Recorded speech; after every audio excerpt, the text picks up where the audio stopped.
L. Surviving the instant dungeon. Barristan Selmies Pav. 288 AC. Barristan the Bold, they call me to my face. But I know what they say behind my back, Barristan the Old. Though that is true, I am growing old, with hair nearly as white as all the winters I have seen. The older a man grows, the less sleep he needs. These days I barely sleep at all. When darkness falls over this strange city, I find myself visited by the faces of the kings one have served. The faces of those I swore to protect. The faces of those I failed. All I ever wanted was to live a life of honor, defending a king worthy of service. During the War of the Ninnepenny Kings, I sought out Meleys the Monstrous, last of the Blackfire pretenders, who had started this whole war. Meleys believed that his Targaryen blood gave him a claim to the Iron Throne. I made sure that his blood claimed nothing more than the dirt around his corpse. To show his gratitude, the king elevated me to his kingsguard. It was the proudest moment of my life. But that king died, and I wasn't with him. Not that I could have saved him if I had been. But still, I vowed to do better with his son, young Prince Aerys. For 20 years, his reign was peaceful and prosperous. Aerys was well loved by his people and respected by his lords. But as years went on, Aerys' temper soured. He became obsessed with dragons and fire, and the swords of the Kingsguard couldn't defend him from the enemies he saw lurking in every shadow. My king went mad. But there was hope, his son and heir. Prince Rhaegar was everything a kingdom could hope for in a ruler. He was strong but gentle, wise and cautious, and a good friend. No matter the wounds Aerys dug into the realm, we had faith that his son would sew it back together again when he ascended the throne. Then came Lord Went's tourney at Harrenhal, the largest ever in Westeros. I enhorsed every man against me until only Prince Rhaegar remained. We each set our feet in our saddles and lowered our lances and charged, and I fell. Muddy and bruised, I then watched Rhaegar present Lyanna Stark with the victor's crown of roses, though she was betrothed to Robert Baratheon and Rhaegar himself was married to Elia Martell. We all know what happened after. If I had been a bit quicker with my lance, had I chosen a faster horse, perhaps I could have spared the kingdom from the destruction that came after. Or if I had thought to warn Brandon Stark against his rashness. He came to King's Landing himself demanding Rhaegar return his sister. Poor fool. If he had only known the depth of Aerys' madness, he wouldn't have dared provoke him. Aerys ordered Brandon imprisoned, while I could do nothing but obey. When Brandon's father, Lord Rickard Stark, came to King's Landing to beg for his son, Aerys burned him alive, while I could do nothing but watch. I had sworn a vow to a mad king and was honor-bound to obey him, even at the cost of my soul. Ravens soon arrived with dark news for the king. The Vale was in open revolt. Demanding Lyanna Stark's return, Robert Baratheon was smashing any army that dared face him. Eddard Stark, Brandon's younger brother, was marching the whole of the north down the neck and had taken Catelyn Tully, Brandon's betrothed, for his own, thus winning the support of the Riverlands. The king sent ravens to Castle Rock to beg his former hand, Tywin Lannister, for help, and no ravens returned. A plan was devised. Prince Rhaegar would personally lead the royal forces, now reinforced with 10,000 Dornishmen, north to face Robert, while the Kingsguard, Lewin Martell and I, would ride with the prince. Before we left, the prince confided in me that when he returned from this battle, there would be a great many changes in court. Despite my vows to the king, I confess I was excited. On the march to face Robert's army, we were sure we would win. We had superior numbers and we had Prince Rhaegar. His presence lifted the spirits of our men and he looked every inch the king he was destined to become. But at the Trident the gods played a cruel joke. Robert proved the Baratheon words as his army smashed through our lines. Lewin Martell was killed. I fell in combat badly wounded and could do nothing but watch as Robert's warhammer ended Rhaegar's glorious reign before it began, and the kingdom that would never be washed away down the Trident with his life's blood. Yet Robert spared me, insisting his personal maester tended to my wounds out of respect. But respect for what? A Kingsguard shouldn't survive one king, let alone two, and one who should have been. I swore an oath to House Targaryen, and I failed them. All that is left of the great rulers of the past is a single ember, a boy, half conceived with the spark of the storm that almost put an end to it. Durrandon Baratheon. As the gods are good, I am still young enough to be in the fullness of strength. So whatever the cost, I will not let this next coming of Rhaegar go out. This time I will not fail. Durrandon Baratheon's Pav.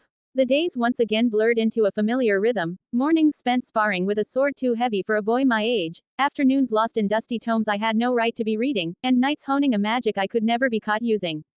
Each passing day, I grew a little stronger, a little sharper. If I wasn't lifting my blade, I was lifting my voice, singing the songs of my previous life to an empty hall until the melodies felt just right, or spinning tales for unsuspecting servants just to loosen their tongues. And at last, it paid off.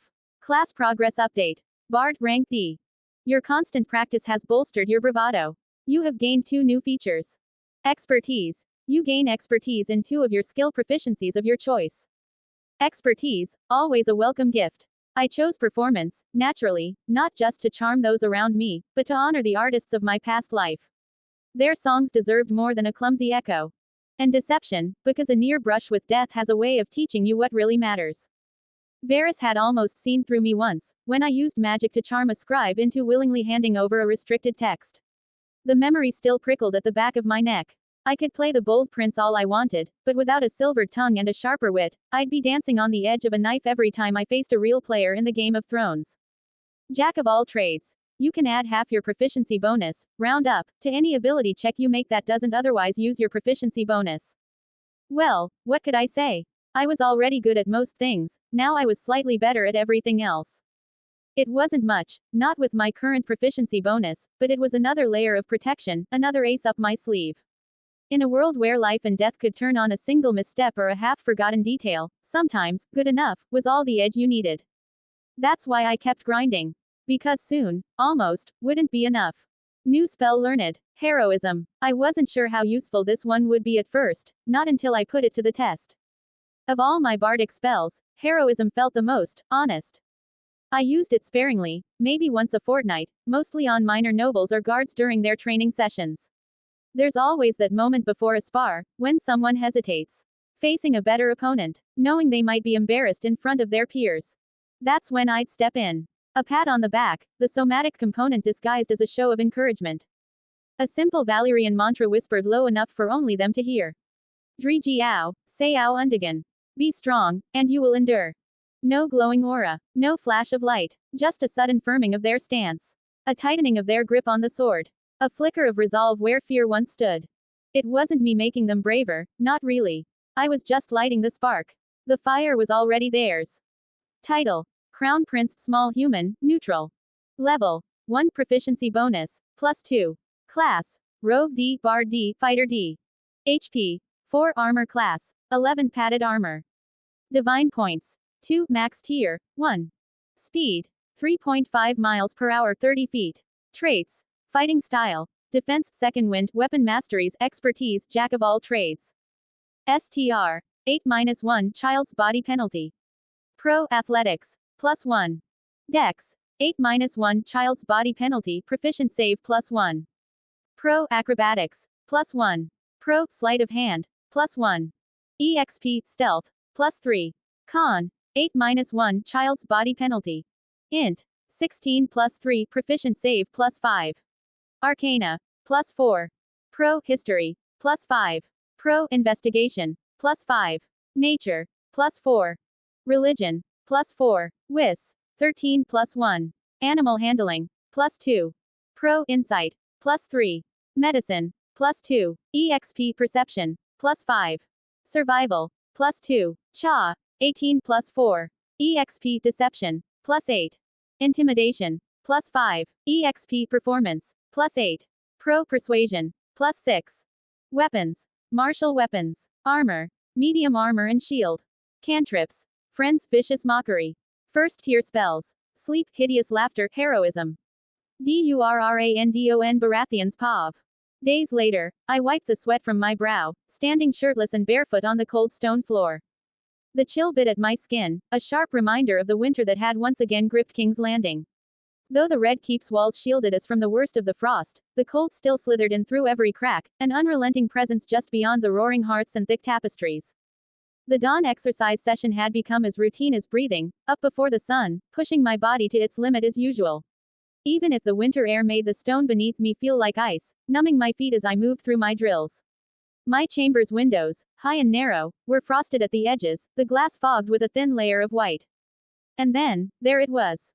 The first light of morning breaking over the horizon, a pale, fragile thing, more silver than gold, struggling against the iron gray sky. Secret quest completed. The time for tutorials has finally ended. Are you up for an adventure? Condition: Become capable enough in both exploration and combat. Reward. Magical key, ready for retrieval. A secret quest. That totally caught me off guard. Has the game grown tired of watching me grind every day and night since my birth? How many other hidden quests were lurking in the background, their conditions unmet, just waiting for me to stumble upon them? Still, whatever this magical key was, I wasn't about to ignore it. I selected retrieve. The key materialized in my hand, a slender thing, seemingly made of glass or crystal, shimmering faintly in the morning light. As I focused on it, a soft ping echoed, and a new window appeared. Magical key for gaining access to an instant dungeon. The nearest entrance can be found at Red Keep's throne room. An instant dungeon. For a long moment, I just stared at the words. I'd almost forgotten about this trope, the game system protagonist gaining access to pocket dimensions full of monsters and loot. It had been years since I'd even thought about it. But now, holding the key in my hand, I couldn't shake the feeling, was this really just a game? The solo leveling comparison hit me like a hammer. Was I going to have to fight the system itself one day? Facing whatever DM or moderator that has been pulling the strings since before my birth? The thought gnawed at me, but there was no use dwelling on it. The real question was, what awaited me in that instant dungeon? Quest alert. Every key belongs to a lock, and every lock contains a secret. Condition. Survive your first visit to an instant dungeon. Reward. Unlock a new class. Yes, no, I won't lie, survive was a bit of a heavy word for a so-called first dungeon. The game had been oddly lenient with me so far, handing me quests, giving me rewards, guiding me step by step, and now, suddenly, death was on the table. Still, a new class. After everything I'd gained from my previous classes, how could I not take the risk? I accepted the quest. Though I didn't rush towards it, I still had some preparations I could make. And so I decided to carry on with the day like I regularly did, despite the foreboding feeling I was getting, spending some extra time with my little half-siblings, Lan and Joanna, and the other people that I genuinely made a connection in case I never came back, and waited until the throne room was empty, staying awake in my bedchamber till midnight until the castle became deadly silent. By then, I had made good use of my time to better think about everything. If the condition was to survive, that could be a hint. Maybe the game was nudging me to bolster my survival skill. It wasn't my strongest, but it wasn't terrible either. I remembered a book I once found, used to provide basic survival instructions for knights and scouts, at least through someone that could read it for them. A normal reader might be fooled by empty words of advice, but not me. With the system, I could tell when a book was genuinely useful. By consulting an accurate nonfiction book about survival topic, you gain an extra +5 bonus to any check you make about that topic for the next 4 hours. Excellent. With that covered, I moved on to secure my burglar's pack and my thieves' tools. You never know when they could come in handy. As for weapons, I finally had the opportunity to bring my short sword and shortbow out of my stash. Sneaking them into the dungeon was a risk, but going in unarmed was suicide. Next was my protection, since my padded armor was no worse than my heavier training gear, which the later my system seemed to count as hide armor, I had to compromise by remaining with light armor. At least I had learned to use shields, though not yet of the regular size if I wanted to be able to switch between my weapons. But I could still make perfect use of a smaller one I found while studying the castle armory with Barristan. It was what you could call a buckler shield which granted me another +1 to my armor class while being wielded in one of my hands. Looking at myself in the mirror, I checked everything twice, then a third time. No unnecessary weight. Nothing that would hinder my movement. When the shifts of the tired guards occurred and the servants were the only ones that occasionally roamed around like ghosts, I left my chambers wearing a dark cloak that muted my color and muffled my gear sounds before walking outside. Almost everyone was asleep on this cold night of winter. Even the torches along the halls seemed to burn smaller, their flames battling the icy drafts that crept through the ancient stone. I pulled my cloak tighter around me, each breath a faint cloud in the dim corridor. Stealth check succeed. Stealth check succeed. Stealth check succeed. Deception check succeed. If it wasn't for the presence of the rare inattentive servant passing by the halls, I would have thought that I could simply walk carelessly with a candlelight in my hand, just had to keep close to the shadows and in one occasion fake being someone else passing by just by my voice. The game's reminders kept buzzing in my mind before I deactivated those specific warnings. While relying on sight in lightly obscured areas, you have disadvantaged on wisdom perception checks. Dim light, also called shadows, creates a lightly obscured area. An area of dim light is usually a boundary between a source of bright light, such as a torch, and surrounding darkness. The soft light of twilight and dawn also counts as dim light. A particularly brilliant full moon might bathe the land in dim light. I glanced down and saw one of my cats slinking beside me, his eyes glowing in the darkness. Scratching behind his ear, I whispered, "Lucky you and your night vision. At least one of us can keep watch." He purred softly, tail flicking. I moved on, double-checking my plan and possible countermeasures for anything that I might have missed, like making sure that the likes of Varys would be busy with their own matters, before stepping forward into the throne room while looking around. If Maegor the Cruel could die on his own throne without a soul to witness, surely a young prince could sneak through its dark corners unnoticed. The Iron Throne loomed over the room, a jagged, towering monstrosity of melted swords. The high, narrow windows let in the faintest slivers of moonlight, casting long, sharp shadows across the long carpet stretched on the floor and nearly reaching the hall's great oak and bronze doors. The cavernous great hall could hold 1,000 people, being oriented north to south, with high, narrow windows on the eastern and western walls. If I recall correctly, the skulls of the Targaryen dragons once adorned the walls, but my father had them moved to a cellar and replaced with hunting tapestries since the beginning of his reign. Still, I didn't come all the way here to just sightsee. The king's door behind the throne, a private exit, seemed too obvious for the instant dungeon's entrance, but I checked it anyway. Nothing. The key didn't fit. Annoyance simmered as I paced, the silence gnawing at me. Then, a flicker in the corner of my eye. A wall to the side rippled, a small keyhole manifesting from thin air. I froze. That's it. Gripping the magical key, I felt the weight of every second stretch longer as I approached. My heart pounded, but my hand didn't shake as I slid the key into the lock, immediately causing the translucent material my magical key was made to turn blood red, like the red keep itself.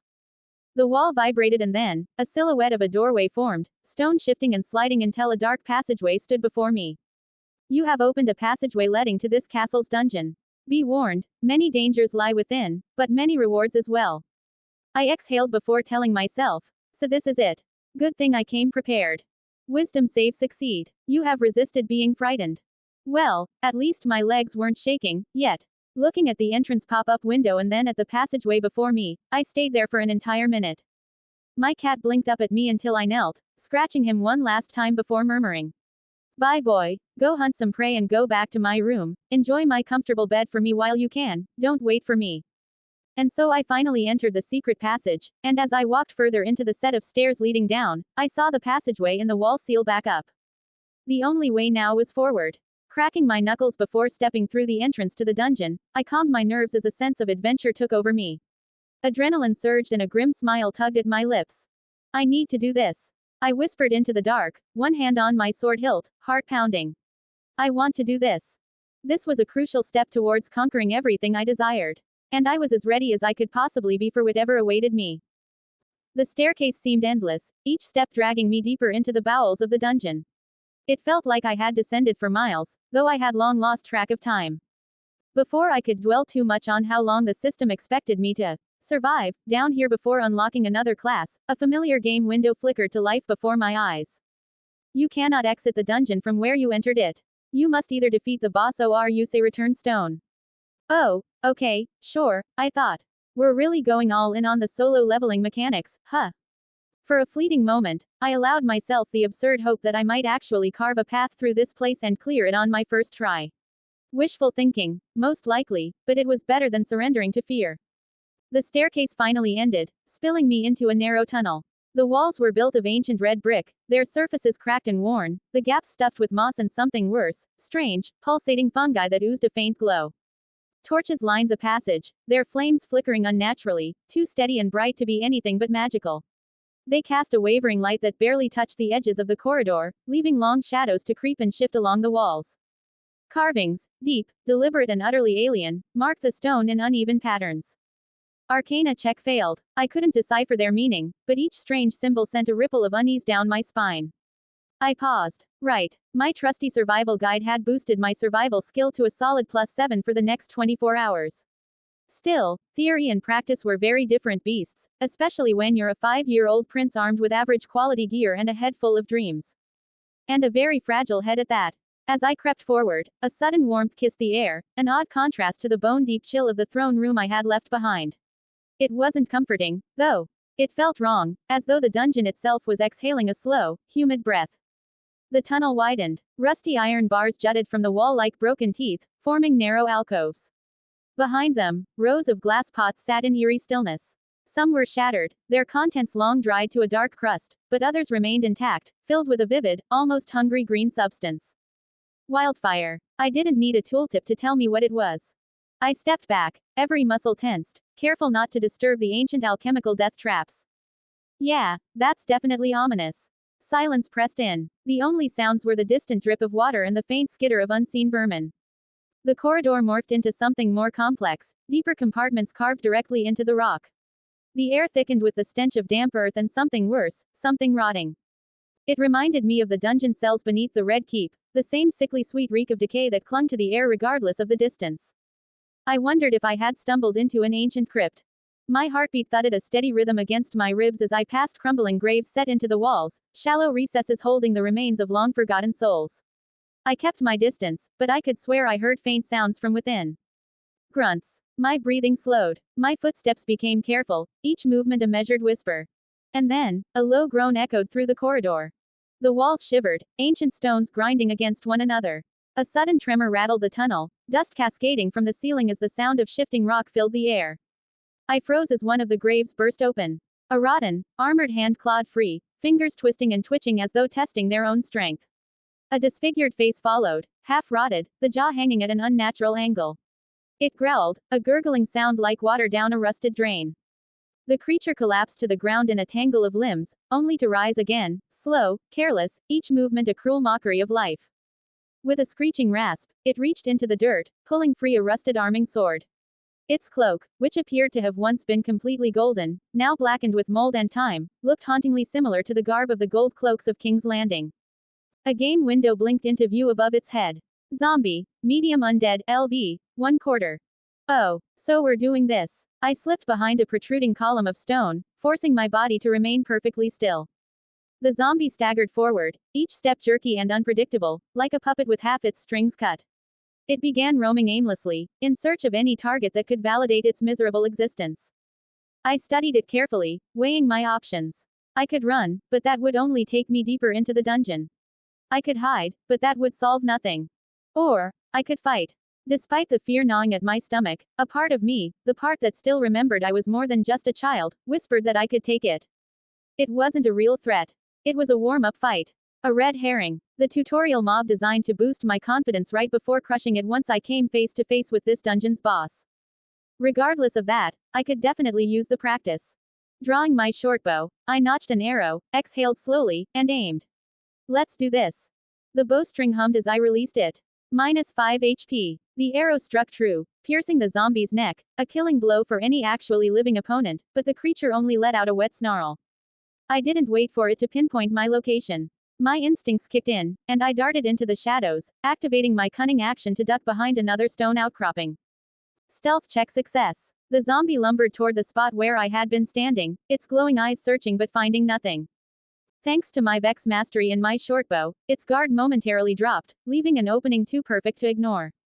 I drew again, fingers steady, the arrows fletching brushing my cheek. The faint glow of the torches reflected off the creature's helm, and I spotted it. A gap, a tiny slit revealing a single, lifeless eye. I aimed and finally fired. Critical hit, -9 HP. Sneak attack, -3 HP. The arrow slammed into the zombie's eye socket, the impact sending a sickening crack through the corridor. The creature shuddered. For a moment, it stood frozen, teetering, then collapsed in a lifeless heap, the flicker of undeath snuffed out. Silence returned. I clenched my jaw, fighting the giddy grin threatening to spread across my face. I wanted to cheer, to pump my fist in the air and shout, "Hell yeah," but I bit my lip instead. No need to announce my victory to whatever else might be lurking. Okay, that was so cool, I thought while taking a slow breath. I crept forward, bow still drawn. The zombie lay still, but I poked it with an arrow, just in case. No movement. Satisfied, I began rifling through what was left of its possessions. Its armor was barely functional, rusted, rotting, more decorative than practical.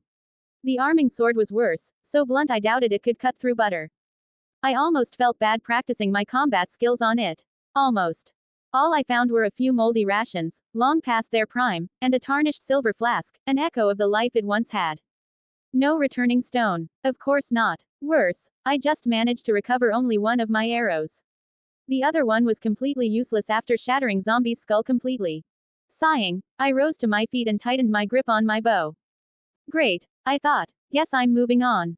The following hours blurred into a tense rhythm of cautious steps, sharp focus, and quiet violence as I occasionally felt the temperature rising if ever so slightly. The tunnel soon revealed itself to be far more than a simple winding path. It branched into multiple corridors, twisting off into deeper shadows, some so narrow I had to turn sideways just to squeeze through.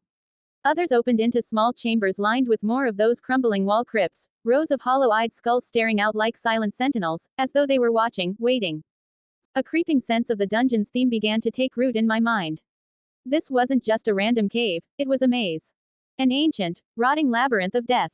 It wasn't simply a resting place for the long dead, it was a trap-laden, corpse-filled gauntlet, where every step felt like a gamble and every corner threatened violence. The zombies, though unsettling, quickly became the least of my concerns. I crossed paths with more of them, some alone, others in small, staggering groups. At first, I fought them with the same caution I'd used against my first kill. But the more I encountered, the quicker I noticed a pattern. Unless I struck with enough force, a well-placed critical hit through an eye socket or a shot straight through their half-exposed skulls, they didn't stay down for long. A simple wound, even one that would have killed a living person 10 times over, barely slowed them. They groaned, staggered, and then pushed themselves back to their feet with mindless, unnatural persistence. Realizing this, and constantly reminding myself that a single hit from one of them could drop me like a sack of flour, I adjusted my strategy. One zombie alone, a silent approach, steady hands, and 2 daggers through its rotting brain before it could react. That didn't always work. Most times, I had to climb something just to reach their heads, but I made sure to keep a clear escape route. Hit and run. Cowardly. Maybe. Stupid. Hell no. 2 or 3 together. A quick flurry of arrows, picking them off one by one from behind cover. But only if running wasn't an option. Arrows weren't growing on trees down here, after all. Anything more than that, I didn't even hesitate. I melted into the shadows, heart pounding, slipping past them like a ghost or even relying on disengaging and dashing my way out of there. There was no sense in wasting precious arrows on things too dumb to strategize, things that would just keep rising if I didn't kill them right the first time. The longer I spent in those winding halls, the more I realized something else. The zombies were predictable. Loud, slow, almost comforting in their simplicity. In fact, they were so predictable that I found myself growing bold, reckless, even. At one point, after running low on arrows, I decided to pickpocket a lone zombie just to see if it had a returning stone. It was a ridiculous gamble, for sure, but the thought of wasting more time in this death trap pushed me to take the risk. I crept up, slipped my hand into the tattered remains of its belt pouch, and came up empty. The thing didn't even notice me. It just kept dragging itself forward, oblivious. That was when I truly confirmed my suspicions. The zombies were just a distraction. The real danger came from elsewhere. The classic dungeon traps struck first, subtle, cruel, and far deadlier than any walking corpse. A rusted pendulum blade, hidden in a sliver-thin groove along the wall, came swinging down as I brushed past. It missed me by a hair's breadth, a stroke of luck, or maybe just the advantage of having a smaller, child-sized frame.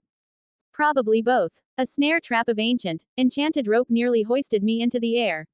I only managed to slash it apart with my dagger after narrowly succeeding on what I could only imagine was some sort of dexterity save. Bear traps, rusted and hungry. Pit traps barely concealed beneath layers of dust. Pressure plates disguised as loose bricks. Each step became a battle against death itself, a silent test of nerve and skill. I found myself absurdly grateful for the moment I chose to pick expertise in perception. Without it, and the constant use of dodge, I'd be dead 10 times over by now. I learned quickly, testing the ground ahead with a broken bit of bone I'd found, tossing it forward, watching for movement, listening for the faint click of hidden mechanisms. Every inch of progress felt earned, stolen from the dungeon itself. But the worst surprise wasn't the traps. It was the damn skeletons. The first time I saw one, I thought it was just another pile of old bones, crumpled in a forgotten alcove. The skull lolled to the side, the ribcage half buried in dust. No movement, no breath, just dead. Until I got too close. With a sudden, violent clatter, the bones snapped together, ribs aligning, limbs twisting into place, and before I could react, a rusted dagger was in its hand, stabbing toward my throat. I barely had time to throw myself back, the blade slicing through the air where my neck had been a heartbeat ago. That was when it became painfully clear. The zombies were loud and obvious. The skeletons. They were patient, silent, deceptively still. A game window flickered into view. Skeleton, medium undead, LV, 1/4. Technically, they were no stronger than the zombies, but they were faster. Much faster. Faster than me. And their weapons, though ancient and dull, still cut enough to leave a noticeable dent in my buckler shield when I finally blocked an attack instead of narrowly dodging it. If the zombies were mindless brutes, the skeletons were traps in their own right, not built into the walls or floors, but hidden in plain sight, lying in wait for the careless and the overconfident. From that point on, I treated every pile of bones with suspicion. Every dark corner was an ambush waiting to happen. Hours passed like this, a brutal game of cat and mouse through a maze of death, where every choice felt like a gamble and every sound could be the last thing I heard. I needed that returning stone. And I needed it fast. The next encounter happened so fast I almost didn't process it, but it taught me a vital lesson. I was creeping through yet another winding corridor, testing the ground ahead with the broken bit of bone I'd picked up earlier, a habit now as natural as breathing. It was about the length of my forearm, thick and weighty enough that I assumed it must have belonged to a leg or arm.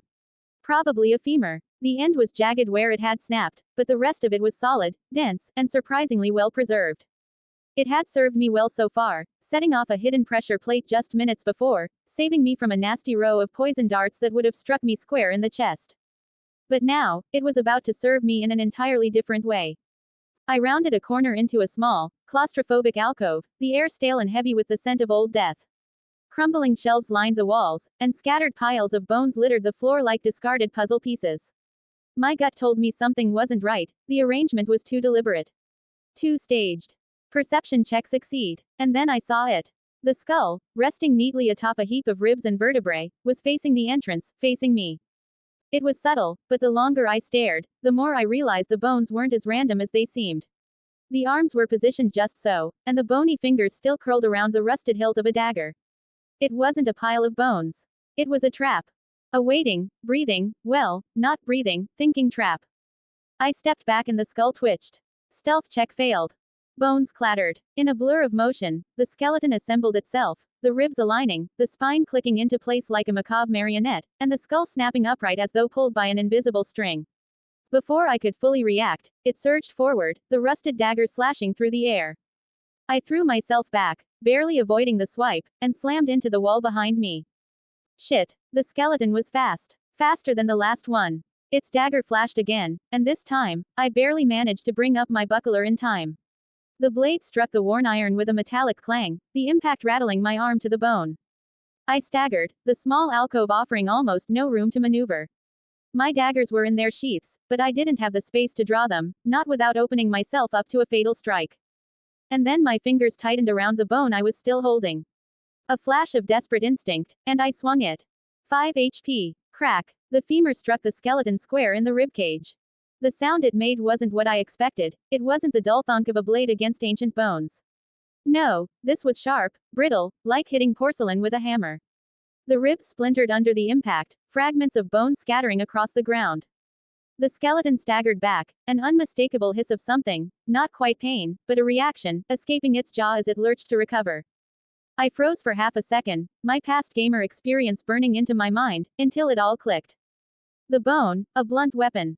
Not a blade. Bludgeoning damage. That's what these things were weak to. I didn't need to kill it with precision, I needed to break it. Smash it to pieces. No more careful dagger work. No more aiming for eye sockets or threading needles through ribs. Just pure, brutal force. And that must be a great view coming from my childish appearance. I tightened my grip on the makeshift club and stepped forward. The skeleton hissed again, dagger raised, but this time, I didn't back away. I ducked under its swipe, drove my shoulder into its brittle frame, knocking it further off balance, and then brought the femur down like a hammer. 3 HP. Crack. The skeleton's left arm, the one holding the dagger, snapped at the elbow, the bone shattering on impact. The weapon clattered to the ground, useless. I didn't stop. Before it could react, I spun the club in both hands and swung again, this time aiming for the legs. 4 HP. Crunch. The femur connected with its knee joint, and the brittle bone buckled under the strike. The skeleton crumbled, collapsing to one side as its remaining hand scrabbled at the floor for balance. It was still moving, still trying to rise, but now it was slow. Clumsy. I wasn't. With a final swing, I brought the bone down on its skull. 11 HP. The impact echoed through the alcove, a sharp, cracking sound as the skull fractured under the force of the blow. And then, with a final twitch, the skeleton went still. My chest heaved, sweat slicking my forehead as I stared down at the crumpled heap of shattered bones at my feet. My hand was still clenched tight around the makeshift club, the femur, its jagged edge now chipped from the repeated strikes. It wasn't pretty, it wasn't elegant, but it worked. And now, I had a weapon that could actually break these things apart. Slowly, I exhaled, then crouched to sift through the shattered remains, already searching for anything useful. Because this dungeon wasn't done with me yet. No returning stone, but I at least got another bony club for me to dual wield. Yay, whatever. Okay, I admit, I lost track of time. At first, it was simple. I'd be late for breakfast, a small inconvenience, really. An apology to my mother, maybe an excuse about getting lost in the castle halls or distracted by some book in the library.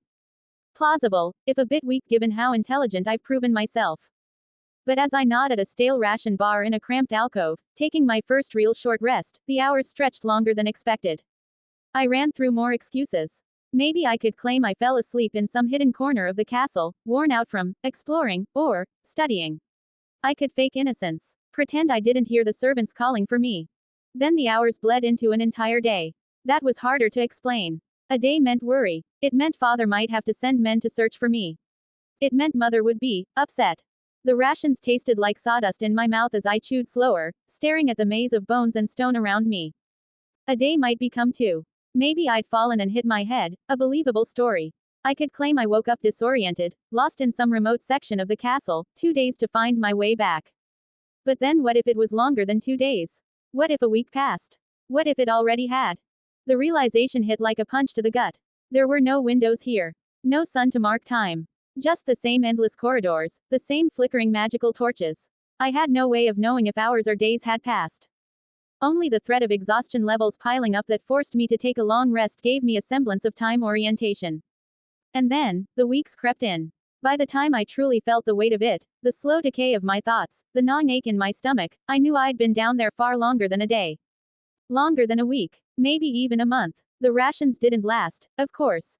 They never would. I was left with vermin, rats scurrying along the base of the walls, bats hanging from ceilings in the larger, hollowed-out chambers, and insects bold enough to crawl over the bones littering the ground. Survival check succeed. It wasn't hard to fashion traps. Bones tied with scraps of rotting cloth. A noose made from a frayed rope I'd found clutched in a long dead zombie's hand. I laid them out in the narrow corridors, baited them with whatever crumbs I had left, and waited. The first rat I caught was a small victory. A sick, twisted one, but a victory nonetheless. Cooking it was another problem. The magical torches lining the maze gave off a faint, cold flame, not enough to burn me, but enough to scorch the rat's flesh if I held it long enough above the flame. It wasn't cooked, not really. More like, seared. The meat was rubbery, the skin charred, but at least it didn't squirm in my hands anymore. And I ate it. The first bite nearly made me gag, but I forced it down. I wasn't about to die here. The fungi came next, pale, sickly things growing from cracks in the walls. Some were black, others a dull, bruised purple. I nibbled them carefully, testing for anything that made my tongue tingle or my head spin. Some were safe enough, others weren't. Nature check failed. There was a day, or what I think was a day, when I hallucinated an entire battle happening just down the corridor. I saw the shadows moving and heard the clash of weapons against bone. I sat frozen for hours, clutching bone-turned club in one hand and a dagger in the other, waiting for the unseen army to come finish me off. No one did. It was the mushrooms. I learned to test smaller pieces after that. Water was trickier. It leaked from the ceiling in places, slow, frustrating drips, and I used anything I could to catch it. A rusted helmet from a fallen zombie. A hollowed-out bone. Even my cupped hands, if it came down to it. Boiling it was another matter. I found a way to hold the makeshift containers over the magical torches, just long enough to kill whatever invisible horrors were lurking in the liquid. Survival check succeed. Not perfect, but better than dying of thirst. Then there were the wells. Ancient, crumbling wells tucked away in certain chambers, promising water, but I wasn't stupid. Not to that extreme. The first well I approached had been surrounded by bones, and not the long-forgotten kind. Fresh kills. Zombie limbs, skeleton ribs. Something had lured them there, I realized. The well wasn't a gift, it was bait. So I didn't come near it. Instead, I found dead ends in the maze, small, cramped corridors where I could press my back against the wall, pile bones and rusted weapons into a makeshift barricade, and rest. Sleep was never restful. Every sound jolted me awake, the distant scrape of bone, the whisper of movement, even the trickle of water down the walls. I talk to myself more than I like to admit. Sometimes, I talk to the bones. Just to hear something. Anything. Not all that smart when trying to remain sneaky, I know, but it was better than lashing out at the system. Once, in desperation, I stripped the armor off a fallen golden cloak zombie and scattered the pieces around me, a crude, morbid disguise. I crouched in the dark, hoping any passing monsters would mistake me for another lifeless corpse. Survival check succeed. It worked. Twice. Stealth check failed. The third time, a skeleton did notice me, and I had to smash its skull in with my bone clubs before it could alert the others. The days, weeks, months blurred together. The dungeon was chipping away at me, piece by piece, but I refused to break. I adapted. Survival check succeed. I made bone darts from shattered ribs. Crafted torches by tying cloth to broken swords. Set noise traps by balancing loose armor so they'd clatter if something approached. I learned how to trigger the dungeon's own traps, collapsing a portcullis on purpose to seal myself away from the undead when I needed rest. And slowly, too slowly, I noticed the change. The air was warmer. Faint, but undeniable. The deeper I went, the more I could feel it, the rising temperature. I wasn't moving in circles anymore. I was getting closer to the heart of this place. Closer to the boss of the dungeon since the returning key was nowhere to be found. My only way home. And if I had to spend months clawing through bones, eating rats, and drinking boiled sealing water, so be it. Because I wasn't dying here. Not in this dungeon. Not today. Ping. Class progress update. Fighter rank D. Your constant tenacity against your foes in combat has strengthened your fighting spirit. You have gained 2 new features. Action surge. You can push yourself beyond your normal limits for a moment. Tactical mind. You have a mind for tactics and getting the upper hand on and off the battlefield. Grinning at the recent progress I made, I thought to myself. Now we are talking. And so, it happened after what felt like months, maybe longer. I was moving deeper into the dungeon, guided by the subtle rise in temperature. It was the only clue I had, the only sign that I was inching closer to the heart of this wretched maze and, hopefully, to the boss of the dungeon, my one chance of escaping this survivalist nightmare. The undead I faced were familiar by now. Zombies, slow, mindless, reeking of rot. Skeletons, faster, brittle, but still bound by simple patterns. I'd learned to predict them, to outwit them. But this was something else. I knew it the moment the air turned cold again, a sharp, unnatural chill that bit through my clothes and gnawed at my bones. It wasn't just a shift in temperature. It was wrong. I rounded a corner and there it was. Specter, medium undead, LV, 1. A figure floated above the ground, silent and still. Translucent yet painfully clear, the outline of a man clad in armor that shimmered like smoke. A long cloak trailed behind him, its edges fraying into the nothingness of his form. At his hip, an ethereal sword, sharp as a cruel whisper, hung weightlessly. But it was the helmet that froze me. The shape of it, the narrow slit for the eyes. The ghostly remnants of a golden crown across the brow.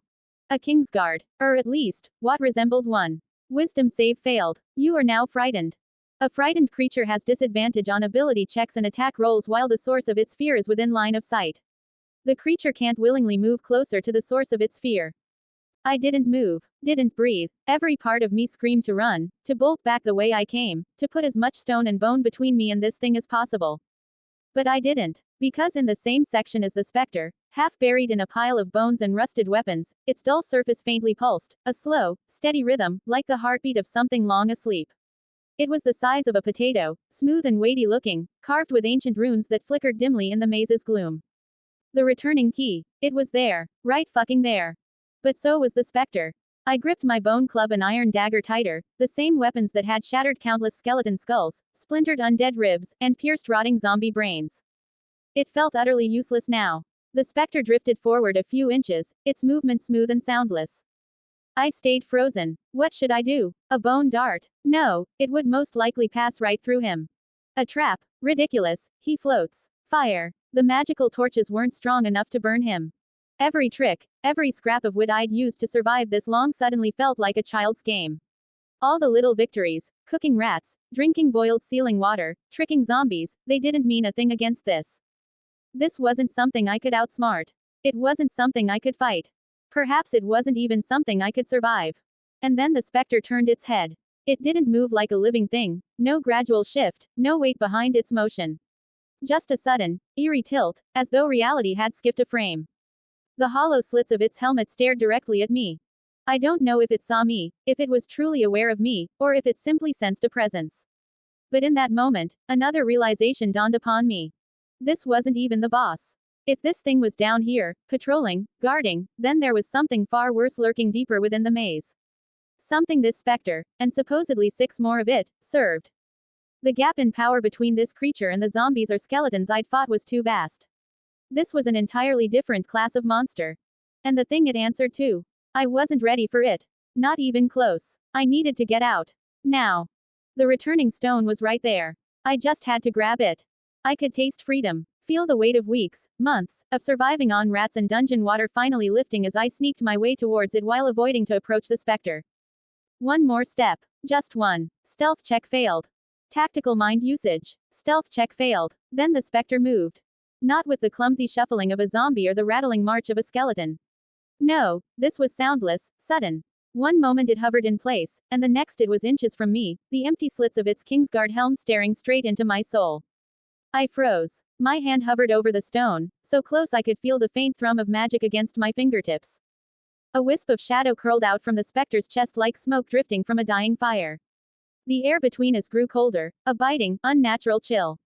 My breath left my lips in a faint mist. Then I saw it. Its hand. No longer a ghostly blur, but a clawed, ethereal thing, reaching for me with an unnatural grace, and I knew what it was. The life drain. I'd read about monsters like this in my previous life, incorporeal undead who could rip the vitality from their prey with a touch. It wouldn't just kill me. It would empty me. My strength, my health, my very soul, gone. There was no time to think. No plan to form. Sleight of hand check failed. Tactical mind usage. Sleight of hand check succeed. I grabbed the returning stone. Magic flared beneath my palm, a sharp, searing pulse of energy that shot through my arm like lightning. The runes along its surface blazed to life, a blinding glow that bathed the dungeon corridor in harsh white light. The specter recoiled, letting out that same horrid, echoing whisper, a soundless scream that made my skull throb. And then, the world tilted. The dungeon vanished in a flash of white. I felt like I was falling, not forward or backward, but in every direction at once. The magic clawed at my skin, tugging me through some unseen space. And just as suddenly as it began, it stopped as I hit the ground hard, the stone slipping from my fingers as I collapsed onto solid, familiar ground, dematerializing after its one-time use. The entrance. I was back at the dungeon's entrance. The same dark corridor, the same unsuspecting pathway of stone that connected the instant dungeon with the throne room of the Red Keep, and in front of me, a swirling portal now hung in the air, a twisting mass of shadow and light. The portal, the one that had been sealed shut this whole time, was open again. I stared at it, heart still hammering in my chest, the image of that specter burned into my mind. I'm alive. The thought came slow, disbelieving. I flexed my fingers, pressed my hand against the dirt. Felt the steady thump of my heart, still racing, but steady. I wasn't a hollowed-out husk. I wasn't dead. I was out. Finally out. My legs ached, burning from weeks of running, dodging, surviving. My clothes and armor were more rags than fabric, torn and stained with blood, dirt, and gods know what else. My gear, the bone club, the makeshift traps, the broken sword hilts, all of it screamed danger. If I walked back into the Red Keep dressed like this, I wouldn't get a second to explain. The kingsguard, the real ones like Barristan and Jamie, would cut me down the moment they saw me. Slowly, I began shedding the dungeon-crafted tools. The bone darts, the tattered armor stripped from long-dead zombies. Anything that could link me to the nightmare I'd just escaped. All that remained was me, filthy, bruised, and desperate for a bath, but at least I looked like a person again. I stared at the portal. The faint, twisting magic inside it seemed to ripple and pulse, a dark wound in the air itself. And then something strange hit me as I finally stepped through it. The sky above, it was night. Not just any night, but one exactly like the cold night I first entered the dungeon. The moon hung in the same place. The stars scattered in the same familiar patterns. The cold wind brushing my skin carried the same midnight chill. It was like I had never left. Confused, I stepped back, my mind scrambling to explain what I was seeing. Had time, not passed. Before I could fully process it, the system chimed. A floating screen blinked to life before me, that familiar, coldly efficient text flashing bright in the dark. Congratulations. You have braved the depths of an instant dungeon, adapted to its brutal environment and found a returning key. Notice. Time does not pass outside of the instant dungeon. Quest completed. Every key belongs to a lock, and every lock contains a secret. Condition. Survive your first visit to an instant dungeon. Reward. Unlock a new class. I blinked. Once. Twice. The words didn't change. Time does not pass outside of the instant dungeon. The full weight of the statement crashed into me like a warhammer to the chest. All those weeks, maybe even months, of struggling to survive. The rats I ate. The water I boiled. The countless battles. The specter that nearly killed me. All of it had taken no time at all in the real world. It was still the same night. The same hour. As if I'd never even gone in. I stood there, the system's words burning in my mind. And for the first time since I woke up back in the void, I began shedding tears. I didn't even know if it was relief, rage, or the sheer weight of it all finally breaking me. But I just couldn't stop myself. Sneaking back to my chambers wasn't difficult. I've grown far too used to silence, to moving like a shadow. The Red Keep at night feels almost too still, too quiet. No lurking undead. No bone-dry corridors of the dungeon maze. Just stone walls and the faint whisper of winter's wind outside. And yet, it doesn't feel like home anymore. It feels distant, like I'm drifting through a dream. When I finally reach my chambers, the familiar scent of the room, the faint trace of lavender from Jane Waters' constant efforts to keep my bedding fresh, clashes harshly with the stink of blood, sweat, and rot still clinging to me. The mirror stands against the wall. For a moment, I almost didn't recognize myself. My hair, of black and silver, once neatly trimmed, barely brushing my ears, now falls nearly to my shoulders, an unruly mess that frames a face sharper than I remembered. I was leaner, harder. My skin, though mostly unscarred, thanks to the unforgiving rule of, don't get hit or die, looked weathered, my knuckles raw from gripping bone clubs and iron daggers for what felt like months. And there was something in my eyes, both the blue and purple one, a quiet, watchful intensity, that wasn't there before. A look that didn't belong to a pampered prince of the Red Keep, not even to one pretending to be pampered, but to a survivor of a world where death was a constant companion. I ran a hand through my hair, feeling the unfamiliar length of it, and couldn't help but wondering, is this what Rickon Stark must be going through in the later books? The wild boy they all whisper about, the wolf child raised in the chaos of Skagos, stripped of comfort, growing into something feral and unrelenting. I didn't feel feral, exactly. But I didn't feel normal either. I peeled off the last remnants of my dungeon gear I forgot to get rid of, like the tiniest of the tattered scraps of armor, the worn leathers looted from long dead corpses, and threw them into the hearth. The flames devour them, and I watch the smoke curl into the air, a silent purge of the nightmare I just escaped. The bath was next. At first, the water felt wrong. Too hot, too soft, too much. I was used to cold dungeon water boiled over makeshift fires, not the steaming bath drawn for a prince. My body tensed at first, my mind half expecting some trap, some attack. It took me long moments before my muscles finally unwind, the heat sinking into my bones. And when the grime started to lift, the layers of filth, dried blood, and gods know what else swirling away in the water, I realized how much I've been reduced to survival instincts. I scrubbed myself raw, over and over, as if trying to scrape away not just the dirt but the weeks of hunger, fear and battle that clung to me. It's only when the bath water turns murky and the fire begins to dim that I realize how long I've been sitting there. When I finally pull myself from the tub, drying off with a cloth finer than anything I've touched in weeks, I find myself hesitating. The bed. It's too soft. Yeah, I know, I'm sounding like your typical war veteran coming back home. But it's just that the moment I sink into the mattress, the plushness of it feels like it might swallow me whole. It's nothing like the cold, hard dungeon floor or the moments of sleep snatched in a corner, one eye always open, dagger clutched in hand. The silence is unnerving too. No distant shuffling of the undead. No echoing whispers of the specter. No constant awareness of death lurking just around the corner. Just the stillness of my room. I lay there for a long time, my body screaming for rest, but my mind still caught in the rhythm of survival, listening for sounds that won't come, muscles tensed for enemies that aren't there. And when sleep finally dragged me under, for the first time since stepping into that instant dungeon, I dreamed. Not of monsters or battles. But of the Red Keep before all of this, when my only concern was proving unfounded Robert's dislike for my Valyrian traits, enduring Cersei's twisted affection, and keeping my secret magic hidden.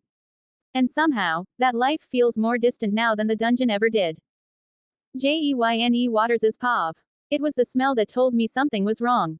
Not the faint trace of lavender I worked into his bedding, nor the comforting scent of wood smoke from the hearth, but something sharper.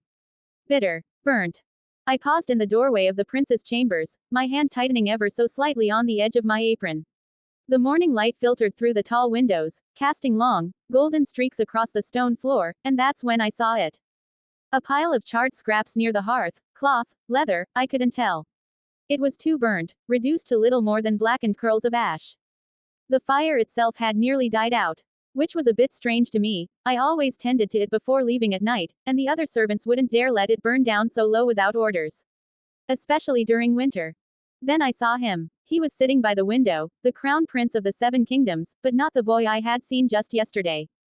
His hair was longer, falling past his shoulders in dark, unruly waves. It hadn't been like that before. It couldn't have been.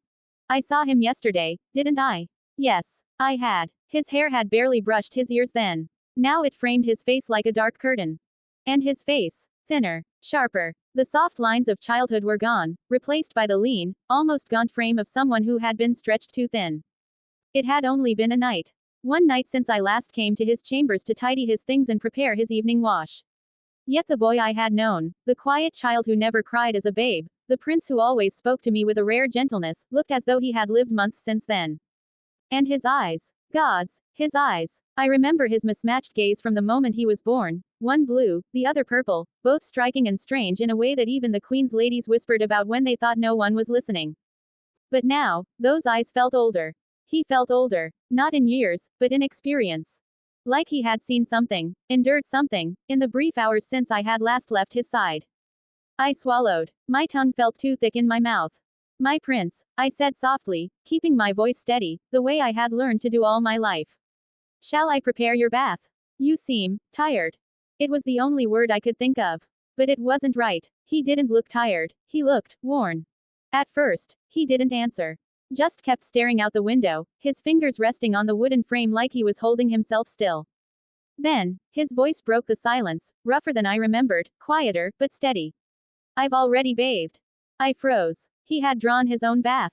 Alone. That wasn't how it worked. A prince didn't do such things. Not even one as solemn and independent as him. Servants drew his water, prepared his clothes, combed his hair. It wasn't just custom, it was the order of the world. But the damp towel by the hearth, the faint trail of water on the stone floor, it all told the same story. He had done it himself. I didn't know what to say. I didn't dare ask. So I reached for something safer. Would you like me to trim your hair, my prince? His head tilted slightly, and for a moment, his fingers brushed a lock of his too long hair, like he was reminding himself of its length. It has grown, he muttered, more to himself than to me. Yes, my prince, I replied gently, a bit longer than the last time I saw you. It was the way he looked at me then that made my heart skip. A flicker of something, calculating, almost, but gone too quickly for me to grasp. Then his expression softened. His lips, pressed too tightly before, eased into a faint, familiar smile. The same one I had seen since he was a little boy. The same solemn calm he always carried, but now with a trace of warmth, the sort of smile that could melt even a wary heart like mine. I've just been restless, he said softly. A poor night's sleep, nothing more. His voice was smooth now, reassuring, steady in a way that made me feel foolish for thinking otherwise. Of course, that had to be it. I was just seeing things. Imagining. His hair might have seemed longer in the morning light. Perhaps he had skipped a few days of proper care. The sharpness in his face. A trick of the shadows, or maybe he truly had lost sleep. I had always been too soft-hearted when it came to him. The only noble who ever spoke my name as if it mattered. Yes, I was just worrying too much. I nodded, my smile a little too tight. Of course, my prince. Shall I still cut your hair? He inclined his head, the picture of a calm and dutiful boy. Yes, please. As I gathered the shears and comb from his dressing table, I felt a small wave of embarrassment at my own foolishness. I was a mother before I was a servant, perhaps that was all this was. A motherly worry, stirred by a prince who had always felt more like a quiet son than a distant royal. I worked carefully, smoothing his hair and trimming it back to a more proper length. My fingers brushed his neck as I tilted his head forward, and I noticed the faint scars on his knuckles again. But this time, I told myself they were old marks. From training, perhaps, or play. Boys sometimes scuffled, even princes. So I said nothing, just kept cutting. When I finished, I stepped back, smoothing the front of my apron. The boy who sat before me looked as he always had, quiet, composed, his mismatched gaze as calm as a still pond. And as I met his eyes one last time, I felt a small, quiet relief. Yes, it was just a restless night. That was all. Shall I fetch you something to eat, my prince? I asked, my voice lighter now, more certain. He gave a soft smile. Yes, Jane, that would be good. The warmth of him saying my name again settled my heart. I bowed my head and left the chamber. And though the unease still lingered, a whisper at the back of my mind, I told myself it was nothing. Just a trick of the morning light. Just my own heart playing games. After all, he was still the same boy I had helped raise, wasn't he? Durrando Baratheon's Pav. The moment the last echo of Jane's footsteps faded down the corridor, I let the smile slip from my face. My reflection in the polished silver mirror stares back, hair freshly cut, expression calm, but the storm inside me hadn't settled. I could still feel the ember of tension from that brief moment when Jane had noticed. I was quick enough to snuff it out, quick enough to wear the mask of the boy she remembered, but it was a sobering reminder. With a slow breath, I focused on what I had been holding back this entire time, the glowing text still lingering in the corners of my vision. New class acquired. Do you wanna hunt the most dangerous game? Will you brave the fiercest wilds, from the darkest forests, to the deepest dungeons and the mountains of old? Are you an eagle-eye tracker and peerless archer? Were you born to be wild? You are now a ranger. Warriors of the wilderness, rangers specialize in hunting the monsters that threaten the edges of civilization, humanoid raiders, rampaging beasts and monstrosities, terrible giants, and deadly dragons. They learn to track their quarry as a predator does, moving stealthily through the wilds and hiding themselves in brush and rubble. Ranger. The word hummed in my mind like a distant drumbeat. It wasn't a class one had expected to unlock this early, if I'm being honest. I thought maybe barbarian, something simple, direct, or maybe even sorcerer given how tied my appearance was to the blood of House Targaryen. But no, this was something wilder. Rougher, perhaps. It wasn't a path of shining swords and dragonfire. It was a path of silent steps and watchful eyes. And maybe that suited me more than I wanted to admit. The words kept flowing. Class features, Ranger, rank D. Skill proficiencies available. Animal handling, nature or survival. Select one. I barely hesitated. Skill proficiency gained. Survival. Survival wasn't just a fancy trick, it was a necessity. If there was one truth I had learned, it was that my life, and the lives of everyone I cared about, depended on my ability to endure. I couldn't afford to always rely on the comforts of royalty. I couldn't lean on the weight of my name or the power of my blood. Those things were fragile, fleeting. But survival, that was something I could trust. It meant reading the land, sensing danger before it struck, whether that danger was a hidden blade in the dungeon or a lurking beast in some dark forest. It meant knowing how to live when the world turned hostile. And, if I'm being honest, it felt like a small act of defiance. A prince choosing a skill meant for commoners, for hunters and trappers and wanderers who lived outside the castle walls. Could have chosen animal handling, something noble and respectable, like training hunting hounds or warhorses. Could have picked nature, a scholarly pursuit fit for lords who fancied themselves learned. But survival, that was for those who expected no one to come save them. It fit me like a knife sliding into a sheath. The text shifted again. Abilities unlocked. Primal Half-Caster, rank D, you have learned to channel the magical essence of nature to cast spells. New cantrips learned. Shillelagh and Thorn Whip. New spells learned. Goodberry and Hail of Thorns. Magic. Not the dragon flame of my ancestors, or the magic of my songs and tales for that matter, but something raw and elemental. The magic of wood and bones breaking through stone and thorns tearing through flesh. Goodberry. Simple magic, but practical. I wouldn't starve as long as I could conjure those small, enchanted berries. A safety net in case the worst happened, again. Hail of Thorns. Something more violent, more feral. A spell that let me prepare and turn a simple arrow into a storm of barbed needles. I flexed my fingers, half expecting to feel the magic simmering beneath my skin. But there was no heat, no crackling energy, just a quiet hum in the back of my mind. A new part of me, waiting to be called. Favored enemy, rank D, you mark one creature you can see within range as your quarry for 1 minute while you concentrate on it. Dealing an extra magical damage to the target whenever you hit it. You also have advantage on any wisdom, perception or survival check you make to find it. If the target is put down before this effect ends, you can mark a new creature you can see within range. My jaw tightened. I recognized this. A magical predator's instinct, a hunter marking its prey. Force damage, not steel or fire, but something that struck deeper, almost like a magical pulse.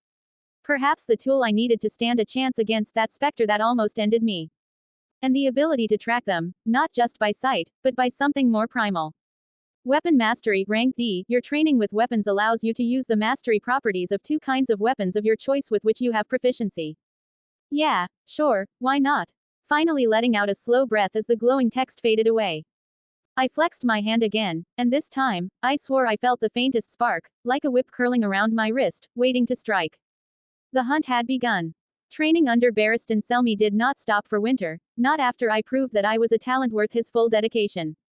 If anything, the old knight welcomed the cold like an old friend, treating the snow-covered training grounds as just another battlefield to master.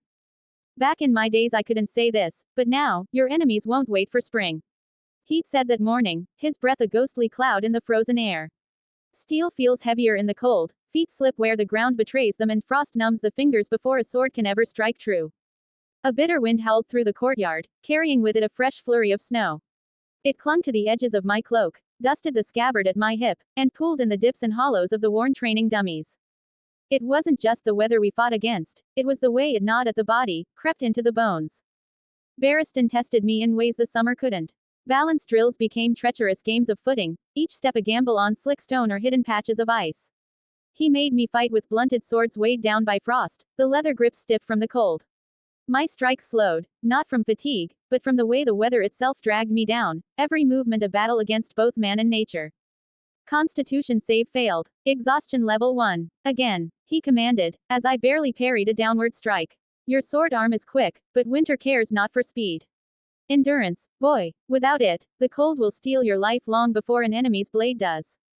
It wasn't just about fighting an opponent. It was about resisting. And yet, while Barristan saw winter as a test of will, I saw something else entirely. I saw an opportunity. The ranger class within me stirred at the sight of the snow-draped world, a primal, instinctive tug urging me to use the environment rather than fight against it. When Barristan dismissed me for the day, his parting words were sharp as the wind itself. War does not care for comfort, my prince. Grow used to the ache in your bones. But once the old knight was gone, I didn't retreat to the warmth of the red keep like the others. Instead, I stayed. The snow was not a hindrance, it was a teacher in its own right. I practiced moving silently, using the soft powder to study the sound of my own footsteps. Snow muffled noise, but ice cracked like glass beneath careless weight. I learned to step lightly, spreading my balance so that no sudden sound betrayed me. Stealth check succeed. I tracked the faintest imprints of animals that had scurried through the courtyard, their tiny trails etched into the snow. Sparrows, rats, even the paw prints of a stray cat I had yet to come across, each mark taught me how to read the world around me, how to see what others missed. Survival check successful. And when the sun dipped low, casting long shadows over the white blanketed ground, I practiced blending into the world itself. My winter cloak, light as the snow, wrapped tight, I moved with the wind, letting the swirling snow become my cover, learning not just to walk unseen but to become a ghost in plain sight. A small victory, but a victory nonetheless. By the time I finally returned to the Red Keep, half frozen and sore to the bone, I realized something else. Constitution save failed. Exhaustion level 2. I mean, other than that my constitution still sucked. Barristan taught me how to survive winter's cruelty. But the ranger in me, it taught me how to use it.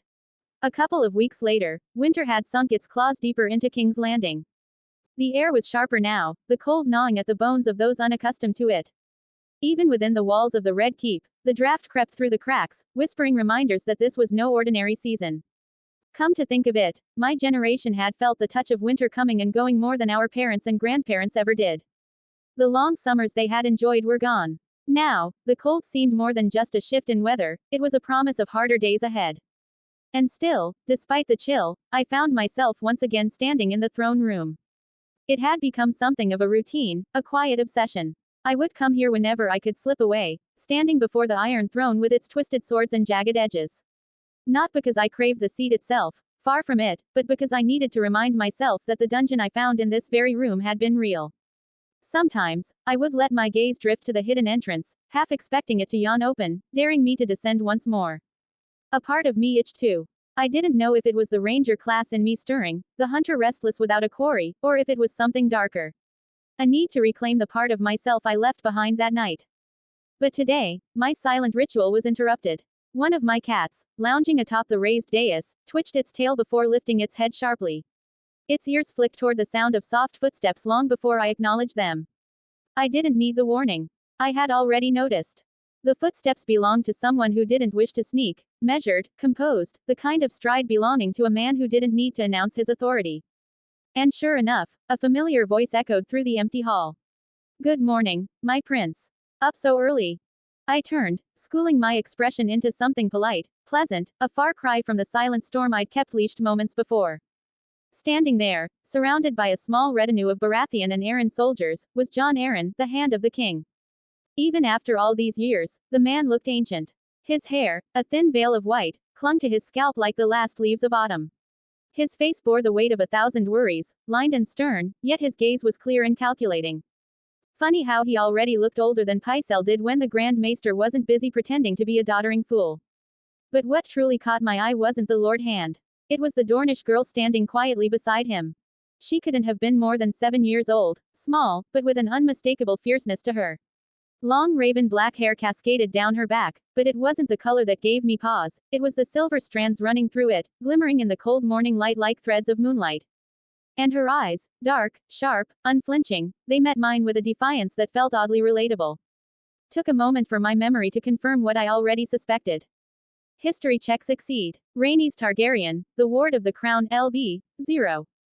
Ah, so that's new. I kept my face neutral, though the revelation coiled like a viper in my gut. Rhaenys Targaryen, the daughter of Prince Rhaegar, the man whose very existence still cast a long, bitter shadow over my father's reign. The girl whose mother, Elia Martell, had died in the sack of King's Landing at the hands of men wearing the banners of House Lannister. And yet, here she stood, alive, not a ghost or a memory, but a child under the protection of Jon Arryn. She was a living reminder of the blood that still ran through the veins of House Targaryen. A spark that could, under the right, or wrong, circumstances, reignite a firestorm. Jon Arryn's voice pulled me from my thoughts. Is it so? He said with a small, diplomatic smile. What a commendable effort on your part. I must thank you for helping my daughter with her studies. Her improvement is beyond notable, she even aids me in my work from time to time. His daughter, Elise Arryn. A far safer topic. I let a more genuine smile cross my lips. Don't mention it, Lord Arryn. She's been a great friend to me. And she had, a quiet, clever girl who, despite being mentally younger than me, possessed a keen mind and a gentle curiosity. I was already considering ways to have her subtly plant some of my ideas into her father's ear, small improvements for King's Landing disguised as innocent suggestions from a daughter eager to help. John's smile didn't falter. If he suspected I had ulterior motives, he didn't show it. Insight check succeed. But his ulterior motives were clear to me. Good to know, he said softly, but my gratitude remains. Do visit us when you have the time, my little girl would enjoy it. I faked a polite chuckle, bowing my head slightly. I am humbled by your kindness, Lord Arryn. I'll find the time to visit you both soon. I swear it. The Hand gave a satisfied nod, and with a flick of his hand, his retinue began to move past me, their boots tapping a steady rhythm against the cold stone floor. But my gaze didn't follow him. No, my eyes remained fixed on her. Rhaenys hadn't moved, lingering just a step behind Jon Arryn. She didn't speak, didn't curtsy, she only stared. A silent challenge hidden behind a child's face. And I met her gaze without flinching. The system's words still hung in the corner of my vision, a quiet reminder of what this girl truly represented. Later, from what I was able to uncover, Rhaegar's daughter was secured with an iron grip. Almost 5 years under lock and key, hidden so well that it took nothing less than sheer coincidence for us to cross paths. I spoke to Elise about it not long after. She admitted, with a tilt of her head and a thoughtful hum, that she hadn't met Rhaenys either, only heard whispers. Rumors that the girl was ill-tempered, prone to sharp words and sudden moods. A difficult child, as the Red Keep's servants murmured when they thought no one important was listening. Though, if the girl had truly inherited a streak of Dornish fire, who could blame her? She was a survivor of a massacre, the daughter of a slain prince and a murdered princess, now living under the roof of the very man who helped orchestrate her family's downfall. If anything, it was a miracle her defiance hadn't burned brighter. But still, her presence was a silent weapon. With Rhaenys alive, the Martells would tread carefully. Elia's blood still flowed in her daughter's veins, a thread binding Dorne's loyalty, or at least their restraint. So long as Rhaenys remained a ward of the crown, House Martell would have to think twice before openly defying the Iron Throne or the Lannisters. And, with any luck, this delicate balance might extend to Daenerys as well, once the last dragon princess of House Targaryen inevitably became something more than a mere exile. A mother of dragons. Gods, that was a complex thought I will have to unpack eventually. Sooner or later. The clink of my boots against stone echoed softly as I reached the stairs leading to the dining hall. I kept my pace measured, unhurried, letting the pieces fall into place in my mind. Jon Arryn's presence today was no accident. Nor was Rainey's sudden appearance at his side. The hand of the king was many things, a just man, a patient one, but subtlety was a blade he wielded with precision. Speaking of John Arryn, Elise. The girl who shouldn't exist. By all accounts, at least from what I remembered, John Arryn was only supposed to have one child, the sickly, frail Robert Arryn, the sweet Robin, born of his second marriage to Lisa Tully. A boy destined to cling to his mother's skirts, too weak of body and will to be a proper heir. And yet, there was Elise. Bright-eyed, clever, and most importantly, healthy. No doubt, her existence has already shifted the board for all the other players of the Game of Thrones. Elise Arryn could mean many things, a tool for John Arryn to secure his legacy, an alternative to the yet-to-be-born sickly heir of the Vale, or perhaps something more subtle, a future player in this ever-churning game. And whether John Arryn meant or not, he had placed her in my orbit. I adjusted the sleeve of my tunic as I reached the entrance to the dining hall, the scent of roasted meats and spiced wine already drifting through the open archway. But even as I prepared to step inside and play the role of the king's eldest son, smiling, laughing, masking my thoughts behind a wall of practiced charm, one question gnawed at the back of my mind. Why had John Arryn chosen today, this morning, to let Rhaenys Targaryen stand at his side? What game was the hand playing? And more importantly, was I already a piece on his board? The dining hall of the Red Keep was alive with quiet tension masked by the clinking of silverware against fine plates. Servants bustled between long tables, their movements efficient, heads bowed, voices a mere whisper beneath the low murmur of noble conversation. The air smelled of roasted meats, fresh bread, and spiced wine, a cruel contrast to the biting chill I had witnessed outside. I entered silently, a ghost at the edge of the torchlight, and took a moment to assess the room. The royal family was already gathered around the high table. Robert Baratheon, the king of the Seven Kingdoms and my father, was tearing into a hunk of bread like a man starved, chewing with little regard for decorum. His beard, black as a crow's wing and speckled with crumbs, shifted with every grunt of satisfaction. Uncle Stannis, seated to his right, was the picture of restrained fury. His jaw clenched so tightly I half expected the stone chair beneath him to crack. Every breach of etiquette Robert committed seemed to wound him more deeply than a blade ever could. Cersei, my mother, sat like a statue carved from gold, perfect and unyielding. Her smile was a mask of polite disinterest, the slight shadow beneath her eyes betraying a lack of sleep. Not that anyone would dare mention it. She ate delicately, each movement a lesson in courtly grace, a queen playing her part to perfection. And beside her, Uncle Jaime. He lounged in his chair with the effortless arrogance of a man who knew he was the most beautiful person in the room. The Kingslayer wore his signature smirk, more amused by Robert's lack of manners than offended, the gold of his hair catching the morning light like a halo. Then there was John Arryn, the Lord Hand, with his hawkish eyes and weathered face, deep in quiet discussion with Uncle Stannis. They spoke in hushed tones, their words too soft to catch, but the concern etched into the Lord of the Vale's brow told me more than enough. Whatever troubled them was not some trivial court matter. At John's side, his wife, Lisa Tully, remained distant, both in spirit and presence, picking at her food with all the enthusiasm of a woman forced into a marriage bed long gone cold. And Elise Arryn, John's daughter, sat beside her father, though her gaze wandered until it found me. A sly smile played on her lips, and when she was sure no one was watching, she winked. So, she had gained permission too. Good. The moment I stepped into the light, the conversation slowed, and heads turned. By the gods, lad. Robert's voice boomed across the hall, louder than necessary, it always was. Were you planning on starting your day on an empty stomach? It was more of a bark than a question, the kind of fatherly concern only Robert Baratheon could muster, veiled beneath a layer of noise and bluster. Apologies for my lateness, father. My reply was smooth, the words dipped in just enough respect to keep him content without sounding servile.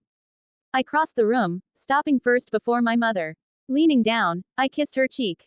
Good morning, mother, I murmured softly enough that only she could hear. Cersei's lips curved, a smile warmer than usual, not entirely maternal, but not wholly empty either. Good morning, my sweet boy, she said, and for a moment, just a fleeting one, it sounded genuine. Jaime's hand ruffled my hair as I straightened. You look half frozen, he said with a chuckle. What were you doing, wrestling snow bears beyond the wall? It wasn't the worst guess. I took my seat as servants appeared like phantoms, setting a plate before me, steam still rising from the freshly cooked meal. My stomach twisted at the sight. The hunger was sharp, a lingering echo of the time I spent trapped in the instant dungeon, where food was a distant memory and survival meant more than sating mere hunger. The composure I kept now, not devouring the meal like a starving hound, took far more effort than the false smiles I handed out to the court. Robert's voice broke the silence again. Had some trouble sleeping, boy? I wiped my mouth with a cloth, already bracing for the next round of bluster. I was busy doing my morning exercises. I replied, carefully casual. It's the only way to keep from freezing in this cold. The king grunted approvingly. Ah, as good a reason as any. Then, with a glimmer of something between curiosity and exasperation, Robert's eyes narrowed. So, I hear you want to visit the city. In the middle of a bloody winter. I nodded. Indeed, father, it's actually the perfect time for such an endeavor. With the season, I hear King's Landing is less chaotic. My words were precise, calculated. I've already spoken to Maester Pycelle and Lord Commander Barristan. Both agreed it would be a valuable experience, and even suggested a few places I might visit. All I need is your permission. Robert sighed. I knew why. This wasn't the first time he had been dragged into one of my ambitions, my push to train, to learn, to grow, and every time, it stirred a fight between him and Cersei. Not because she feared for my safety, mind you, but because it reminded her how little control she had over me. Fine, the king finally said, waving a hand. I'll arrange for some guards to go with you. As expected, Cersei bristled. Are you sure that's wise, Robert? She asked, her voice silk hiding steel. Our son is young. The city will still be there in a few years. There's no rush. I smiled softly. Please, don't worry, mother. I'll be well guarded, and I promise to avoid the more troublesome districts. Deception check successful. Cersei's frown lingered for a heartbeat, but she relented. If you insist, she eventually murmured. Jaime chuckled. Come now, sister. We were younger when father took us to Lannisport, weren't we? His easy grin was a shield against her disapproval. Besides, I'll make sure the boy returns in one piece before nightfall. Cersei's gaze softened just enough at Jaime's words, the invisible thread between them tugged, ever present, ever tense.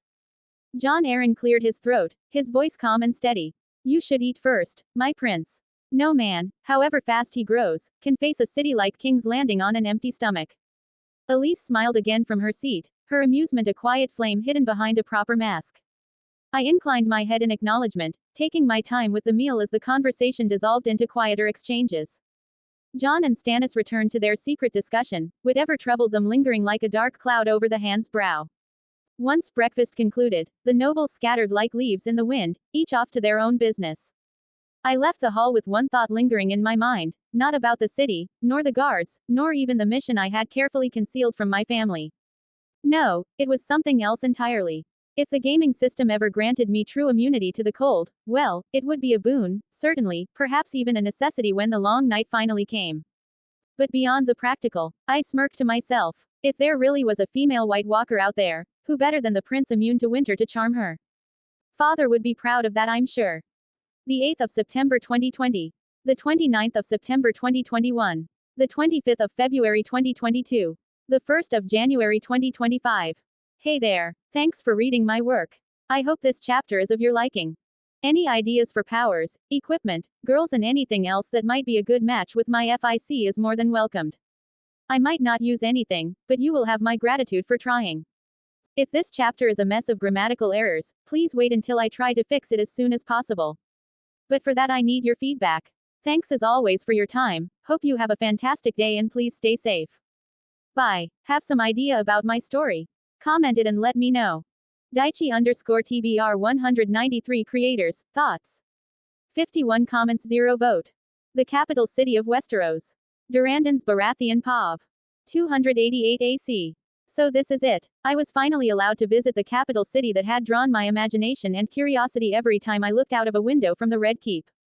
Even with 2 soldiers that will be dogging my every step, poor souls whose patience was certainly wearing thinner than their swords with all this babysitting work, and Uncle Jaime shadowing me with that ever-present smirk of his. But that will be tomorrow. Today was a different matter. For now, I was allowed to wander the Red Keep at my leisure. Or at least the parts the guards thought I was exploring. Let's call it a proper chance to give my so-called home a thorough inspection. Not that I hadn't done so before. The Red Keep loomed over King's Landing like some blood-red beast, more fortress than palace. Its walls weren't just tall, they felt angry, as if the very stone still remembered the cruelty of Maegor the Mad who built them. People liked to talk about how Aegon the Conqueror raised the first stronghold here, the Aegon Fort, little more than a wooden palisade thrown atop the hill, a temporary foothold for a man who didn't plan on losing. But Aegon's son, Maegor, had a flair for the dramatic. He tore down the Aegon Fort and built something permanent, a monument to fear. And, naturally, once the last stone was laid, Maegr slaughtered the builders to keep the Red Keep's secrets buried with them. A bit excessive, but I suppose it worked. Nothing says no unauthorized renovations, quite like a mass grave.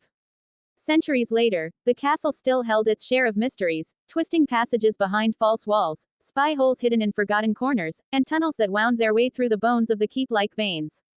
I like to imagine it as my very own Hogwarts, complete with secret chambers and a layout so convoluted it feels like the architect lost a bet.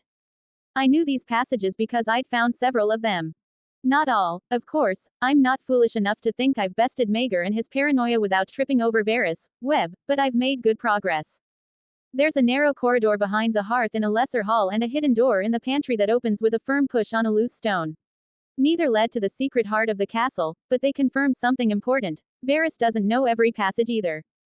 The first time I stumbled into one of his little birds, the boy froze like a startled rabbit. My face was hidden, and with a few carefully chosen words and a deliberately bored tone, I convinced him I was just another of the spider's spies. Then I slipped back into the pantry, muttering about a midnight snack. Since then, I've learned to tread more carefully. The trick wasn't just finding the tunnels, it was using them without alerting the spider. A silent game of hide and seek with a man who seemed to have eyes everywhere. But the Red Keep wasn't all hidden doors and dark corners, it was also a fortress, a layered nightmare for any would-be invader. The high curtain walls and barbican ensured that even if someone breached the city's defenses, they'd still have to fight their way uphill through Aegon's Hill. Good luck with that. Scaling a hill while being pelted by arrows and boiling oil didn't exactly make for a pleasant afternoon. And if they did break into the outer ward, they'd find granaries, wells, and storerooms, stocked and ready for a siege. A grim reminder that the keep was built not for comfort, but for long, miserable battles. Not that it stopped my grandfather, of course. Tywin Lannister sacked the city despite all those defenses, proving that gold and betrayal often cut deeper than steel. Then there was Maegor's Holdfast, a castle within a castle. Encircled by a dry moat, its walls were 12 feet thick, and it had only one bridge in and out, with an iron portcullis at each end. A prison disguised as a refuge. If an enemy ever made it that far, they'd find themselves cornered like rats, with no tunnels to slip through. Maegor made sure of that. It was the last stand, the final redoubt. And it was where I slept. Cozy, if not a bit restrictive. But for all its grim practicality, the Red Keep still tried to play at being a palace, a strange, split identity of blood and silk. The Godswood, for example, was beautiful in its own way, though the lack of a weirwood made it feel more like a garden than a true sacred place. Elise and I used to play there during the summer, using the Great Oak as our castle for make-believe battles, or as a place for me to sing songs and spin tales. These winter days, I still found myself drawn there, though more for the quiet than anything else. The sept was another piece of the palace's softer side, a private place of worship for the highborn. I once met Lord Giles Rosby there, a wheezing old man with a cough that could shake the rafters. Twice married and still without an heir, he looked less like a lord and more like a corpse no one had bothered to bury yet. If the gods were listening to his prayers, they were ignoring them. Then there was the rookery, perched high above the castle like a watchful crow. Grand Maester Pycelle ruled over the ravens and their endless stream of letters, the lifeblood of the realm's secrets. The old man fancied himself a teacher, though half the time, the lessons felt more like gossip disguised as wisdom. Still, I listened, carefully. And, of course, the ballroom, all polished stone and heavy curtains, where lords and ladies danced, their smiles as sharp as their daggers. My own first dance lessons had been less about grace and more about appearances, a reminder that at court, every step was a move in a larger game. But nothing compared to the Great Hall. The Iron Throne sat there like a trap masquerading as a chair, poetic, really. A jagged, twisted thing of melted swords, its edges catching the torchlight in 100 deadly glimmers. It wasn't some sleek, symbolic seat like the nonsense the showrunners conjured. No, this was a throne built to cut. A warning as much to its occupant as to their enemies. King Robert rarely graced it with his presence. More often, it was Jon Arryn who held court, his stern voice echoing against the stone as he dealt with petitions and emissaries. It was there, in that cavernous hall, that I first saw Jalabar Exho, an exiled prince from the Summer Isles, his coat a riot of bright feathers, his skin dark as polished teak. Jalabar Xho, exiled Prince Ranger, LV, 2. He looked like a man who had once worn a crown but now only wore its shadow. Our first conversation happened not long after. This one is known as Jalabar Exho, young prince. But you may just call me Jalabar. He told me, his voice a smooth, liquid thing, an amber accent flowing through the clumsy edges of the common tongue. He bowed with the kind of grace that only comes from a man who still remembers what it was like to have people bow back. This one has heard that despite your age, you are already an avid learner. He added, his smile equal parts warmth and calculation. If you wish, I might be of use in better understanding the summer tongue and culture. Or perhaps, you might also be interested in some input during your training sessions with ranged weapons. Since your frame isn't yet big enough to fully draw a longbow, I suggest you take proficiency with either the sling or the short bow. Practical advice, masked as politeness. I would be very grateful if you shared your experience, Jalabar. I replied with the same respectful tone I reserved for those who underestimated me, polite, agreeable, but already thinking 3 steps ahead. A new language to learn, new way to wield weapons, and perhaps more useful still, a man with a sharp eye and sharper ambitions. My mother dismissed him as a high-born beggar draped in gaudy feathers, while my father saw him as a novelty, and, if rumors were to be believed, an opportunity to fill his bed with summer islander servants. But I saw something else. Potential. You know, my prince, that this one was a prince once. He told me, much later, once familiarity had loosened his tongue. As a matter of fact, I am the exiled prince of the Red Flower Vale, banished after losing one of our highly ritualized wars, as is the tradition of my homeland. The Summer Isles, a lush archipelago south of Westeros, west of Sothorios and Noth. A place of warm seas and golden skies, so far removed from the cold stone of the Red Keep it might as well have been a different world. This one has come to King's Landing to request gold and swords from your father, King of the 7 Kingdoms, to help me regain my birthright. His voice softened, as if admitting it aloud risked shattering the illusion of hope. At first, your father seemed interested in the notion, but, he paused, choosing his words carefully. He has, unfortunately, continuously told me he would put it off until next year. Really? I feigned surprise with the wide-eyed innocence only a child could wield. Jalabar's smile faltered, just for a moment, but hope is a stubborn thing. Not that I'm ungrateful for your sire's hospitality. He added quickly, as though realizing how his words might sound if carried to the wrong ears. Quite the contrary. I understand that the harsher and more frequent winters are a greater concern for your people here in Westeros. But you must miss your home. I said softly, more statement than question. His eyes lit up, a flicker of longing, a glimpse of a man still reaching for something just out of grasp. Precisely. He nodded. Hopeful. Always hopeful. I wondered then if that was his curse, to cling to a dream that Robert Baratheon would never grant him. Because while the king always put off Jalabar's request for help, he never gave him the courtesy of a firm refusal. No, Robert's answer was always the same, not a hard, no, but a thoughtless, next year. A promise without weight, a leash disguised as a gift. And so, year after year, Jalabar remained, a prince without a home, a petitioner without a cause, slowly becoming more courtier than exile. Yet despite his colorful feathers and his ever-dimming hope, he was still one of the most intriguing figures at court, though that wasn't exactly a high bar to clear. One of the few, at least, worth a second glance. But even Jalabar's feathers paled next to the man who was often found drinking beside him. Thoros of Myr, the Pink Priest Cleric, LV, 1. A tall, broad-shouldered man in his early 20s, with a shaved head like a monk and a face kept smooth not by discipline but by sheer indifference. His red robes, meant to be a symbol of devotion to the Lord of Light, flapped open most of the time, more like a drunkard's cloak than a holy vestment. He was as far from pious as a priest could be. Ha ha ha, you've always got the best tales, my prince. Thoros roared, his laughter echoing off the stone walls as he reacted to one of the more outlandish stories I had, carefully, shared from my previous life.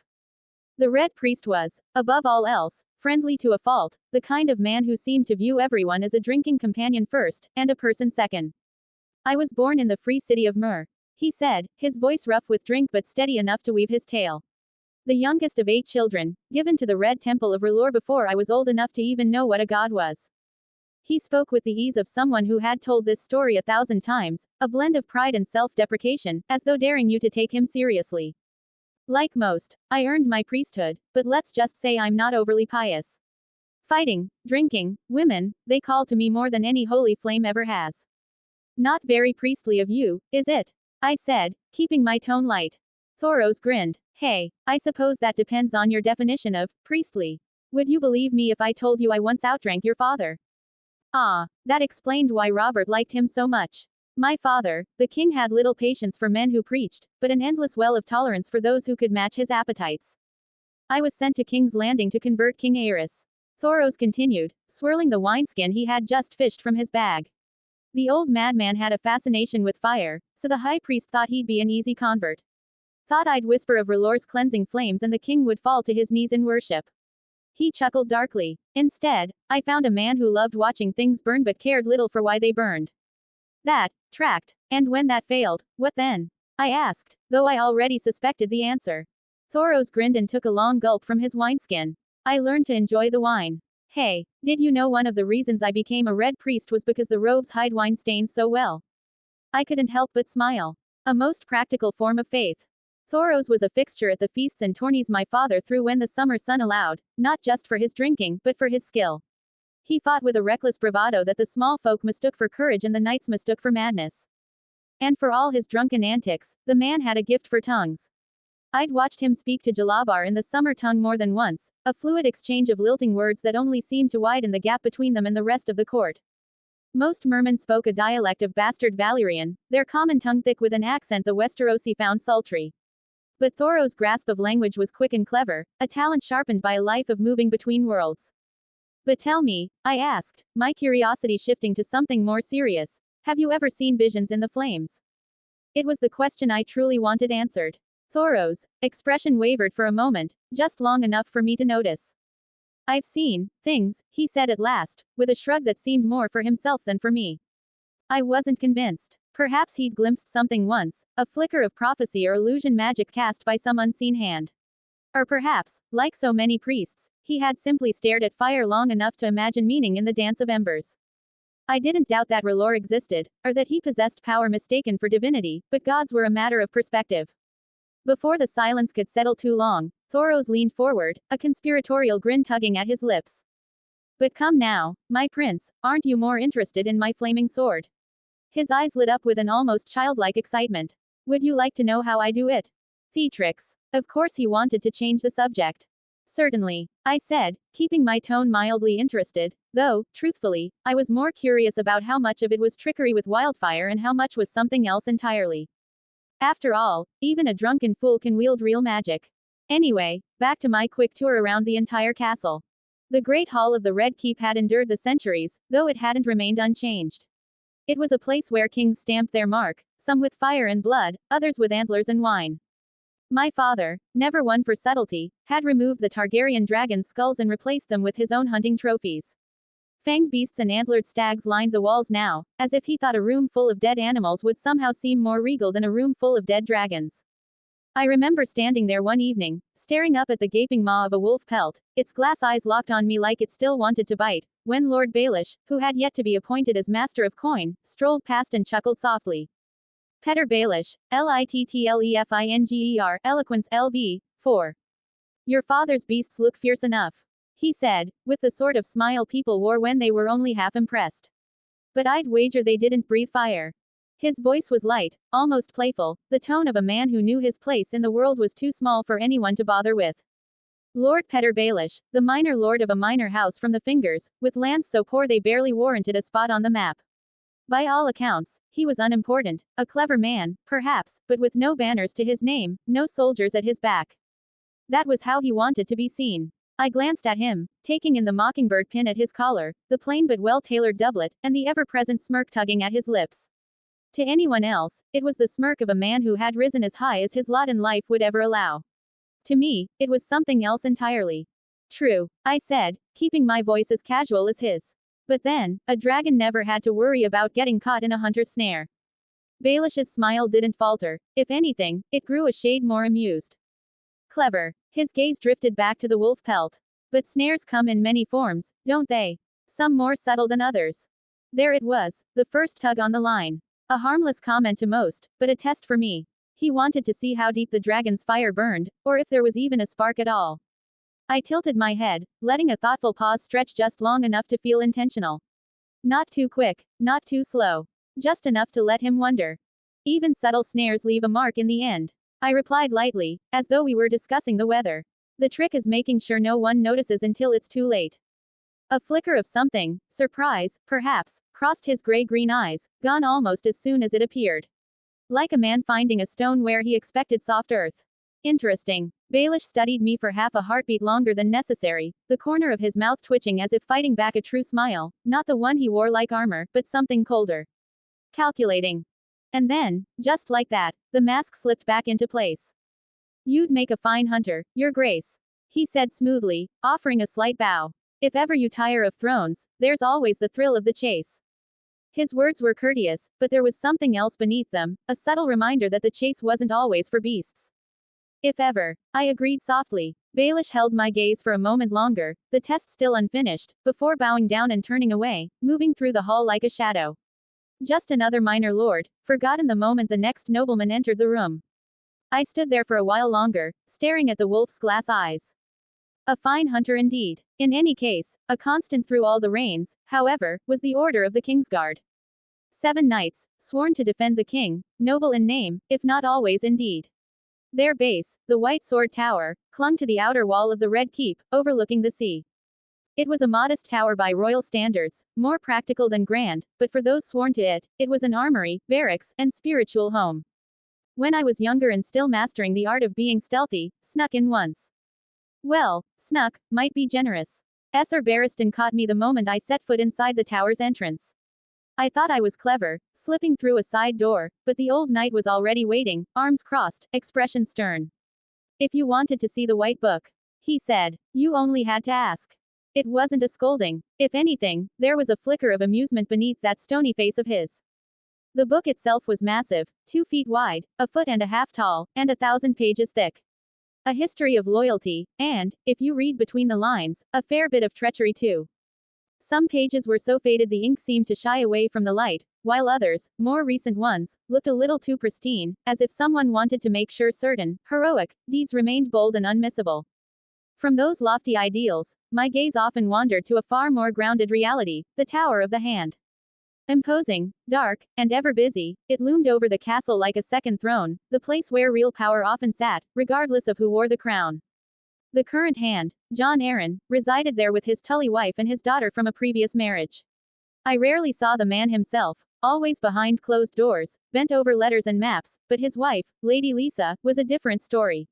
She had a habit of watching the feasts, offering brittle smiles that never quite reached her eyes. But that wasn't all the tower held. Word was finally spreading around the castle that Princess Rhaenys, the only living child of Prince Rhaegar Targaryen, was kept there. The crown's ward, or its hostage, depending on how charitably you viewed it. Would you look at that? An actual princess locked away in the highest room of the highest tower, waiting to be rescued by her knight in shining armor. It would be romantic, if it weren't so unsettling. Because from what I heard, the damsel in distress might also be the dragon. A girl with the blood of the last dragon prince flowing through her veins, and the kind of claim to the throne that made men sharpen their swords in dark rooms. I'd spent the nights leading up to my visit sneaking through the Red Keep, mapping the castle's layout in the quiet hours. More out of boredom than necessity, really, though knowing a few hidden passages seemed like a wise investment. The Tower of the Hand, I noticed, sat at the heart of a web of tunnels and hidden passageways, a focal point in the castle's vast and secretive underbelly. One night, while trailing the outline of a stone wall in a deserted corridor, I found a loose brick, a concealed handle for a hidden door. It didn't lead anywhere grand, just a cramped tunnel reeking of stale air, but it confirmed that the castle had more rats than just the ones in the kitchens.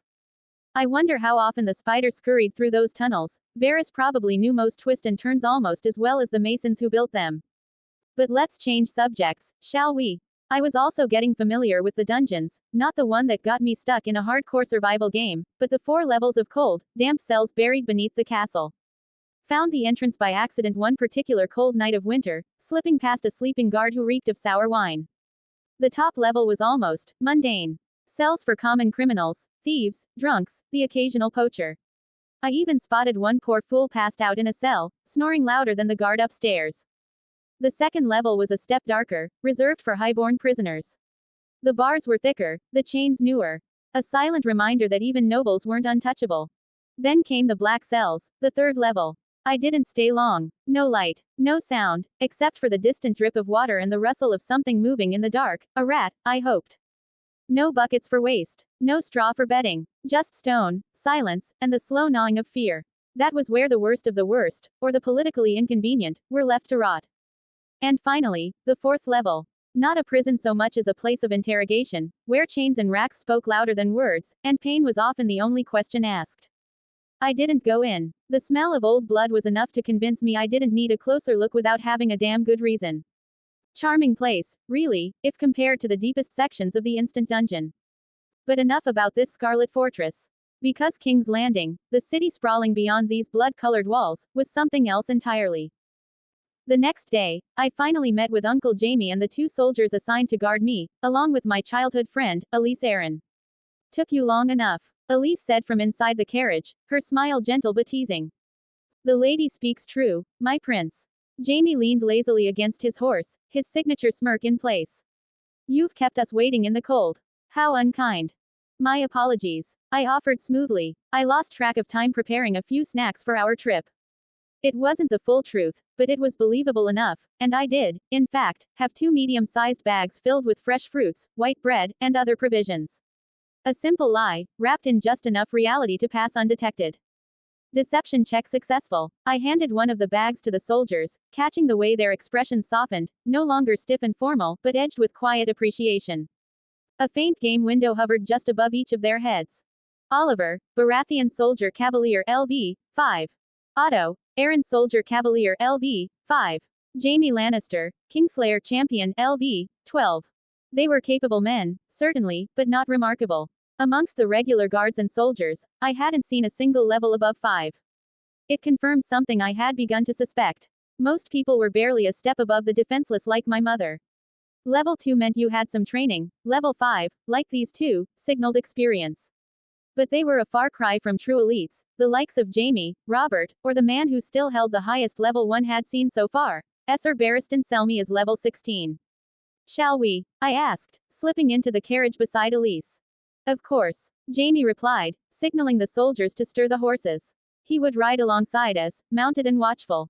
As we approached King's Landing, the city's sheer scale loomed ahead. Whether by road or sea, the first sight of the capital was always the same, a sprawling, chaotic beast of stone and smoke. I can't believe we're finally here, Elise said softly, gazing through the window with wide eyes. All this time, I've only seen it from afar. It's so much bigger than I imagined. It is, I agreed, indulging her sense of awe. While Essos may boast larger cities, nothing in Westeros rivals King's Landing. And it grows larger every year. She nodded. You've told me that before, how the small folk have spread beyond the city walls, building their huts and trading posts along the docks and at the city gates. Correct, I said, though I wrinkled my nose in mock disgust, despite having smelled far worse during my time at the instant dungeon. Though I wasn't entirely prepared for the smell. Elise laughed, scrunching her own nose in exaggerated fashion. Gods, can anyone actually get used to this? I've got the poisoned condition simply by breathing this air. I thought half-jokingly. The stench carries for miles, I said lightly, driven inland by the sea breeze. It's worse down here, but the red keep sits above it all. The castle benefits from both height and distance. Thank the gods for that, she muttered without losing her gentle composure. I allowed myself a faint smile. The sewers and drainage systems installed by King Jaehaerys 2 centuries ago lessened the risk of disease, but they did little for the city's, let's say, fragrance. The Conciliator King, right? Elise asked, her voice brightening at the familiar name. I inclined my head, pleased. Yes. Without him, it would be far worse.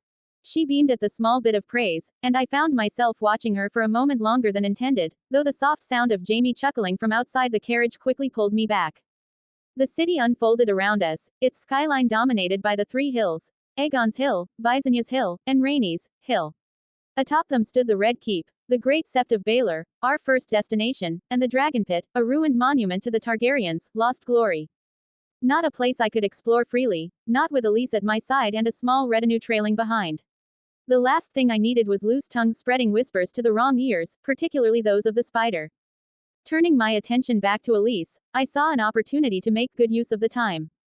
Tell me, I said, keeping my tone light, do you remember the names of the 7 gates of King's Landing?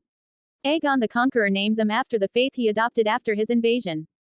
Elise's brows knitted for a moment before her gaze flicked to the gates in the distance and began naming them with finger pointing. Let's see, Iron Gate, Dragon Gate, Old Gate, the Gate of the Gods, River Gate, Lion Gate, and the King's Gate. Almost, I corrected gently, pointing my finger as well. The Dragon Gate leads north to the King's Road. The Iron Gate opens to the Rosby Road. Her face fell. I forgot, sorry. I reached out, placing a hand on her shoulder. Don't be. The only true mistake is fearing to make one. Failures can turn you into something better than you were before, but only if you're willing to learn from them. Her light blue eyes met mine, startled at first, then resolute. I understand, yes. I heard Jaime's quiet laughter again, a soft, knowing chuckle that seemed to say, how charming. The streets grew narrower as we drove through the half-empty roads, a thin layer of snow coating the cobblestones. Soon, Visonya's hill loomed ahead, its summit crowned by the great sept of Baylor. But I didn't signal for the carriage to ascend just yet. At the foot of the hill, my gaze drifted to an unfamiliar structure, the Alchemists' Guild, a stark contrast to the white marble of the sept. The guild's black stone seemed to drink in the light, a dark, twisted warren that sprawled along the street of the sisters. The soldiers shifted uneasily when I ordered the carriage to halt. The guild's reputation had that effect on most men. Even so, I didn't issue a command, not yet. Instead, I spoke calmly, weaving just enough reasoning into my words to soften their hesitation. A touch of my persuasion skill. Jamie was harder to convince. He didn't like the idea of me lingering near the alchemists, and his easy smirk thinned into something cooler.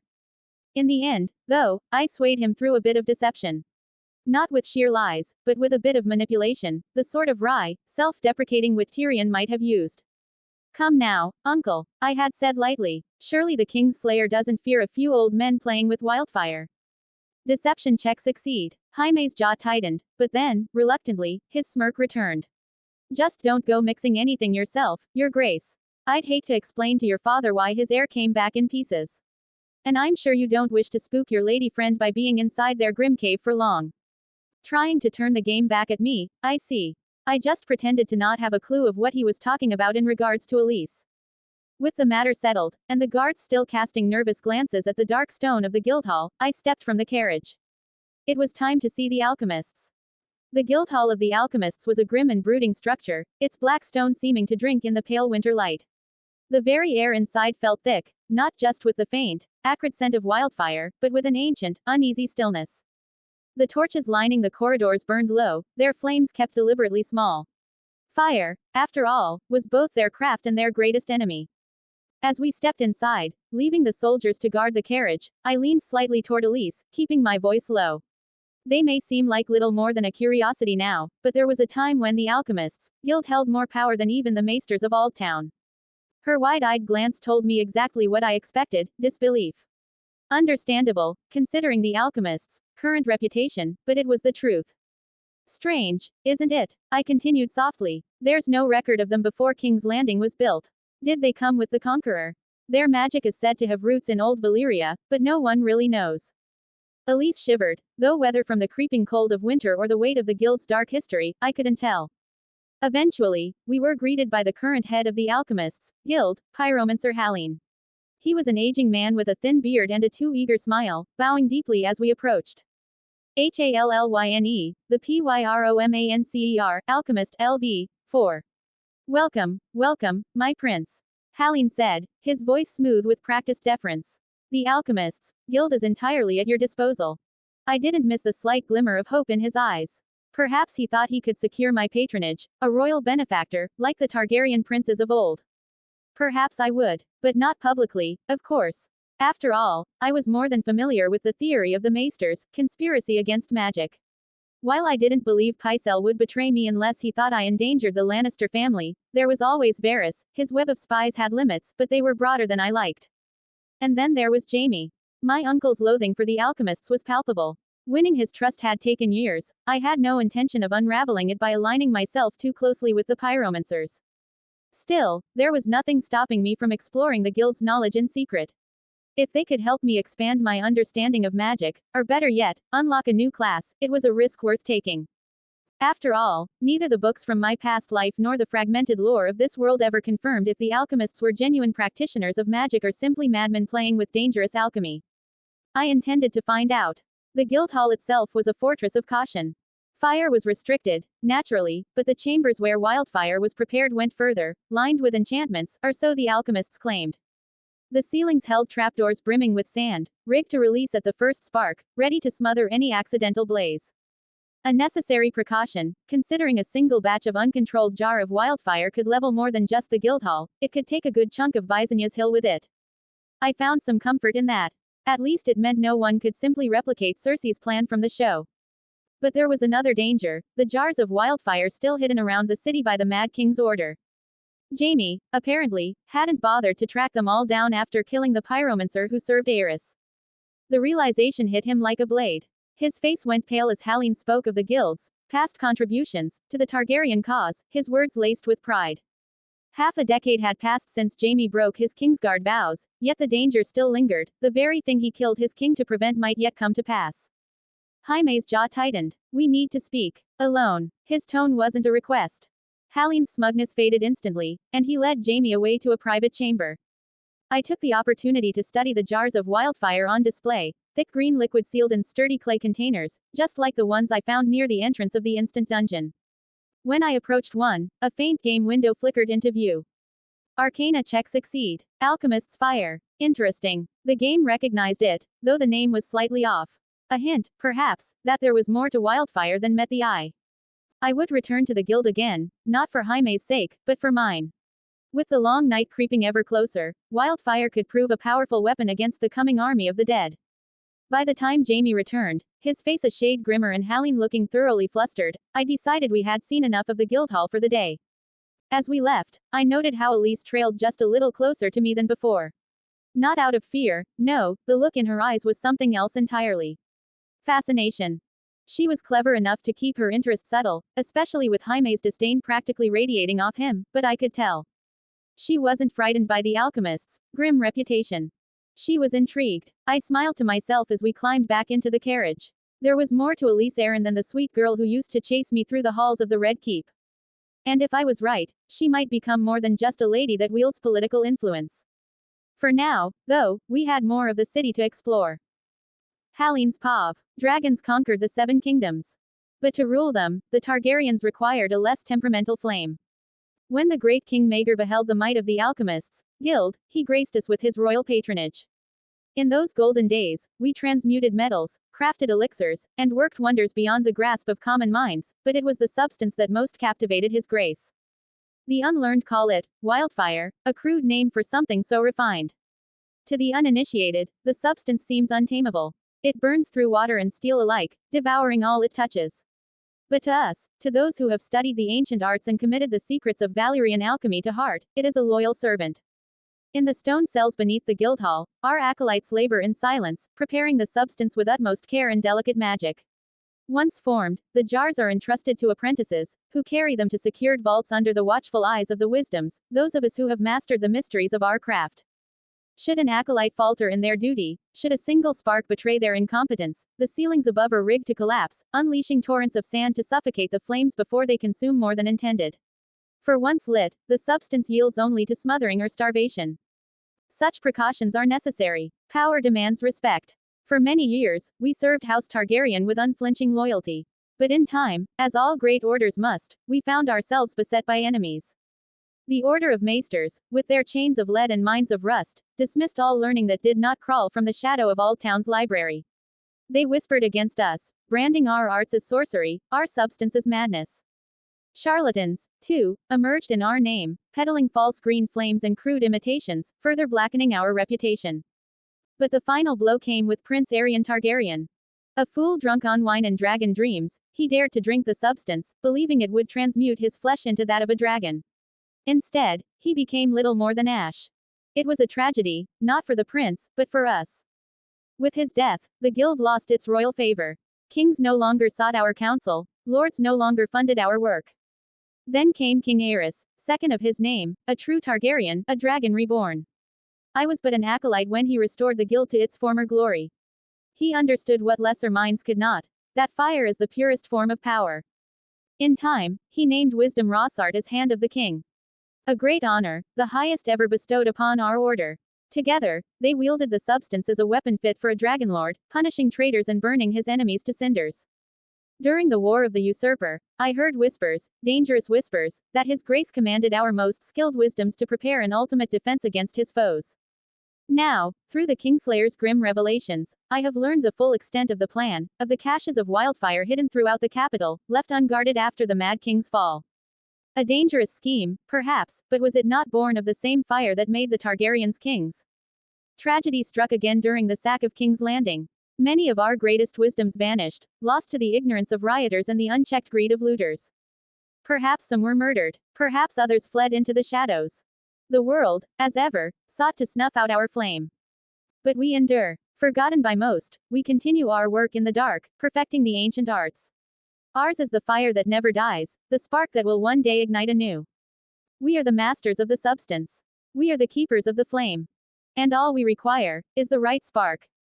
Durrandon Baratheon's Pav. After finally riding up Visonya's hill, we saw it. The great sept of Baelor. It's even more beautiful up close. Elise remarked, her voice soft with awe, though she couldn't resist slipping into her nerdy mode. The great sept was the brainchild of Baelor the Blessed, the 9th Targaryen king, built over 130 years ago. His statue stands proudly in front of the sept, gazing serenely over the marble plaza and gardens. I gave a nod of approval, the kind you offer when someone says something obvious but expects a reaction anyway. Truthfully, if Pycelle's droning lessons on religion were to be trusted, this wasn't the first sept built here. The High Septon in Aldtown had ordered one long before Baelor, back when Aegon the Conqueror decided to plant his new capital by the Blackwater. That one didn't last long, though, not with Maegor the Cruel torching it to the ground during his war with the Faith Militant. So generations later, Baelor, in all his pious glory, saw fit to replace it with this. And just like that, the faith of the Seven shifted its heart from Aldtown to King's Landing. From the starry sept to the political center of Westeros. Convenient. Faith had a way of following power like a dog chasing a bone. The sept itself loomed before us, an imposing dome of white marble crowned by 7 crystal towers, each blinking and shimmering under the summer sun. The soldiers escorting our carriage crossed themselves in silent reverence, or superstition, hard to tell which. Though I caught Jaime's eye as he watched them, his lip curling ever so slightly. Pious displays didn't seem to impress my uncle. Not that I could blame him. Each of the 7 towers housed a great bell, and their chimes weren't just for show. One bell meant a summoning, a call for the small folk to gather for some grand announcement. All 7 ringing at once. That was for the truly important moments, royal weddings, royal funerals, or royal beheadings. Sometimes, the clamor lasted for a full day. I remembered a few restless nights back when I still needed sleep to lower my exhaustion levels, thanks to those damned bells. The entrance into the sept was lined with doors, each one reserved for a particular figure of faith. Septons used the father's door, septas the mother's, and so on, a tidy bit of symbolism, I supposed. Ironically, all those doors led to the same place, the Hall of Lamps. And it lived up to the name. One step inside, and the ceiling blazed with globes of colored glass, casting intricate patterns of light that danced across the walls like rainbow ghosts. It was admittedly beautiful, though I couldn't help but wonder how much those lamps cost, and how many of the small folk starving outside the sept's marble walls might have eaten for the price of just one. Beyond the hall, the main sept unfolded, vast and echoing, with 7 marble aisles and 7 crossing transepts, each leading to an altar dedicated to one of the 7 who are one. I decided to test Elisa's knowledge, if only to see if she would trip over her own eagerness to impress me. The father? I asked, staring at the statue like Zeus from the old Greek tales. Judgment, she replied promptly, a figure of divine authority. I arched an eyebrow, thinking of Hera, though with less jealousy and more forgiveness. And the mother? Mercy and protection. The warrior, recalling Ares, but nobler is the idyllic image of a true knight. Strength and courage. She was doing well, expectedly well. The smith. Now my thoughts drifted towards Hephaestus. Creation and labor. I smiled faintly, now thinking of this world's echo of Aphrodite. The maiden. Innocence and fertility. The crone. Now thinking about a fusion of the Greek fates, Clotho, Lachesis, and Atropos. Wisdom. And the stranger? I asked, thinking about the god that most people avoided saying its name, almost like people did with Voldemort's name in the wizarding world. Elise hesitated for half a beat longer than the others. Death, she said softly. An outcast, feared and unnamed. Now that was more like it. The stranger always intrigued me, this grim reaper figure who embodied death itself, unspoken and avoided like a shadow at the edge of a campfire. The many-faced god demanded service, but the stranger simply existed.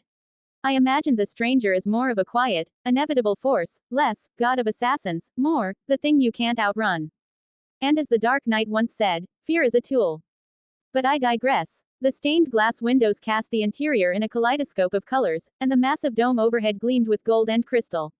For a world seemingly stuck in the Middle Ages, they had managed to build something more breathtaking than many modern structures back home. Faith, for all its mysticism, knew how to spend its money. People prayed according to their needs. Sailors lit candles for the smith before heading to sea, wanderers sought the crone's wisdom, and marriages were performed between the altars of the mother and the father, by grand unions meant to be blessed by gods but dictated by politics. The great sept had seen its share of famous weddings. Robert and Cersei, Rhaegar and Elia, even Tywin Lannister, when he was hand, married Joanna here. All the public faces of the faith, spotless and righteous, or so they'd have you believe. But I knew better. Beneath the sept lay its vaults, where the true business of religion unfolded away from prying eyes. Cells for penance, private chambers for royal burials, and, though no one spoke of it, hoards of wealth in the form of ornaments, vestments, and jewelry gathered over centuries. Not coin, of course, that would be too crass, but gold-threaded robes, crystal chalices, and bejeweled relics. Things that didn't see the light of day. A waste, really. If it were up to me, those treasures would be put to better use than collecting dust beneath a marble floor. The faith of the seven held the seven kingdoms together, more or less, with a veneer of tolerance for the North's old gods, the Rhoyner's river deities, and even the Ironborn's drowned god. A lesser man might view these other faiths as threats, reasons to declare holy war against heretics and wipe out anything that didn't bow to the seven. But that would be foolish. Granted, I wasn't looking to build some utopia where every religion held hands and sang songs. No, I wanted an empire with the faith as its dominant pillar, but one that absorbed strength from the others, like Rome did with the Greeks. Let the North have its weirwoods, the Rhoyner their mother Rhoyne, and the Ironborn their salt-soaked rites. None of it threatened the faith of the seven, not if I played it right. Religion could be a weapon, but it could also be a shield. And I intended to wield both. Septon Lucan's Pav. The father reached his hand into the heavens and pulled down 7 stars. And one by one, he set them on the brow of Huger of the Hill to make a glowing crown. The maiden brought him forth a girl as supple as willow, with eyes like deep pools, and Huger declared that he would have her for his bride. So the mother made her fertile, and the crone foretold that she would bear the king 44 mighty sons. The warrior gave strength to their arms, whilst the smith wrought for each a suit of iron plates. But the gods no longer walk the earth among us, and you need only open your eyes to see the ruin we have made of their creation since. I was not always a man of silk robes and whispered prayers within the great sept of Baelor. I was born in a small village along the banks of the Blueburn, the son of a cobbler who earned his bread mending the boots of men wealthier than himself.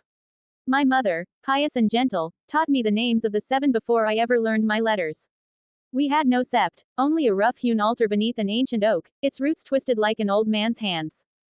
The first time I held the 7-pointed star, it was a gift from a wandering septon who came once a year to name our children, bless our crops, and remind us that the gods had not forgotten even the smallest of their flock. It was a simple thing, bound in cracked leather, the ink faded and the pages worn soft from years of use, but I thought it the holiest object I had ever seen. When I was still a boy, I left my father's humble workshop and walked to Oldtown with nothing but the tattered book and a pouch of stale bread. I believed I was answering a call, the gods' call, and in time, I rose to serve within the great sept itself. At first, I thought I had found paradise. The marble halls, the crystal crown, the golden statues of the 7, it all seemed so grand, so pure. The heart of the faith. But stone and gold do not make a place holy. Holiness is found in the hearts of men, and here, those hearts beat for power and coin as much as any king's court. I saw the high septon feast on honeyed lamb and arbor gold while beggars gathered at the gates, pleading for crumbs. I heard his laughter echo through the sept, louder than the prayers he was meant to lead. His crown of crystal and spun gold was heavier than the words of the 7-pointed star he claimed to wield. The other septons spoke in soft, reverent tones when in his presence, but behind closed doors, they traded gossip like merchants haggling over spices in a market square. And still, I told myself it was not the faith that was corrupt, only the men who wielded its power. We still have the 7-pointed star, I thought. The words are unchanging, even when men's hearts falter. The Andals once crossed the narrow sea with the star clutched to their breasts, carving its shape into their flesh so the gods would know them. It was not swords that conquered Westeros, but the words of the 7, carried by wandering septons and devout septas. The first men had only runes scratched on rocks, only faces carved into trees, but those trees and stones could not withstand the truth written in the pages of the star. Kingdoms rose and fell, yet the faith endured, bound by the will of the 7. Or so I once believed. Now, I wonder if the gods' voices speak louder on the dirt roads between forgotten villages than they do beneath the crystal dome of the great sept. Perhaps the stranger walks more freely in the hovels of the hungry than in these halls of marble and gold. I was pondering these very thoughts when I first saw him, the crown prince. He was but a boy, younger than I expected, yet there was a stillness to him, an unnatural composure that seemed to weigh heavier than his years. The Oathbreaker Knight, Jaime Lannister, flanked his side in polished gold, while the falcon young maid, Elise Arryn, walked beside him, a silent shadow, but no less sharp for her quiet. 2 soldiers followed as well, one bearing the crowned stag of House Baratheon, the other the falcon of Arryn. I might have thought him a young lordling playing at command if not for his eyes. They were the eyes of a man who had seen something beyond his own station, not yet fully grown but already peering past the veil of courtly games and gilded lies. He did not speak like a boy who believed himself destined to rule by birthright alone. His words, though soft-spoken, carried the weight of thought and purpose, and perhaps something more dangerous, understanding. The High Septon did not look twice at him, nor did the others of the faith. A prince was merely another pawn to court or flatter, a future king to manipulate for favor and gold. But I saw something different. He asked me a question, not about the splendor of the sept, nor the wealth of the faith, but about the words of the 7-pointed star. A passage about the crone's wisdom and the path of righteousness, a verse so often overlooked by men who prefer to speak of the warrior's strength or the father's justice. I answered him, but his question lingers still. Not because it was clever, but because it was sincere. In that brief moment, I realized there are 2 kinds of men, those who seek power and those who seek truth. I wonder which path the crown prince will walk, and whether the gods will guide his steps, or test his resolve. Durrandon Baratheon's Pav. It all boils down to power. With capital P. That fickle, elusive thing. It didn't reside in crowns or swords, it existed where men believed it did. A trick, a shadow on the wall. And right now, that shadow was cast by the Iron Throne, though it flickered dangerously after the fall of the Targaryen dynasty. Consolidating that power was essential. The realm needed to be reminded, or perhaps reconditioned, to view the Iron Throne as the unyielding heart of Westeros, not just a fancy chair melted from Balerian's fiery tantrum. To achieve that, I was considering something ambitious. A sort of reprise of the conquest, not a reckless, all-at-once campaign like Aegon's, but a gradual, strategic tightening of the crown's grip over the 7 kingdoms.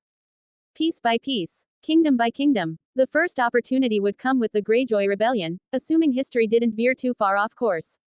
It should still erupt in a couple of years, giving me the perfect excuse to stomp the Ironborn into submission. But conquest without consolidation was just chaos delayed. I needed an ally among the Ironborn, someone with enough standing to matter but enough pragmatism to bend the knee. The good brothers of Hammerhorn. They were one of the most powerful houses on Great Wick, the largest of the Iron Islands. Unlike most of their kin, their wealth didn't rely solely on raiding the Sunset Sea or pillaging coastal villages. Their fortune came from the mines. Iron, solid, dependable wealth, not salt-stained loot. A house like that might be more inclined to favor the golden price over the iron one. And there was a certain convenience to their lineage as well. Most of the great houses of the Iron Islands boasted descent from the Grey King, an almost mythical figure said to have taken a mermaid to wife and slain a sea dragon, among other drunken sailor tales. The Good Brothers, however, claimed descent from the Grey King's eldest brother. A subtle but useful distinction. Ironborn respected strength more than blood. Sure, they were essentially Westeros' version of the Dothraki, only with more saltwater and fewer horses. But blood still mattered when it came to legitimacy. And if I played my cards right, I could use the Good Brothers as a wedge against the Greyjoys. Divide, subdue, absorb. If all went to plan, the Iron Islands wouldn't just be leashed, they'd be brought under the watchful eye of the Westerlands, with their restless kingdom merged into mine. The Kingdom of Gold and Iron. It had a nice ring to it. Of course, that was assuming I could break the Ironborn without sinking the Golden Fleet in the process. Small details. Then there was the North. Ah, the North, vast, cold, and entirely too independent for my liking. It pained me to admit it, but the North had to revolt. It was necessary, just as it had been in the books. Say what you want about Joffrey, call him cruel, insane, or a spoiled brat playing at kingship, but even he wasn't wrong about one thing: the crown gave too much power to the North. Given their size, the amount of loyalty they had to their own over the Iron Throne, it was a powder keg waiting to explode. And explode it did, in both versions of the story. The war for independence, the king in the North, and Sansa Stark's later in the TV show demand for the North's freedom, it all set a dangerous precedent. Because once the North broke away, it was only a matter of time before the other kingdoms thought, why not us? I wasn't about to let the 7 kingdoms splinter like a rotten shield. The solution: keep the North too fractured to ever stand as one. And the key to that? The Boltons. I didn't trust Roose Bolton, not by a long shot, but he was a valuable tool.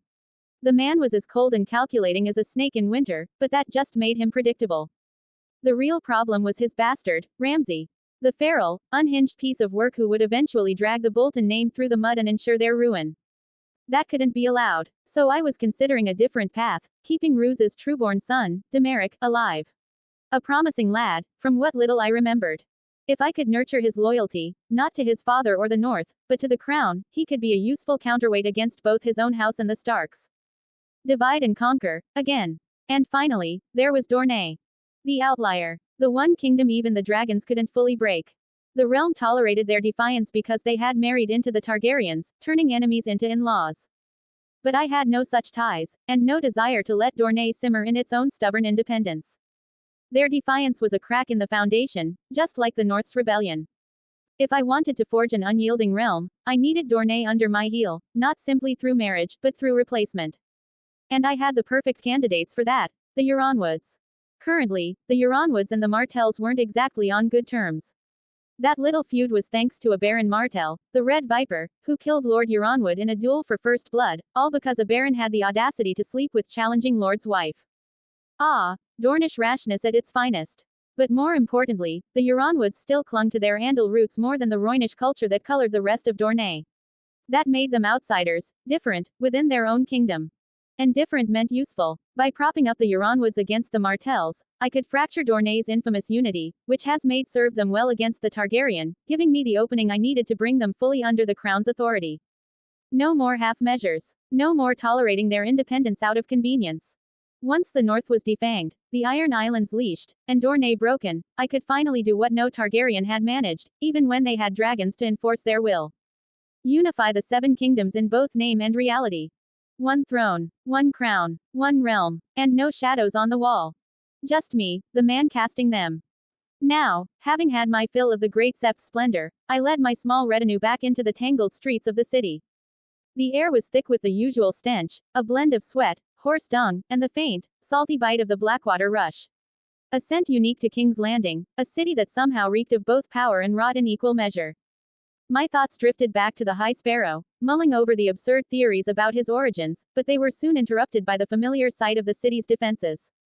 The gates were well fortified, thick portcullises, solid oak doors, and a permanent watch.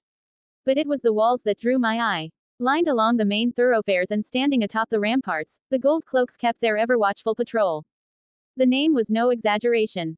Their heavy wool cloaks, dyed a rich golden hue, made them impossible to miss, though the symbolism felt less like a mark of authority and more like a gilded coat of paint slapped onto rusted iron.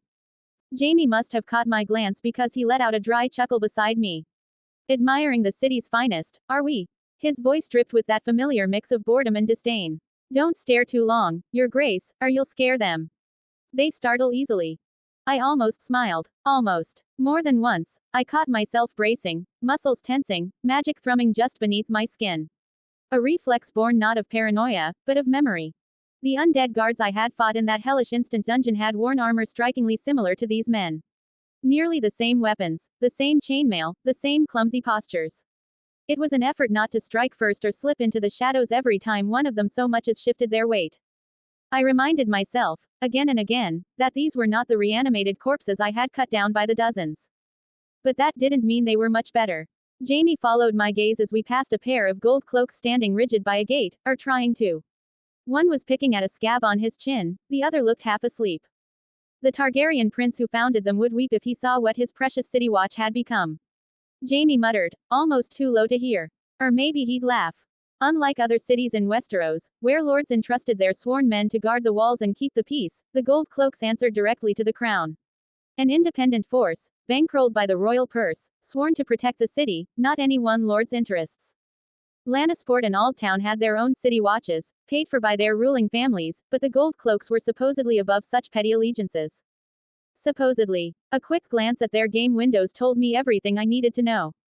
Level 3. Level 4. A rare level 6. The two soldiers flanking me, both level 5, were clearly better trained than most of these so-called capital guards. They may have worn their gold cloaks with pride, but I doubted any of them would fare much better against the undead horrors I once faced. Or against the small folk riots and Stannis' invading army, as both the books and the show had proven. It was laughable, really, how the city's protectors seemed more suited to breaking up tavern brawls than repelling an actual threat. There was an egalitarian shine to their ranks, or so the small folk liked to believe. After all, their Lord Commander, Janos Slint, was the son of a butcher, not some highborn knight. Promotion within the Gold Cloaks was less about bloodlines and more about loyalty, or the weight of a bribe. But let's not pretend for a moment that loyalty equated to competence. These men were no longer the disciplined force that once answered to Daemon Targaryen, the first rogue prince. Those days, when the City Watch was a brutal, professionalized arm of royal authority, were long gone. Now, the Gold Cloaks were a bloated, corrupt shadow of what they once were, a poorly kept secret among the city's nobles. Bribes were as much a part of their daily routine as patrolling the streets.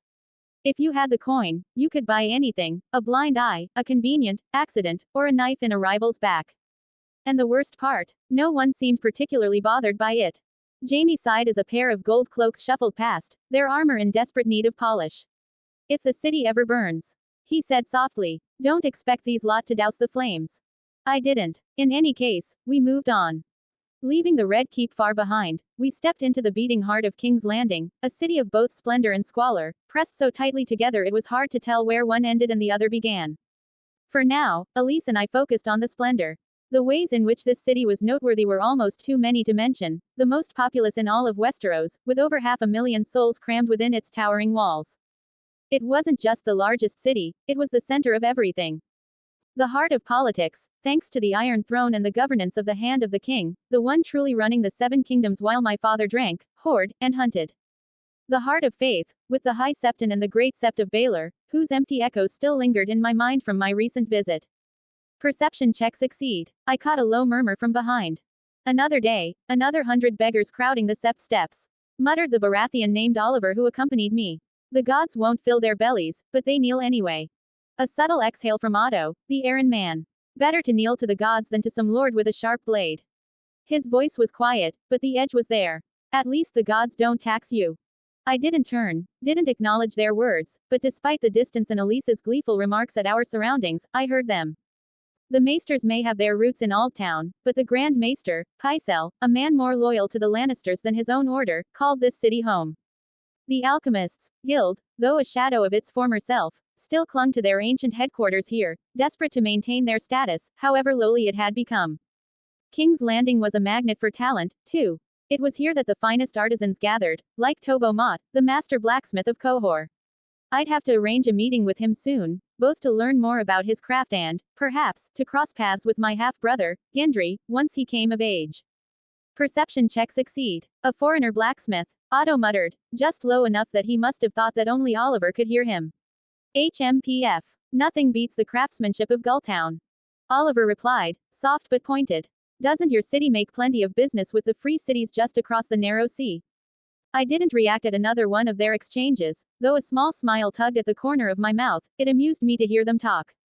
And, of course, there was the port, the largest in Westeros, bustling with trade from the free cities and beyond. Stannis would know every inch of it. He spent more time with maps and manifests than he did with people, his mind forever occupied with the hunt for Viserys and Daenerys, hoping to deliver the last Targaryens to my father and earn back his ancestral home. Knowing Robert, who might still believe he is honoring his younger brother with the Targaryen ancestral castle, I wouldn't bet on it. With Renly still too young to be of any use for me, I had no immediate plans to visit Storm's End. My focus, for now, lay with my Lannister uncles.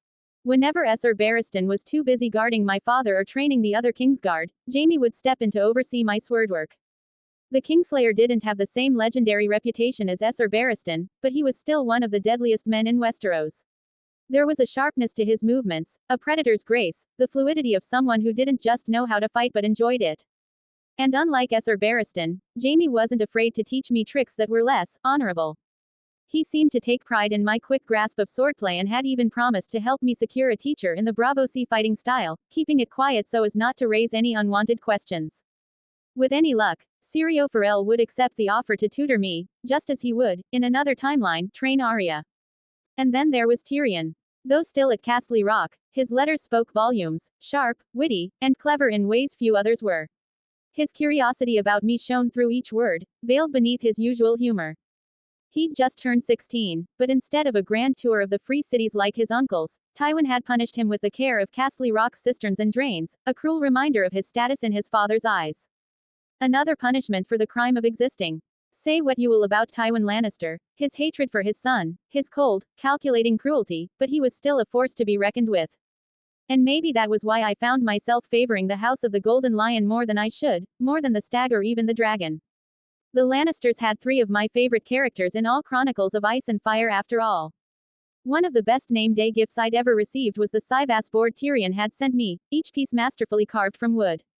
In return, I presented him with another copy of the card game I crafted that was inspired by the great figures of Westerosi history and sent it to him for his last name day. Though I've yet to receive his thoughts on it, I was counting that his sharp mind would find its near limitless possibilities really captivating. But back to the city.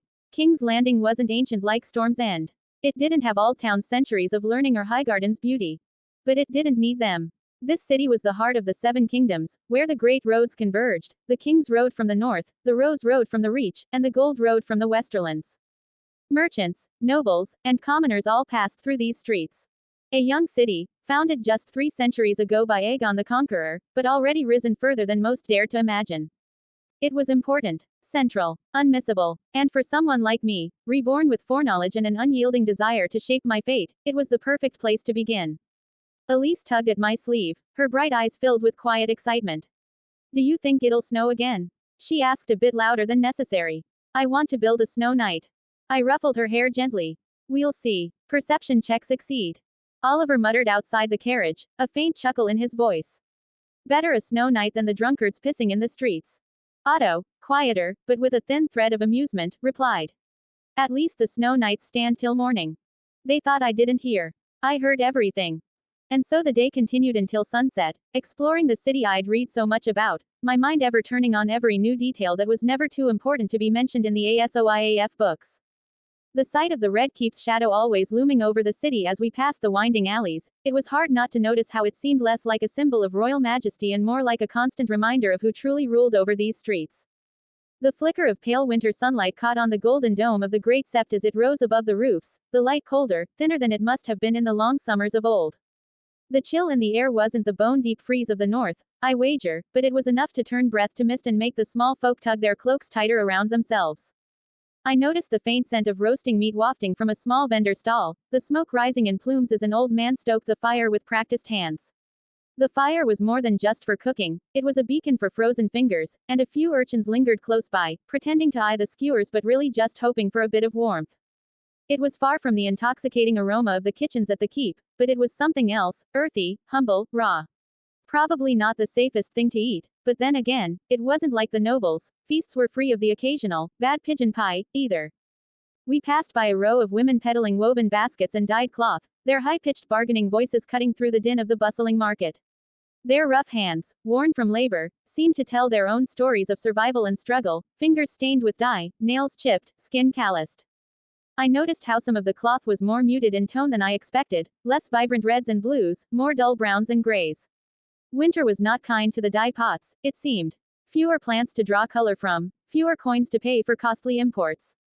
No delicate handmaidens here, just women who work twice as hard for half as much. A little further down, the cobblestones beneath our feet were cracked and uneven, the frost settling into the gaps like a spiderweb of ice, evidence of years of wear and tear and the season's quiet touch. They still held the weight of thousands who walked upon them every day, merchants, beggars, knights, and thieves alike. I supposed if you tripped and cracked your skull, you'd have the honor of dying on the same stones as kings once did. Poetic, in a morbid sort of way. The air was thick with the scent of sweat and horses, though the winter wind carried a briny tang from the Blackwater rush, mingling with the smells of fish and salt from the docks. The breeze cut sharper here, curling through alleys like a living thing, and I noticed more than a few folk huddling beneath tattered cloaks, their shoulders hunched as though they could shrink from the cold entirely. It was a sharp contrast to the perfumed halls of the keep, though if I was being honest, even the royal halls had their fair share of unpleasant odors, too many lords in too tight doublets, sweating through the silk despite the season. As we passed by a less impoverished section of the city, I found myself admiring the vibrancy of the people in the streets, despite the stupid idea that medieval peasants had no sense of fashion. Their clothes were rich with color, faded blues, deep reds, and soft yellows, though many were layered now, with patched cloaks and scarves wrapped tight around necks. Frayed at the edges, like worn banners fluttering in a forgotten breeze.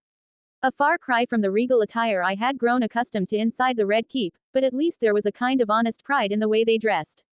Bright colors, even in winter, were a defiance of sorts, a silent declaration that the cold would not dull their spirit. Children played in the streets, their laughter echoing off the stone walls, darting between carts and legs without a care in the world. A few even tossed stones at rats, turning pest control into a game, their cheeks flushed pink from the cold. Meanwhile, the occasional beggar lay sprawled in the gutters, bundled in whatever scraps they could find, eyes cast upward with a silent plea for mercy, though whether from the gods or a passing lord's loose purse strings, I couldn't say. The winter wind didn't care for status, it bit at the highborn and lowborn alike. There, a small shrine to the seven stood, tucked away in a corner, half hidden beneath an overhang of ivy gone brittle from the cold. The offerings, modest but thoughtful, coins, flowers, bits of bread, all carefully placed with quiet reverence. A few shriveled petals clung to the dying flowers, a reminder that winter showed no favoritism, not even to faith. It was a sharp contrast to the grandeur of the great sept we had passed earlier, but perhaps more poignant in its simplicity. The gods might live in the sept's marble halls, but it seemed they listened more closely here, among the forgotten and the desperate. My attention shifted to a group of gold cloaks patrolling the street, their heavy cloaks billowing in the wind. The city's defenders looked nothing like the polished warriors in my books, no shining helms or perfect discipline.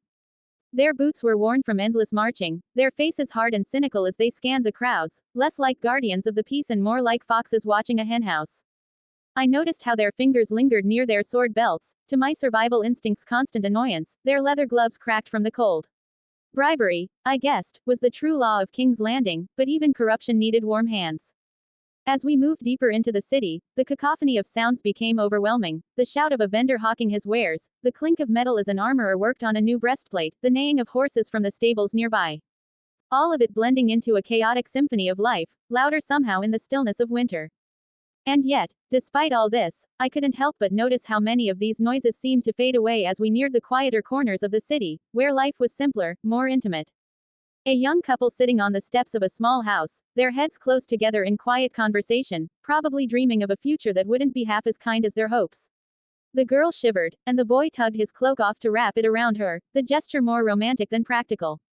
A boy practicing his swordplay with a stick, his cheeks red from the cold, his eyes bright with determination, while a small crowd of onlookers gathered around him, offering advice or encouragement, half of it useless, I imagined, but well-meaning all the same.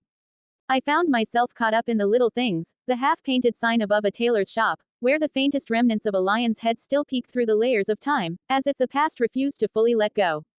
The old man who sold second-hand books, his stall tucked away in a narrow alley, his wares faded from years of exposure to the sun and now the cold, but still holding secrets within their pages, secrets no maester would ever bother to write down.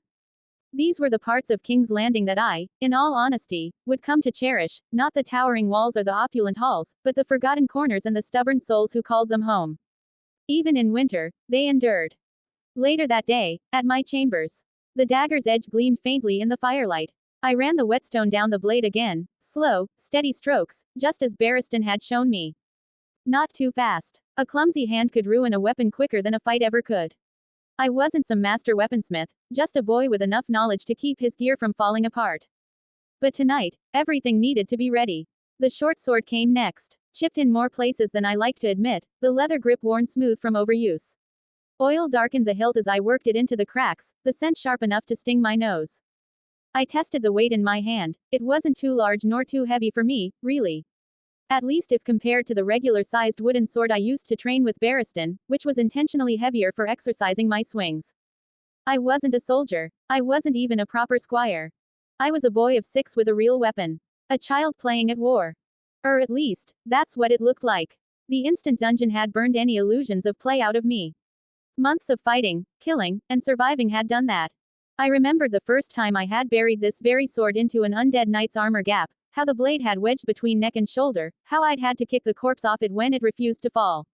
My other hand had finished the job, driving a dagger into the rotting thing's eye socket before it could grab me. I'd almost lost the sword that day. The handle had slipped in my grip, made slick with undead ichor. I wasn't going to let that happen again. The short bow was next. I grimaced as I unstrung it, half expecting the damn thing to snap into the moment I eased the tension. I had kept it ready for too long, far longer than any bow should be. The wood groaned but didn't break. Even if I had been careful enough to not use it as an improvised melee weapon, I ran a hand along the limb, checking for cracks. None. Thank the gods, or whatever cosmic game master had thrown me into this world. The string, though, it was frayed. It'd last tonight, but not much longer. I counted my arrows. 5 of the original iron-tipped ones. Decent enough quality, once. Now, they were nicked and worn, and more than a few fletchings had come loose. The rest of my stock was less impressive. A dozen or so arrows I'd crafted from the bones of the undead I had slain. The heads were jagged, crude things, more likely to maim than kill cleanly. They'd work on a rat. Maybe a drunkard in a back alley. But if I had to use them against a knight in armor, I might as well just throw the whole quiver and hope for the best. And then came the matter of carrying all this without looking like a walking armory. A dagger strapped to my thigh, small enough to be missed at a glance. Another sheath at my lower back, the blade lying flat against my body. The short sword slung over my shoulder, hidden beneath my too large cloak. The short bow tied tight against my pack, the quiver angled low so it wouldn't jut out. It wasn't perfect. Anyone who really looked would see the metal. But most wouldn't look. To the casual observer, I wasn't a prince. I wasn't even a threat. I was just a scrawny boy dressed in rags, armed like a desperate urchin. That was the look I needed. Because tonight wasn't about slipping out of the Red Keep for a bit of fun. I opened the glowing window in my mind, the one only I could see. New quest. Practice makes perfect. The Red Keep has a network of secret passages and tunnels. The Conqueror's youngest son had them built to enable him to make a quick escape, should his enemies ever trap him. Prove your roguish heart by looking for access to these secret passages and unlocking secrets that have long been forgotten. Get access to these secret tunnels. Pick locks without breaking your tools 15/15. Don't let the Master of Whispers or his spies notice you threading in their web. Reward. Progress over your rogue class and all the valuable loot you find in your journey. The quest had been hanging over my head for years now, only to finally be completed. At first, I laughed. Sneak through the Red Keep's hidden passages without alerting Varys and his army of spies. It might as well have asked me to wrestle a dragon. But then, I learned. I learned the rhythm of the guard's patrols, how one of the other less important kingsguard always stopped to pick his teeth when he thought no one was watching, how another lingered at the same hallway intersections just long enough to leer at passing maids. I learned the servants' routes, how the kitchen girls whispered gossip about the queen's latest tantrum, how the stable boys always cut through a side corridor to avoid their master's wrath. And most importantly, I learned which passages the spider watched, and which ones he didn't. The Red Keep was a fortress, yes, I've already made it clear, but it was also a maze, not much different than the one in the instant dungeon, a web of stone and secrets. Varys knew most of the paths, but not all. I had found one he'd missed. A passage hidden behind an old tapestry, so forgotten even the dust seemed untouched. It wound deep into the rock, ending at a narrow stair that led to the cliffs above the Blackwater Rush. That would be my way out tonight. And this quest wasn't just about finding the paths, it was about mastering them. Picking ancient locks without breaking my tools. Dodging the eyes of spies. And, best of all, keeping whatever loot I could carry. At first, it had been scraps left in dusty corners. Rusted coins. Trinkets forgotten by time or too insignificant for anyone to notice were missing. But then, I found something much more valuable than anything I had currently in my possession all put together. Arcana check succeed. Valyrian steel dagger. I had read about weapons made of the old forgotten magical metal of the Valyrian dragonlords, but wielding it in my hand was an entirely different matter. It looked unassuming, smaller than my other dagger, almost like a kitchen knife. But the moment I pressed the edge to a scrap of leather or iron chain, it parted like wet paper. The blade didn't cut, it sliced, almost as if it was one of Wolverine's missing adamantium claws. Light. Balanced. It felt more like an extension of my hand than a weapon. It more than made up for my less than average physical stats, almost as if the weapon was leading me towards a path of less resistance towards my targets. The moment I strapped it to my wrist with a bit of spare leather, I couldn't help but smirk. It was straight out of Assassin's Creed, a hidden blade that melted against my skin, perfect for a quick strike through any sleight of hand. Which was very fittingly given the next thing I unlocked was Class Progress Update. Rogue Subclass, Assassin Rank D+. You focus your training on the grim art of death. Stealth, poison, and disguise help you eliminate your foes with deadly efficiency. The Assassin Subclass. Hell yeah, about time. It hadn't been a conscious choice, not at first. But, I'd spent enough time with Grand Maester Pycelle to realize something. Healing and harming were two sides of the same coin. Learning how to treat a wound meant learning how to inflict one. Understanding how to cure a poison meant knowing how to brew it. Pycelle thought he was teaching a curious young prince about medicine, but I was learning more than just how to bind a cut or brew a salve. I was learning how fragile the human body really was, where the arteries were, how deep a blade needed to go to kill quickly, how subtle a poison could be before its victim ever realized they'd been marked for death. Knowledge was a weapon just as sharp as any dagger. And now, I have both. And if that wasn't enough, steady aim. You've learned how to channel your focus into a single, precise attack, as long as you stood still moments before and after. A bit of inconvenience compromising my mobility, but if I managed to drop my target before the conflict even started properly, I could more easily keep the element of surprise against those who were more perceptive than the average brain-rotting undead. Assassinate. You are adept at getting the drop on a target, maximizing your lethality in those brief seconds when your target's guard is still rising. No rat now stood a chance against me. My strikes were much faster in the first few seconds I committed to my attack. Better yet was how frequent my critical hits became in those first few moments. Assassin's Tools. You gain proficiency with the Disguise Kit and Poisoner's Kit. Rewards ready for retrieval. Awesome stuff, allowing me the benefit of acquiring useful tools without having to leave anyone missing their stuff. Another window appeared, one I hadn't seen since I woke up back in the void before my rebirth. Congratulations. You have unlocked a new feat, Observant. Quick to notice details of your environment, you gain the following benefits. Ability score increase. Your wisdom score increases by 1. Keen Observer. You gain expertise in insight, investigation or perception skill. Pick 1. Quick Search. You can use your insight, medicine, perception, or survival skill even during combat without sacrificing your focus to attack. The moment I selected insight to be the next skill I had expertise with, the feat locked into place and the world changed. Not in some grand magical way. But suddenly, people made sense. Wisdom. 13 to 14 plus 1 to plus 2. EXP Insight. Plus 3 to plus 6. The way a guard's hand twitched near his sword when he lied. The flicker of a maid's eyes when she gossiped. The subtle shift of a man's weight just before he threw a punch. It wasn't magic. It wasn't some sudden gift. It was just me, finally reading people as if they were open books. Adjusting my cloak, I pulled my hood low over my face. I wasn't a prince tonight. No crown, no name, just a shadow slipping through the red keep. Tonight, I would become the ghost the spider never saw coming. Title: Crown Prince, Small Human, Neutral. Level: 2 Proficiency Bonus, plus 2. Class: Assassin D+, Bard D, Fighter D, Ranger D. HP: 4 Armor Class, 11 Padded Armor. Divine Points: 2 Max Tier, 1. Primal Points: 2 Max Tier, 1. Speed: 3.5 miles per hour, 30 feet. Feats: Observant. Traits: Action Surge, Tactical Mind, Primal HALFCASTER, Favored Enemy, Weapon Mastery, Steady Aim, Assassinate, Assassin's Tools. STR: 8-1 Child's Body Penalty. Pro Athletics, plus 1. Dex: 8-1 Child's Body Penalty, Proficient Save, plus 1. Pro Acrobatics, plus 1. Pro Sleight of Hand, plus 1. EXP Stealth, plus 3. Con: 8-1 Child's Body Penalty. Int: 16 plus 3 Proficient Save, plus 5. Arcana, plus 4. Pro History, plus 5. Pro Investigation, plus 5. Nature, plus 4. Religion, plus 4. Wis, 14 plus 2. Animal Handling, plus 3. EXP Insight, plus 6. Medicine, plus 3. EXP Perception, plus 6. Pro Survival, plus 4. Cha, 18 plus 4. EXP Deception, plus 8. Intimidation, plus 5. EXP Performance, plus 8. Pro Persuasion, plus 6. Cantrips: Friend's Vicious Mockery, Shillelagh, Thorn Whip. First Tier Divine Spells: Sleep, Hideous Laughter, Heroism. First Tier Primal Spell: Goodberry, Hail of Thorns. The 8th of September 2020. The 29th of September 2021.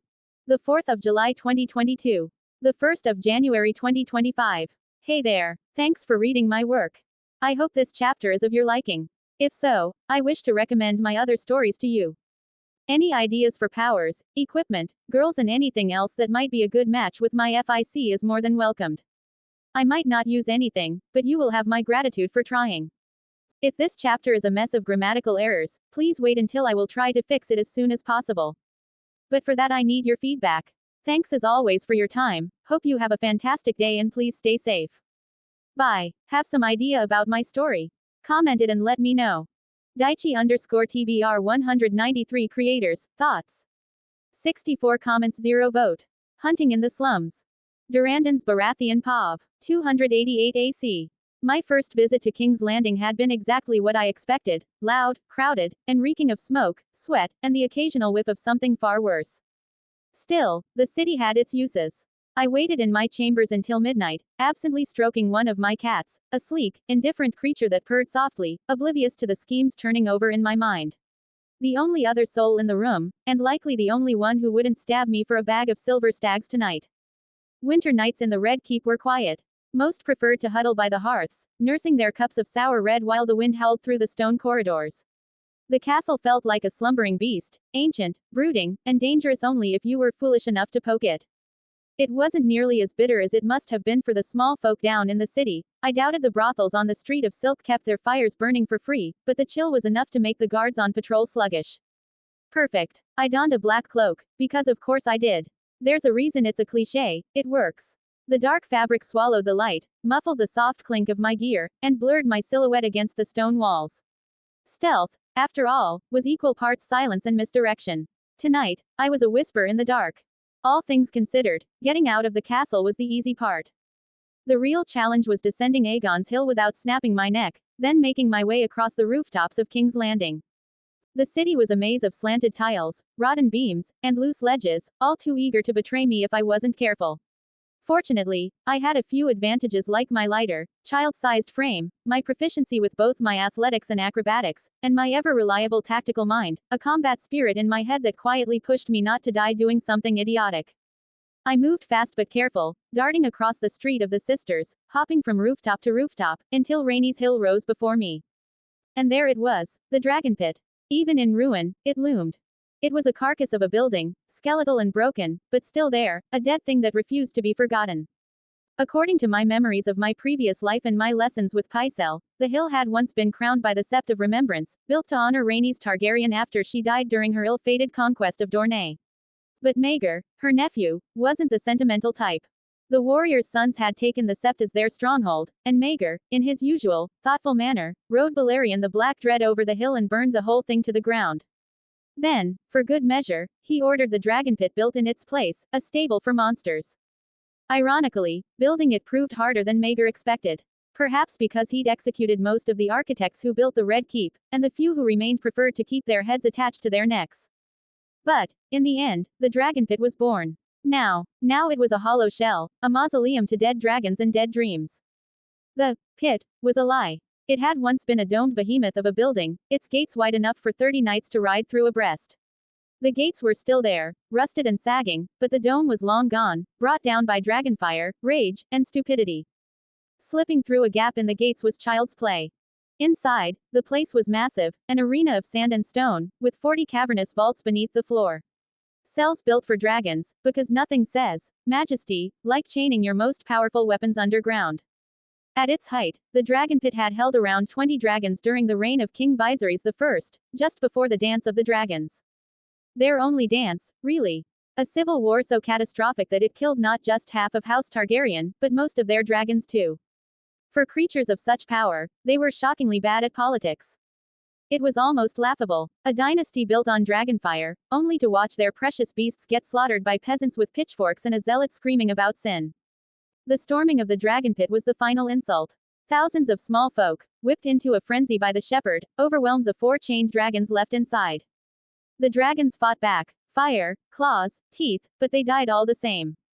Dreamfire was the last. She broke free of her chains, tried to escape, and brought the dome crashing down on herself, and everyone else. A dramatic exit, I suppose. The small folk won. The dragons died, and the dragon pit became what it was now, a graveyard. Later, during the Great Spring Sickness, they'd used it as a mass pyre, burning hundreds of corpses with wildfire. Poetic, in a way, the Targaryens' grand dragon stable reduced to a smoldering heap of death and disease. And now it was a playground for the city's worst, smugglers, cutthroats, and those who preferred their dealings unseen. A twisted bit of justice. The dragon pit, once a symbol of the Targaryens' might, now a haunt for the very sort of people they tried to intimidate. But tonight, it was silent. Still, disappointing. If there was anything of value left, it had long since been scavenged or looted. If any of Aerys' wildfire caches remained hidden, they'd be buried too deep for me to uncover without days of digging, not exactly a midnight hobby. Still, the size of the place intrigued me. It was vast, a ruin, yes, but a grand ruin. With the right touch, it could be something more. A coliseum, perhaps, a place of bloodsport and spectacle, where men fought for glory, gold, or both. Or a refuge for the small folk, should the winters grow harsher, an underground sanctuary against the cold. But the idea that pleased me most, and didn't eliminate the others, was a base of operations. A headquarters for my own thieves' guild, hidden in plain sight, nestled within the bones of a structure meant to house dragons. A ruin reclaimed by those who destroyed it. Fitting. For now, though, it was just me, standing in the shadow of a long-dead dynasty's lost power, already plotting what I might build from its ashes. The wind kept gnawing at me. Even with the thick cloak wrapped tight around my shoulders, the night's chill crept in, a sharp, needling cold that slipped through the dragon pit's ruined arches and bit at my fingers. The city below still smoldered with life, distant torches flickering like dying stars along the streets of Rainey's Hill, but up here, the wind ruled. A cruel winter night. Perception check succeed. But suddenly I noticed that I wasn't alone. The voices reached me first, low, rough murmurs carried on the icy gusts, too steady for beggars or looters. I moved without a sound, keeping to the crumbling walls, each step careful not to disturb loose rubble. My breath came slow and controlled, a white mist barely escaping my lips. Stealth check succeed. Then I saw them. 5 figures huddled within the remains of an ancient dragon vault, a half-collapsed arch framing their secret meeting. A single lantern hung from a broken sconce, its flame weak against the dark. It threw long, jagged shadows across the stone, flickering silhouettes of men who didn't want to be seen. One of them was a gold cloak. His armor looked neglected, scuffed breastplate, cloak more brown than gold. He didn't stand like a soldier. He leaned, casual, almost bored, thumb hooked into his belt beside the hilt of his sword. His other hand toyed with a pouch of coins, the soft clink of gold against gold a whisper beneath the wind. The other 4 weren't city guards. They wore rough gambesons reinforced with leather, the kind too practical for common cutthroats. Weapons at their sides, not just daggers, but axes and short swords. One had a notched blade strapped across his back. Another, a thick scarf covering the lower half of his face, his breath misting through the fabric. These weren't desperate thieves, they were men who expected a fight and knew how to win one. The tallest of them, a scar running from eyebrow to jaw, and some missing fingers, spoke first.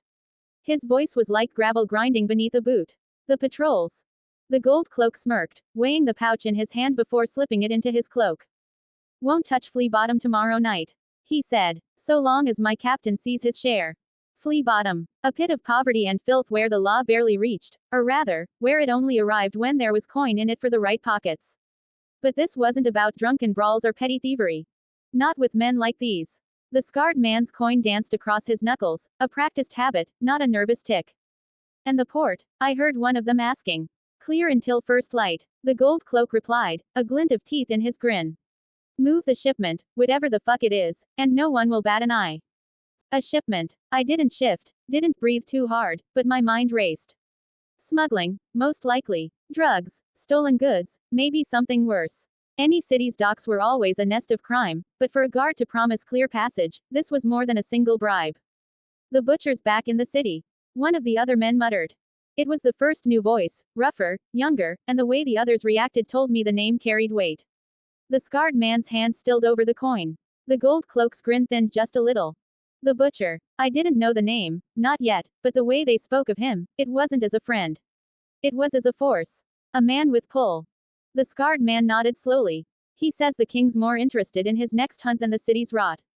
Robert. The cold seemed a little sharper at the mention of my father, the king. These men didn't speak of him with fear or loyalty. To them, he was a drunken, distracted ruler, too busy chasing boars and whores to notice the sickness growing beneath his very walls. So long as the crown looks the other way, the gold cloak said, there's plenty of gold to be made. I clenched my jaw and then, crack. Stealth check failed. It was quiet, barely louder than the wind, a small sound, a single pebble shifting beneath my boot. But here, in the stillness of the ruined dragon pit, it might as well have been a drum. The scarred man's head snapped up, his hand darting to his blade. Who's there? The others moved fast, too fast. One man pulled a dagger free, the gold cloak took a step back, hand on his sword hilt, and the scarfed man was already scanning the shadows with sharp, practiced eyes. You bring someone with you, snarled the younger criminal, his dagger twitching toward the gold cloak. For a split second, I thought the guard might die then and there, his allies turning on him like a pack of wolves at the scent of a double cross. The gold cloak's eyes widened. What? No. I came alone. Put that fucking thing away. Lothar. Control your man. Then what was that? The scarred man's voice cut through the night. Cold. Dangerous. Apparently his name was Lothar. I didn't freeze. Freezing meant death. Instead, I moved. Slipping back behind the crumbling stone, heart thundering in my chest, the icy air burning in my lungs as I kept low and silent. I heard footsteps, fast and heavy, coming straight for me. I heard something. The younger criminal growled. Someone was watching. A rough voice, the scarred man, I thought, barked a curse. Find this rat. My mind raced. I wasn't in the dungeon anymore. These weren't slow, rotting corpses with dead eyes and dull senses. These were men, sharp, experienced men, who knew this city like the back of their hand. And right now, I was their prey. I slipped further into the ruins, heart pounding, legs coiled tight like a spring, moving as quickly as I dared without making a sound. But I could hear him behind me, the younger thug, his boots crunching softly over stone, getting closer. Too close. An alley. I needed an alley. And just as I bolted, I heard. There. The shout rang out behind me, and I heard the rush of pursuit. I didn't look back. I just ran, cloak snapping behind me, cold air cutting into my lungs with every step. The path twisted and broke beneath my feet, but I knew where I was going. The narrow gap between two collapsed walls, just wide enough for a boy but too tight for a grown man. I darted through it, twisting sideways, scraping my arm against rough stone, and then I was free, slipping into the ruined alleyway beyond. Stealth check succeed. The thug skidded to a stop behind me, cursing. His shadow loomed against the wall, the blade in his hand catching the weak moonlight. Shit, he muttered while kicking a loose stone in frustration. Little rat's gone. I didn't breathe, not yet. I waited, motionless, watching his shadow linger for a moment longer before he finally turned away, spitting on the ground. And then, just as he moved back toward the others, I heard him grumble. Another one of the spider's little spies, no doubt. The scarred man's voice followed, annoyed, but more controlled. Then why aren't we using brats too? Ain't my call. The thug muttered. Maybe the butcher doesn't want a pack of street rats sleeping with knives under their pillows. Or maybe he just doesn't want to make it all that easy for the spider to infiltrate our business. A short silence. Then they left. I stayed there a while, making sure there was no trap waiting for me, long enough for the cold to numb my fingers and the city's distant sounds to remind me I was still alive. Then, finally, I slipped back into the night. My heart was still racing, not just from the chase, but from the realization that struck me like a hammer. These men, these criminals, were better at this than I was. And the spider wasn't the only one with a web in the dark. Hey, just when I thought I was being original with my plans for my own thieves' guild. I would have liked to investigate that mysterious shipment at the docks, truly, I would, but there's only so long one can keep leaping across rooftops before the charm wears thin. The less impoverished districts of King's Landing make for poor parkour grounds. Too many wide streets, too many watchful eyes.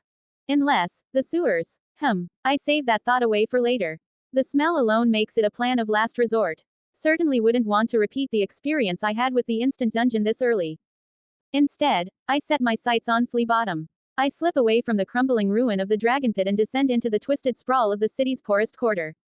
It clings to the hill like a parasite, a chaotic mass of slanting hovels and smoke-stained brick, crawling down from the dragon pit's shadow until it bleeds into the street of flowers. If I had bothered to glance north or west, I might have seen the finer homes of the wealthy, spacious, airy, and proud, each one a symbol of comfort and standing. But southward lies the rot, and the uncontested cold. Winter may not have fully settled its claws this far south of the neck, but the night air rushes at me all the same, a sharp, biting chill that seeps through my cloak and licks at the edges of my gloves. The wind, carrying the sour stink of King's Landing, feels even crueler when it cuts through the narrow alleys. The way the night's silence is too complete in some corners, the faint scrape of movement behind shuttered windows. I brush it off as rats or the wind slipping through cracked wood. A mistake, but not one that haunts me, not yet. Have I mentioned that Flea Bottom is a slum? Well, it is. And if that sounds repetitive, blame the place, not me. The streets here are not paved, they're hardly streets at all, more like narrow, crooked veins winding between ramshackle buildings. The gold cloaks rarely bother to patrol after dark, not unless they're here to collect their cut from the very criminals who prey on the small folk. Justice, it seems, comes with a price tag. Not that it has ever been different. During my time here, I tried my best to keep to the shadows, moving quietly enough to avoid drawing the attention of anyone who might be awake. Stealth check succeed. Most of the time, my stealth skill allowed me to slip through unnoticed. A muttered curse from a drunkard about seeing the neighbor's kid playing on the rooftops was the only reaction I drew in my occasional failure of remaining unnoticed. An easy mistake to let lie. Above me, the houses lean so close together that their roofs nearly touch, blocking out most of the moonlight. The further I press in, the more the night thickens into something dense and grim, a permanent sort of twilight. Even the sky seems reluctant to linger here. And the smell, gods, the smell. How could a place people call home ever be comparable to the undead miasma of the instant dungeon? King's Landing has never been famed for its sweet fragrance, but Flea Bottom is the beating, festering heart of its stench. The odor of butchered pigs, rotting vegetables, and human waste stains the air. Rivulets of filth creep down the sides of buildings and pool in the dips of the alleys. But worse than all of that is the undercurrent, the stale reek of unwashed bodies, of sour ale, of taverns and whorehouses, clinging to everything like a second skin. I tug my cloak a little tighter. Not because of the smell, I've grown numb to that by now, but because the cold plagues even deeper here. The moisture in the air clings to the walls and the stone, and the chill seems to rise from the very ground itself. Constitution save failed. Heroic inspiration expended. Constitution save failed. Exhaustion level 1. Resisting the cold was easier said than done. At first I managed to just push on with only a shiver, but now after my first failed save led me to struggle so as not to cough or let my teeth chatter whenever another breeze blew past me, the early signs of exhaustion made me more conscious of my own vulnerability to the elements. Nevertheless, where was I? Oh, right, there's the infamous local delicacy. If delicacy is even the right word. A bowl of brown. I've heard enough to know that its contents are a mystery best left unsolved, a perpetual stew of whatever scraps the pot shops can scrounge up, from half-spoiled vegetables to bits of questionable meat. It's affordable, at least, which is all that matters to those who live here. It's said that in the finer parts of the city, the nobles speculate about what's really in it. Down here, no one bothers to ask. Hunger outweighs curiosity. Even now, as I move through the maze of alleyways, I pass more than a few pot shops. Their doors are closed, shutters drawn, the massive iron cauldron slumbering in the dark, providing me occasional warmth just to avoid worsening my exhaustion. Tomorrow, they'll be boiling again, an endless cycle of stirring, adding, serving. I linger by one for a breath too long. Just enough to ease the sting in my fingers. Perception check succeed. The faintest glow of a dying fire behind a pot shop's shutters. The shuffle of movement inside a supposedly closed shop. Not all of Flea Bottom sleeps, some watch, some wait. A knife scraped against a whetstone. Or just a rat skittering across the floorboards. I don't stay to find out. Perhaps Davos is here tonight, revisiting his old home. Or maybe a young Gendry, still toiling away before fate drags him to Tobomot's forge. But more than that, I wonder if these streets, this forgotten corner of King's Landing, could be shaped into something useful. There's power in the desperate and downtrodden. The small folk may be voiceless now, but free them from their chains, or at least from the crime lords and corrupt gold cloaks who leech off them, and they could become loyal to the one who gave them hope. I pass over a huddled group of small folk, their fire little more than a dying ember. They sit shoulder to shoulder, wrapped in thin cloaks and patched rags, whispering to one another. Insight check succeed. I recognize not just fear, but a flicker of something else, quiet defiance. Not all of them are broken. Some still have a spark. A spark that could be kindled. If not by the High Sparrow, then by someone else. A thought for another time. For now, I move deeper into the slum, careful to keep my steps light and my eyes open. The night is far from over. New quest. Explore the gutter. Complete your tour around Flea Bottom in one piece. Make the people know that someone is fighting crime, but don't let them see you. Learn WHO as the butcher. Don't get caught by the gold cloaks.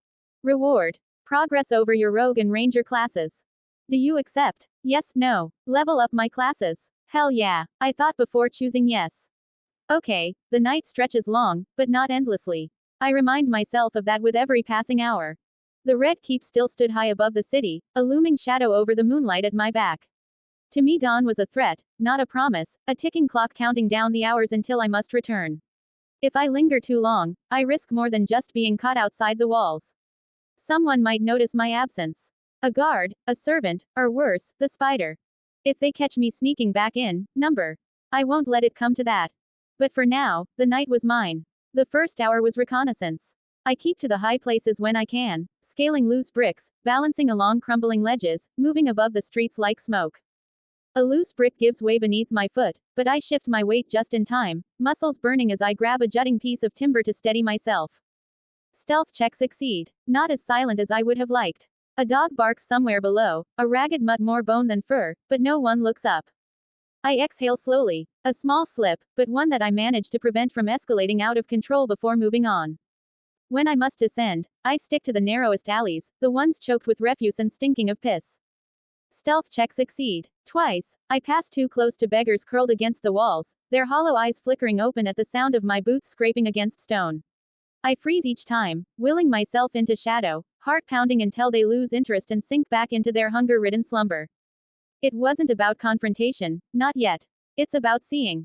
The deeper I delved, the soon I realized that Flea Bottom was more alive than I had assumed, even at this hour. The poor don't have the luxury of sleep. Women draw water from scum-rimmed wells, their hands raw and red even in the cold.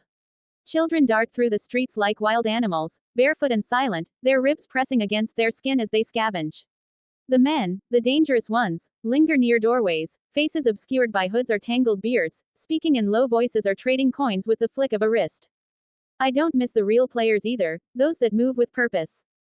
Perception check succeed. A man in a patched cloak, too fine for this part of the city, his gut too full, his boots too clean. He collects a purse from a brewer behind a tavern, hush money, protection money, a silent exchange of silver. Not a purchase, a payment. He's part of something bigger, no doubt. One of the butcher's men, I assume. I follow him, but never too close. At one point, the man stops abruptly. My heart stutters. He glances behind him, his hand slipping to the hilt of his knife. I press myself into a shadowed alcove, silent, still, but my cloak brushes against a rusty bucket, sending it clattering to the ground. The man's head snaps toward the noise. Seconds crawl by. He waits. I wait longer. Stealth check succeed. Then, with a muttered curse, he moves on. A close call. Too close. After, twice he stops, once to pocket a bribe from a peddler selling stolen trinkets, and again to speak with an off-duty gold cloak slouched against a corner. No words are exchanged, just a glance, a nod, and the whisper of coins changing hands. Corruption bleeds through the city like a slow poison. I knew this already. I've read the histories, and heard the rumors. But seeing it, the silent language of greed and fear, is something else entirely. It's not surprising, but it's a useful thread to pull later. The second hour is about leaving marks. The stranger's touch, or at least that's the symbol I choose for now. Not bold, obvious messages. No, this is something subtler. I could scrawl a warning in blood, or carve a name into a wall, but that's the work of a man. The stranger doesn't speak. The stranger doesn't shout. The stranger whispers. And so do I. Behind the tavern, the one where the brewer paid for his protection, I planted a knife in the wooden back door. Sleight of hand check succeed. The blade is blackened with soot, a simple trick, but it works. It sinks in silently, the handle angled just right, not obvious, but visible enough to be noticed by the right pair of eyes. Not a threat, not yet, just a question waiting to be asked. Who left this? What does it mean? I need them to believe this is something more. Then, the brothel, a circle of dark ash smeared on the wall. Performance check failed. The symbol comes out rougher than I intended, a bit too smeared, too haphazard.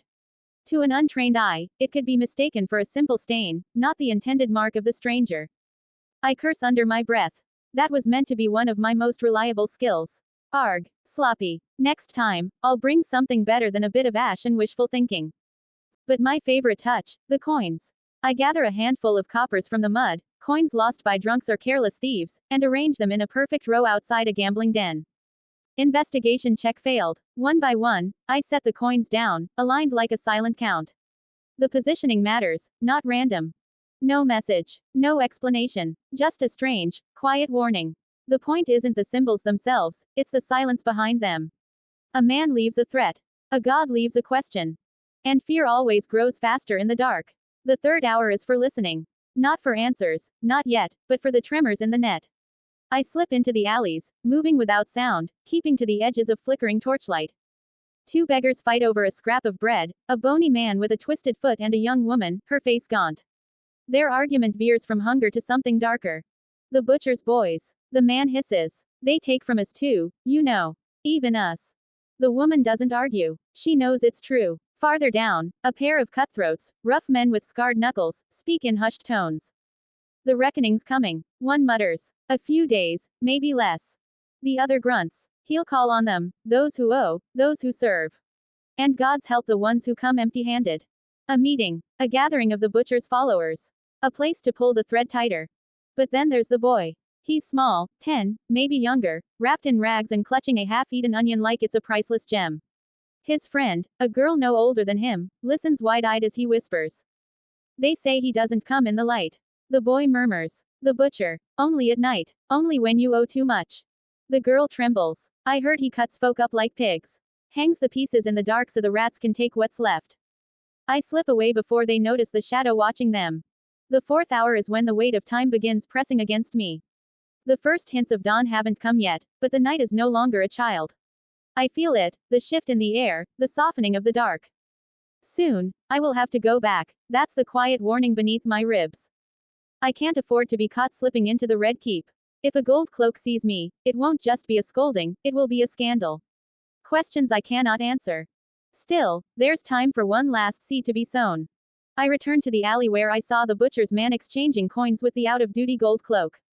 It's empty now, just the rotting stench of piss and mildew. In the dirt, with the tip of my Valyrian steel dagger, I draw a figure, a hooded silhouette, its face nothing but an empty void. A crude depiction of the stranger.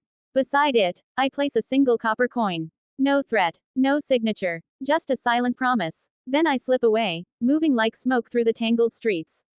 By the time I near the Red Keep, the sky has turned a darker shade of blue, a warning that dawn will not wait. I check twice for pursuers. 3 times. The butcher's net was wide. But nets could be cut. And soon, the people of Flea Bottom will stop fearing him. They'll fear something far worse. The stranger has come. The morning came too soon. It always does. I woke in my chambers, the faint chill of King's Landing's winter clinging to the stone walls, though the cold never truly bites this deep into a royal castle. Even so, I felt it in my bones, not from the weather, but from the hours I had stolen from sleep. Thankfully I was already used to my physical training before and after sleep. My long rest was sufficient, 6 hours, broken in 2, with a carefully staged appearance in between. Just long enough for the servants to see me wandering the halls before retiring again, for the guards at my door to exchange glances and note the crown prince's peculiar but harmless wakefulness. It was a delicate balance, this double life of mine, ensuring that none would whisper of my strange absence from my morning routines, nor of dark circles shadowing my eyes. By the time the sun rose, I was once again Durandon of House Baratheon, firstborn son of King Robert, black and silver-haired, blue and purple-eyed, dressed in the finest velvets and furs. The obedient and prodigious pupil of Grand Maester Pycelle, the precocious and tireless student of swordplay under Esser Barristan Selmy. The very picture of a boy born to rule. A child cloaked in silk and gold. But beneath it all, the stranger still lingered. I felt it as I sat in the solar, quill poised over parchment, Pycelle's reedy voice droning on about the lineages and histories of the great houses of the 7 kingdoms. His words drifted past me like a distant murmur, a soft hum of facts and names I had long since memorized. My hand moved mechanically, scratching neat lines across the page, but my mind was elsewhere. Last night played over in my mind, the silent marks I'd left, the whispers I'd overheard. The butcher's men. The coins. The crude silhouette of the stranger scrawled into the dirt. A boy by day, a ghost by night. The thought was almost funny. Absurd, even. I was living out some twisted, medieval version of Batman, Bruce Wayne in brocade. I played the part of the perfect prince by daylight, offering polite nods to courtiers and always concluding my daily lessons, but when the sun set, I became something else entirely. If only the butcher's men knew they were being hunted by a 5-year-old. Or almost 7, if I count the time I spent trapped in that damned instant dungeon, the world frozen outside while I fought and starved within. Still, it was ridiculous. I could picture it now, the fearsome villain of Flea Bottom, the so-called butcher, hearing rumors of a shadow leaving coins and carvings in his wake, only to discover it was a child barely tall enough to hold his father's warhammer a few inches over the ground, let alone swing it. What are you going to do, boy? A voice sneered in my head, taking the shape of some cartoonish villain. Lecture me on the correct sigils of the great houses. A smirk tugged at the corner of my mouth, a bitter, involuntary thing, before I wiped it away just as quickly so as not to draw suspicion from those near me. Because the stranger wasn't just a childish game of shadows. The butcher's men weren't imaginary thugs conjured in a kid's fantasies. Last night wasn't a dream, it was a thread pulled from the tapestry of Flea Bottom's underworld. The net I tugged at last night was real, the paranoia I planted, the questions I left behind. And fear, I knew, was the most useful tool in my arsenal. Not strength or speed, I still suffered the penalty of a child's body. Not status, my father's crown shielded me only within the walls of the Red Keep. But fear worked in the dark, and spread like wildfire if not starved, just like I did. And tonight, when the sun set and the day's charade was over, the stranger would walk the streets again. Because the butcher wasn't the only thing that haunted Flea Bottom anymore. The early days were the hardest. Not because of the exhausting tight sleep schedule one was left with, I had long since buried that beneath layers of cold purpose, but because of the sheer chaos of it all. As I've already explained, Flea Bottom was a tangled snarl of alleyways and crooked streets, a living beast that writhed and shifted with every dawn and dusk. Mapping it wasn't a simple matter of drawing lines on parchment. The slums didn't follow the neat, orderly logic of a castle's corridors or a noble's estate. No, Flea Bottom was a living fungus, ever-changing, ever-adapting, a labyrinth of unspoken rules and invisible boundaries. And I was no more than a shadow slipping through its veins. Small enough to go unnoticed, silent enough to be forgotten. Or so I told myself. The reality was messier. Especially when I wasn't facing the undead of the instant dungeon, with their dangerous bodies and stupid minds. I learned that on the second night, when I tried to scale a crumbling wall behind the broken lantern, a crooked tavern tucked into the ribs of Flea Bottom, hoping to slip onto a low roof for a better vantage point. It was a simple climb, or so I thought, handholds cracked but visible, the bricks rough enough to offer some grip. Athletics check failed. My fingers, stiff from the cold and slick with a mix of grime and sweat, slipped from the ledge. I tumbled backward, barely managing to twist mid-fall and land in the filth with a graceless thud. The impact jarred my elbow against a stone, pain flaring up my arm, not enough to break anything, but enough to make me grit my teeth and curse under my breath. For a heartbeat, I lay there, frozen, ears straining for the sound of approaching footsteps. Nothing. Just the scuttling of a rat and the distant murmur of drunken laughter from the tavern. A child's body. That's what I was constantly reminded that I had. Too small, too weak, too easy to bruise. My mind might have been sharper than your average grown man, but my muscles hadn't caught up yet, and the world didn't care how clever I was if I couldn't so much as scale a wall without occasionally making a fool of myself. I needed to be faster. Stronger. Kept pushing myself up after every fall, shaking the slush from my cloak, and melted back into the alleyway's shadows. And then there was the matter of stealth. I thought myself silent, a ghost slipping through the cracks of the city, unnoticed and unseen. Most of the time, I was. But there were moments, bitter reminders of my limits, like the night I shadowed one of the butcher's debt collectors, a brute named Oron. He was drunk, stumbling through the alleys, a pouch of stolen silver jangling at his hip. An easy mark, or so I thought. I kept to the dark, my steps measured, slow, every ounce of poise I could muster. Stealth check failed. My foot grazed a loose cobblestone, sending it skittering across the alley with a clatter. Oron spun, his bloodshot eyes narrowing at the noise. "Who's there?" he barked, drawing a jagged dagger from his belt. I didn't move, didn't breathe. Seconds stretched like hours. He stared into the darkness, his grip on the blade tightening, a heartbeat away from storming toward the noise. If he found me, I wouldn't be able to fight him off. Not yet.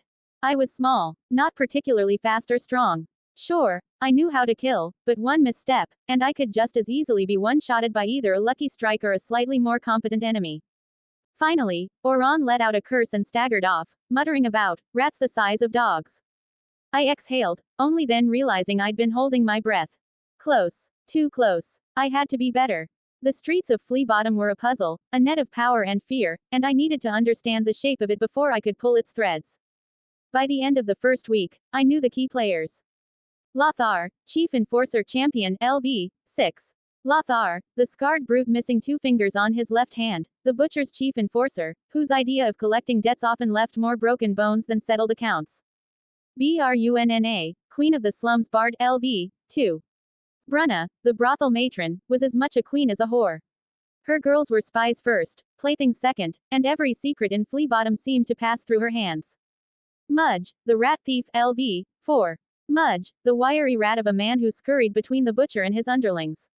No weapon to speak of, just a dull dagger, but his true power lay in the whispers he ferried from alley to alley. They were the spine of the butcher's empire. Not the man himself, not yet, but the supports that held his world upright. And me, I was still a shadow. A child, not yet the dagger in the dark I aspired to be. But that didn't mean I couldn't plant seeds of fear. I scrawled the stranger's symbol, that crude silhouette, into the dirt after my first night.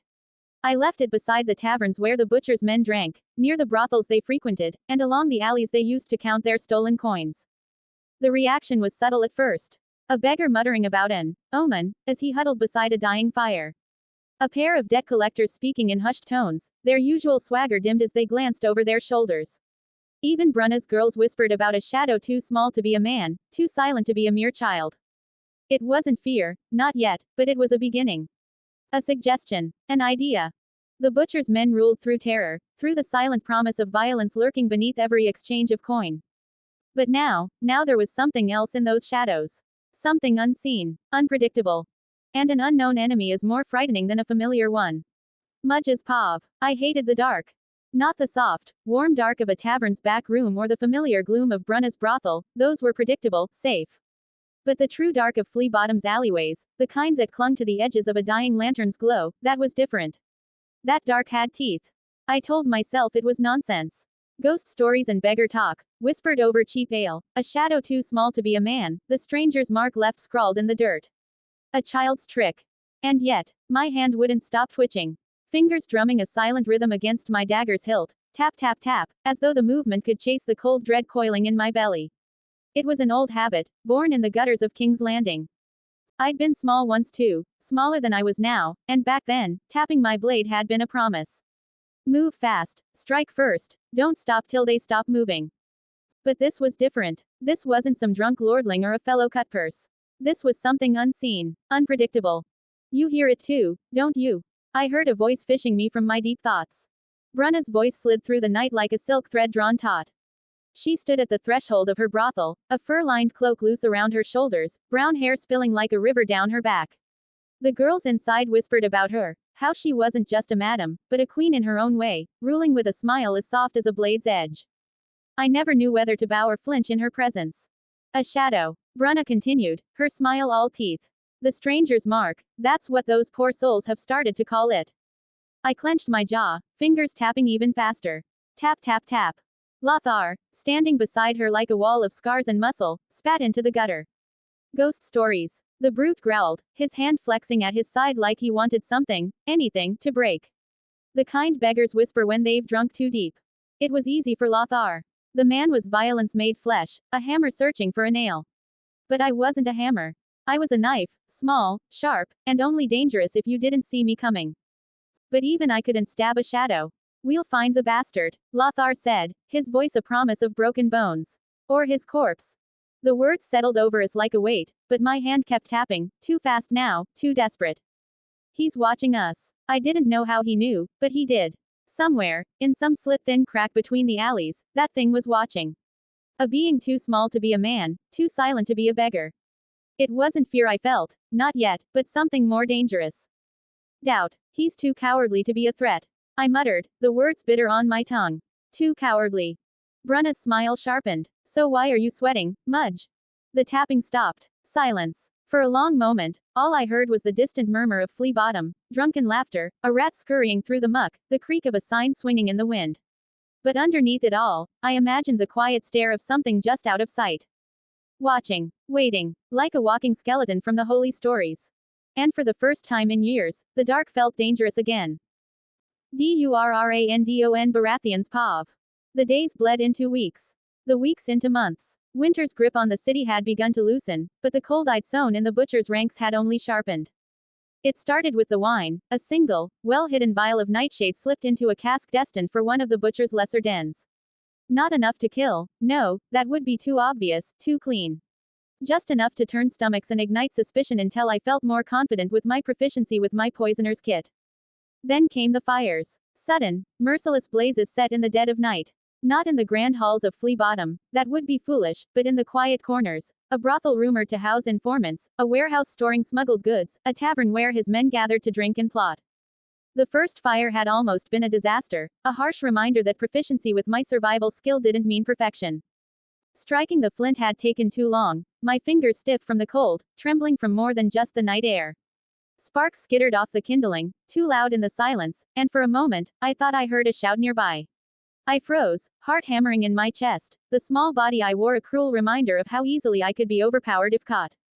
Calm. Focus. Survival check succeed. I struck again, softer, slower, and this time, the flame caught. The fire licked up the dry wood, and I melted into the darkness before the orange glow could touch my back. It wasn't perfect, but it was enough. And when theft wasn't enough, I took lives. Not the butcher's trusted lieutenants, not yet. That would have been too bold, too soon. No, I started at the bottom, the drunkard guarding a shipment of stolen goods, too busy pissing in a corner to notice the shadow creeping behind him. Even that kill wasn't as smooth as I'd envisioned. I'd moved quickly, perhaps too quickly, my Valyrian steel dagger's edge biting deeper than intended. The man jerked in surprise, a gurgling noise escaping his throat. His hand flailed, knocking over a crate, the crash echoing like a thunderclap through the alley. For a heart-stopping moment, I waited, blade still buried in his neck, listening for approaching footsteps. None came. I shoved his body into the shadows, the wound messier than I would have liked. Not clean, not quiet, but effective. The lookout dozing in an alleyway was easier. My bone club, humming faintly with the magic of Shillelagh, struck true, his neck snapping like a dry twig. But I'd miscalculated how small I still was. His dead weight almost took me down with him, his body slumping against me harder than expected. I gritted my teeth, dragging him into the dark, every muscle in my child's frame burning with the effort. Athletics check succeed. Despite my success, it was another grim reminder. My mind might be sharp, but this body was still weak. Each body was left somewhere calculated, somewhere that told a story. One hanging from the rafters of a burned-out warehouse, a warning.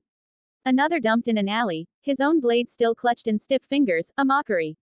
A third, throat slit, with a pouch of the butcher's coins shoved into his mouth, a silent accusation of betrayal. And always, scrawled nearby in a smear of soot or a scratch in the dirt, was the crude symbol of the stranger. Word spread like wildfire, twisting through the alleys and sinking its claws into the minds of those who ruled the underbelly of King's Landing. Lothar, Brunna, and Mudge, the butcher's most influential lieutenants, grew restless. Suspicion, once a dull ember, flared into something sharper. Something dangerous. And the best part, they weren't looking for me. They were looking at each other. Brunna's pav. The wine was stale, but I drank it anyway. Better to have the taste of something bitter on my tongue than the silence biting at the edges of the room. The broken lantern stank of smoke, sweat, and old beer, the scent of flea bottom itself, but tonight, beneath it all, there was something else. A coldness. Not from the dying hearth, but from the three of us huddled in this back room, each too proud to admit what we knew. None of us trusted the others. Lothar paced like a caged animal, his missing fingers twitching at his side, a constant reminder of old violence. He was a brute, muscle and fury wrapped in a scarred face, but even he wasn't as loud as the silence that followed every mention of the stranger. Then there was Mudge, his thin fingers dancing against the table in a nervous rhythm, tap, tap, tap. His gaze flitted from me to Lothar and back again, never settling, like a rat caught between two hungry dogs. A skittish, wiry thing, but not a fool. No, Mudge knew what we all did. This wasn't a single hand at work. Whoever the stranger was, they weren't alone. The spoiled wine, the fires, the stolen coin, they were too precise, too coordinated. One man couldn't have done this. No, this reeked of a group. A careful, silent group picking us apart piece by piece.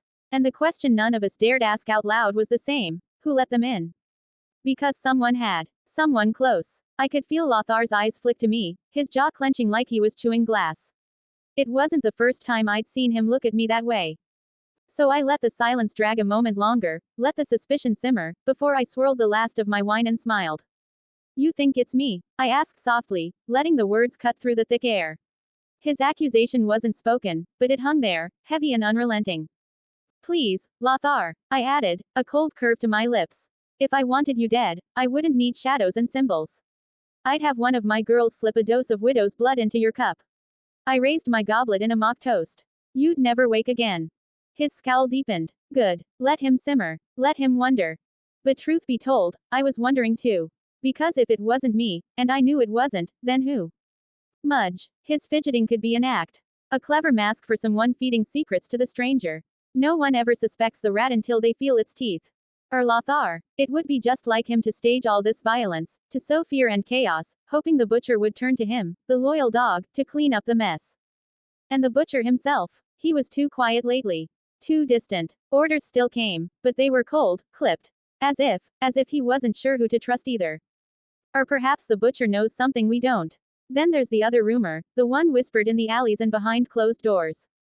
The small folk, the whores, the beggars, the bone-thin children running the gutters, some of them were starting to speak of the stranger in hushed, reverent tones. Not as a threat, but as a savior. A ghost, a shadow, yes, but one that seemed to bleed the butcher's men and steal their coin like it was some twisted form of justice. I'd heard it, the way the old crones muttered prayers not to the seven, but to him. Leaving offerings of broken trinkets or burnt scraps, little things tucked into alleyway corners marked with the stranger's crude symbol. Superstitious nonsense, but dangerous nonsense. Because fear turns into faith faster than you'd think. And faith could start a fire that no blade could put out. I set my empty goblet down with a sharp clink. The butcher says we handle it. Lothar finally growled. Quietly. Quiet, I echoed with clear mirth, because there was nothing quiet about the whispers creeping through Flea Bottom. Mudge licked his lips, his voice scraping against the stillness. If it's not one of us, he rasped. Then maybe it's someone close to him. Someone playing us against each other. His fingers drummed faster, despite feeling weird sensations curling around my neck, almost as if I was being strangled by a snake. I kept my smile. Though my mind kept spinning. The stranger didn't need to kill us to destroy us. They were already sharpening our suspicion like a blade, and when the cut came, it wouldn't be from them. It would be from one of us. Garen's Pav. I was 10 years old the first time I saw a man die in Flea Bottom, and believe it or not, I was more lucky than the average kid in the slums due to my family raising me near its borders next to the rest of the city.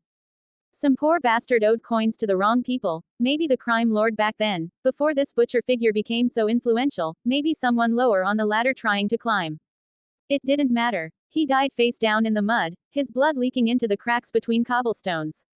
And the world kept moving. The small folk turned their heads, and the gold cloaks that patrolled the alley didn't so much as slow their pace. That was the day I learned what justice meant in this city. It wasn't the law written in ink by lords in silk robes. It was the weight of a purse, the whisper of a threat, and the violence that came when a man didn't know when to bow his head. And yet, somehow, against all odds, I became a gold cloak myself. Not because I wanted a cut of the share, but because I thought, maybe, I could make some kind of difference. I was a fool. Now, standing outside the broken lantern, the stink of smoke and stale ale thick in the air, I feel that same 10-year-old boy clawing at the back of my mind, the one who watched a man bleed out and understood, far too young, how the world really worked. A handful of us have been ordered to root out this cult. That's what they're calling it now, a cult devoted to the stranger. At first, it was just whispers. A symbol scrawled on a wall here, a body found there. But it's grown. The small folk, not just in Flea Bottom, but creeping into the streets beyond, have begun to speak of the stranger with something dangerously close to reverence. Not as a shadow haunting the butcher's men, but as a blade wielded by some dark hand, an avenger, a reaper, punishing the wicked. And when the small folk pray, it's not to the Father for justice. It's to the stranger for vengeance. Even the corrupt among us, the gold cloaks with heavier purses and dirtier hands, are uneasy. They serve the butcher more than the crown, and they aren't used to being on the back foot. They beat down beggars, drag men to the black cells, and turn a blind eye when the butcher's orders come wrapped in gold. But this was something they can't control. Because how do you arrest a rumor? How do you kill an idea? The butcher wants this crushed, fast and quiet. No open panic. No talk of an uprising in Flea Bottom. If it spreads beyond the slums, if the lords and ladies of the Red Keep catch wind of a growing movement, no matter how small, it could bring unwanted eyes to his business. And the butcher does not like to be seen. Probably explains why most of us have never seen his face or heard his actual name. So the orders came down. Find the ones spreading these symbols, spreading these stories, this so-called cult, and silence them. Permanently. I glance at the others standing with me. Gold cloaks by title, but thugs at heart. Corlin, a pig of a man, leans against the wall, picking at his teeth with a dagger. Joss, thin as a reed, his belt weighed down more by coin purses than by his sword. They don't care about the stranger. They care that the butcher's coin flows freely, and if killing a few gutter rats keeps it that way, so be it. But me, I wish I could say I'm different, that I'm not like them. That I have fought against this corruption since the day I took the golden mantle, against my father's will. Yet here I stand, silent, doing nothing. The butcher's grip is a noose, and I've let it tighten around my neck for years. Every time I saw a shopkeeper pay his protection, every time I looked away when a man was dragged into a dark alley and didn't come back, I told myself it wasn't my fight. What could I do? One honest gold cloak couldn't stop a storm. But now there's a new storm gathering. The small folk are afraid, yes, but there's something else beneath the fear. Something I haven't seen before. Hope. Hope that this stranger, whoever or whatever they are, is more than a shadow. More than a symbol. Hope that they're a reckoning. Not the one butcher promised to his enemies, but one the downtrodden clings with every fiber of their beings. And for the first time in years, I feel that old spark in my chest. The one I thought had long since died. The one I thought I had murdered before my defiance got me murdered by my own fellow members of the city's watch. Because if the small folk can find hope in the stranger, maybe I can too. At first, it was just a feeling, a ripple beneath the surface. Something shifting, unseen but undeniable. Then, 3 nights ago, the first crack appeared. We had a lead, or so Corlin claimed, on a man spreading the stranger's mark through flea bottom. An old tanner named Hob, seen carving the symbol into the door of a butcher's shop. Not the butcher's shop, but one that helped him dispose of bodies the worst way possible. No evidence with the number of hungry bellies in the slum. Corlin wanted to make an example of him. Drag Hob into the street, break his fingers one by one, and let the small folk watch, a warning to anyone foolish enough to whisper the stranger's name. Corlin's always been like that. Cruel for the sake of it. A brute who wears the gold cloak like a wolf wears sheep's wool, not to protect, but to prey. Joss, on the other hand, is more subtle, but no less dangerous. He's a rat with too many coin purses hanging from his belt, always watching for the next bit of silver to fall his way. But when we reached the tanner's shop, Hob was gone. Not fled in panic, not ransacked, just gone. The place was empty, cleaned out with the kind of care you don't see in Flea Bottom. Neat, orderly, as though he'd packed his life into a sack and vanished into thin air. The neighbors saw nothing, heard nothing. Joss muttered about the stranger's hand, and Corlin laughed, a hollow, sharp sound that echoed more like a threat than a joke. I didn't laugh, because this wasn't a desperate man running from gold cloaks. It was too clean, too precise. The kind of disappearance that doesn't happen without help, real help, from someone pulling strings in the dark. And it didn't end there. The next night, a shipment of arms bound for the butcher's most loyal men, short blades, cudgels, and mail shirts, never reached its drop point. No signs of an ambush. No trail to follow. The cart simply vanished somewhere between the docks and the alley off Ragpicker's Wind. Then, the day after, a patrol sent to rough up a few shopkeepers who'd been late with their protection was somehow misdirected, sent to the wrong street entirely. By the time they realized the mistake, their targets were long gone. Corlin blamed sloppy orders from above. Joss grumbled about crossed messages and scared men covering their tracks. But me, I saw it for what it was. Sabotage. Quiet, steady sabotage. Not open defiance, that would be met with blood, but a slow, deliberate hand tilting the scales. And all I could think was, it's him. Not just a symbol, not just a whisper. The stranger was moving. How else could Hob slip away so cleanly? How else could the butcher's supply lines twist and tangle without a single coin changing hands? It has to be him. Because if it's not, then who? Durrandon Baratheon's Pav. I must be sleepwalking. That's the only explanation. Because clearly, someone has been making my war against the butcher's empire a hell of a lot easier, and it sure as hell wasn't me. Oh, I'd love to take credit for every shipment that vanished, every informant that switched sides, and every guard who ended up chasing his own tail through Flea Bottom, but I don't recall planning all of that. A few of those moves were far too clean, too well timed. Definitely not the kind of flawless sabotage I've been personally fumbling through these past few months. Let's just say I've had more than one confrontation go sideways, enough that I recently found myself a bit more roguish and rangery than before. Class Progress Update. Assassin Rank C. Your constant practice has sharpened your skills. You have gained a new feature. Cunning Strike. You have developed cunning ways to use your sneak attack. Still experimental. I could feel my less than average dexterity hampering what would have been awesome tricks like poisoning, tripping and disarming someone mid-fight. But at least slipping away back into the shadows has gotten easier. All I have to do is make sure no one lives to tell the tale of the child-sized figure wielding daggers. Lucky me, they've stopped calling me a small shadow and started whispering about a walking skeleton. Uncanny Dodge. Your instincts and reflexes are honed to near supernatural levels, allowing you to react with lightning speed by reflex, twisting or shifting your body to minimize the impact of an attack and distance it from vital organs. Funny how getting a knife to the ribs tends to sharpen one's survival instincts. Class Progress Update. Ranger Rank D. Your constant hunt for better prey and new lands has heightened your predatory instincts. You have gained 2 new features. Deft Explorer. Thanks to your travels, you gain the following benefits. Expertise. Choose one of your skill proficiencies with which you lack expertise. You gain expertise in that skill. Languages. You know 2 languages of your choice. Unexpected, but far from useless. For the proficiencies to turn into expertise. Athletics and acrobatics were tempting, really tempting. But if I ever planned to complete the instant dungeon, I needed survival. As for languages, trade talk was a no-brainer. The other, old tongue. Still hoping to unlock more of this world's magic, even if it means learning from whispers older than most of its gods. Fighting style 2 rank D, you have honed your martial prowess and gained a fighting style of your choice. Archery or 2-weapon fighting are recommended options. With my shortbow long since snapped in half, that left me with my trusty shortsword, daggers, and bone clubs. So, 2-weapon fighting it is. Which, to my surprise, made me ambidextrous. Neat. So, where was I anyway? Oh, right. Either I've developed a very efficient case of sleepwalking, or the spider has finally taken the bait. And honestly, I was starting to think this plan was too clever by half, threading the needle between too obvious and too subtle, hoping Varys would notice the butcher's empire appearing to crumble without realizing someone was hoping to use him for their own ends. It wasn't just about chaos. It was about implying the butcher's hold wasn't as unshakable as it seemed, a missing shipment here, a rumor of betrayal there, small tremors that suggested something rotten at the core of his operation. I didn't need to tear the whole house down myself, I just needed to make Varys think the foundation was already cracking. Because the spider, for all his shadowy posturing, likes to fancy himself the realm's hidden protector. He'll slit throats and topple kings if he thinks it serves the greater good. And the butcher, well, the man wasn't just ruling Flea Bottom, he was terrorizing it. His men weren't content with quiet violence.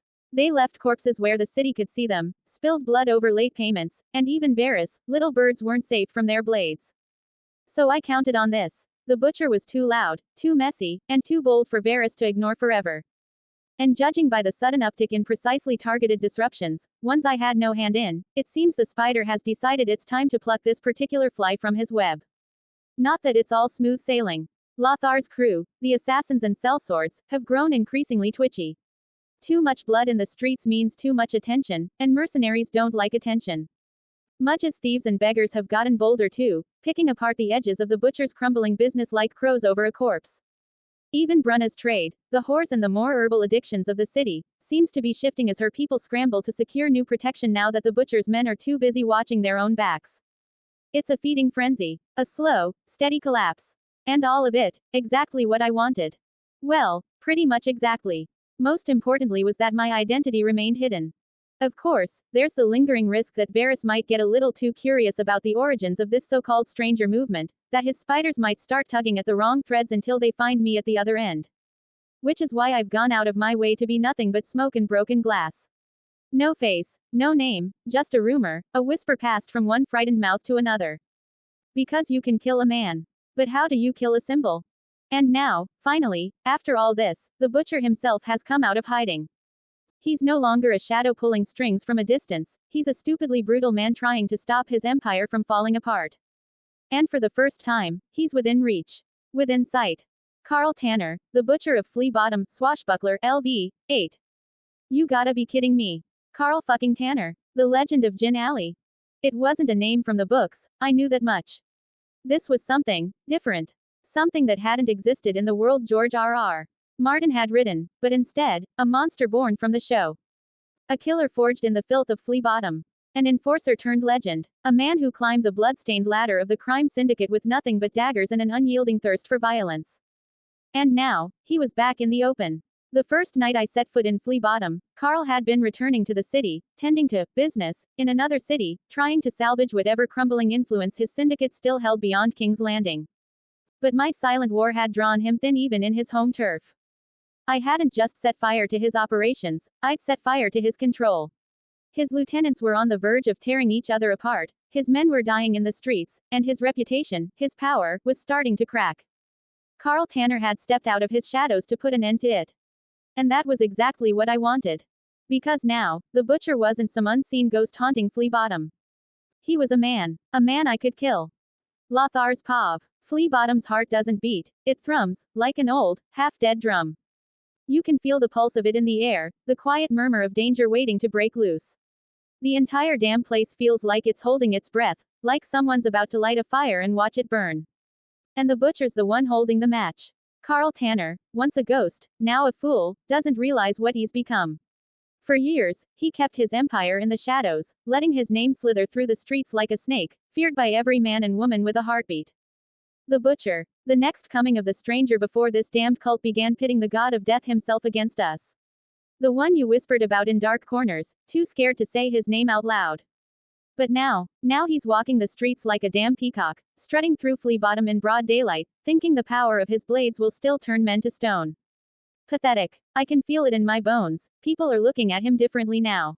And it's not fear in their eyes. No, it's curiosity. It's the sick pleasure of seeing the monster revealed. They all thought he was untouchable, but look at him now.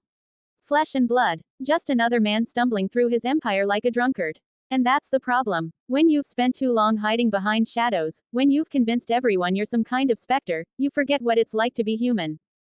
You forget that when the mask comes off, people start to see you for what you really are. Just a man. And that's exactly what Carl Tanner is now, just another man walking to his death. But for all his blundering, Carl isn't alone. There are vultures circling, and I'm one of them.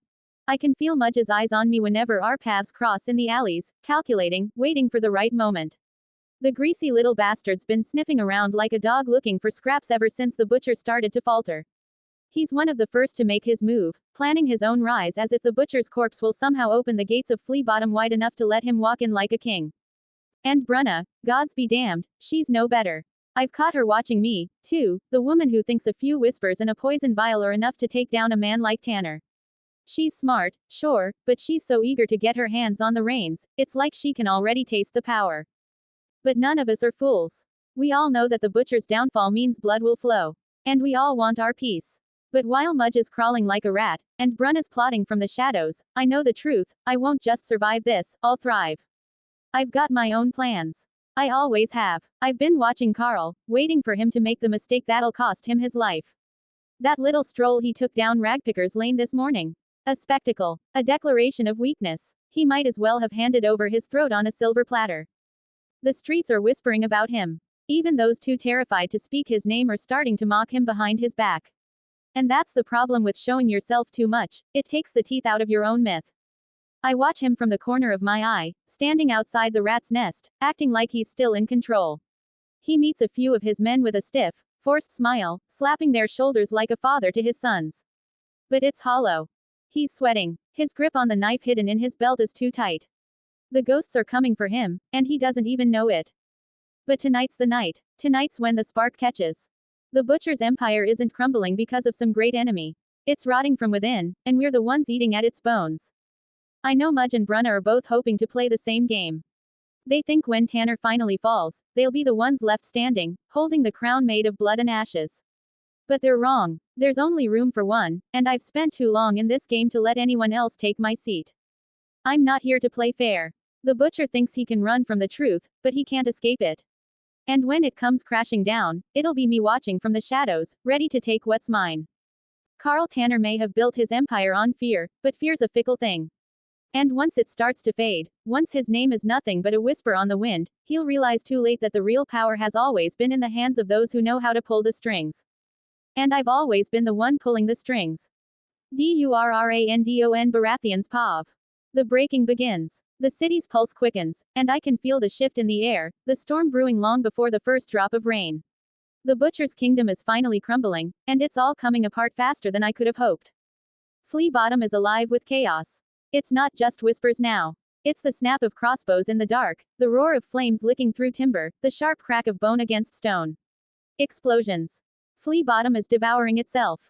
Carl Tanner's kingdom, built from blood and fear, is rotting from within. The lieutenants who once propped him up as their king have stopped whispering about betrayal. They've acted. And now, the streets bleed. Smoke chokes the alleys, a sick blend of burning wood, boiling tar, and the unmistakable stench of charred flesh. Mudge's men raid the safe houses with cruel efficiency, striking fast and hard, and, more importantly, they know exactly where to strike. No one trusts anyone anymore. Not even Tanner's own people. In the shadows, unseen but ever present, Varys' hand guides the city watch. They do nothing. They stand at the edges of the carnage, blank-faced and still, watching Flea Bottom tear itself apart. It's not neglect. It's permission. This is his work too, the delicate dance of sabotage and subterfuge. But the true artistry isn't just pulling the strings, it's knowing when to cut them, letting the marionettes collapse into their own ruin. The watch's silence speaks louder than any sword. Flea Bottom is at war with itself. Every alley echoes with the clash of steel, the screams of betrayal, the frantic shouts of men who know they're fighting a battle already lost. The butcher's empire is no longer an empire, it's a battlefield. A graveyard waiting to be filled. And from the shadows, I watch. It's where I'm most comfortable, unseen, but always present. Not as a man, but as a ghost. The city burns, and I remain distant. Detached. I've played my part, but I'm not here to simply kill Carl Tanner. No, I'm here to break him. To reduce him to nothing. Every whisper, every blade in the dark, every torch set to a rooftop, all carefully orchestrated. Mudge as thieves, Brun as poison, Lothar's sellswords, Varys' quiet hand guiding the watch, pieces on a board, moving exactly as I want them to. But it's not enough for Carl to fall. I want him to understand he's fallen. I want him to feel the weight of it, to watch his kingdom rot from the inside until there's nothing left but ashes and the sound of his own ragged breathing. And so I wait. Mudges. The old tannery stinks of piss and leather, but tonight it smells of greed.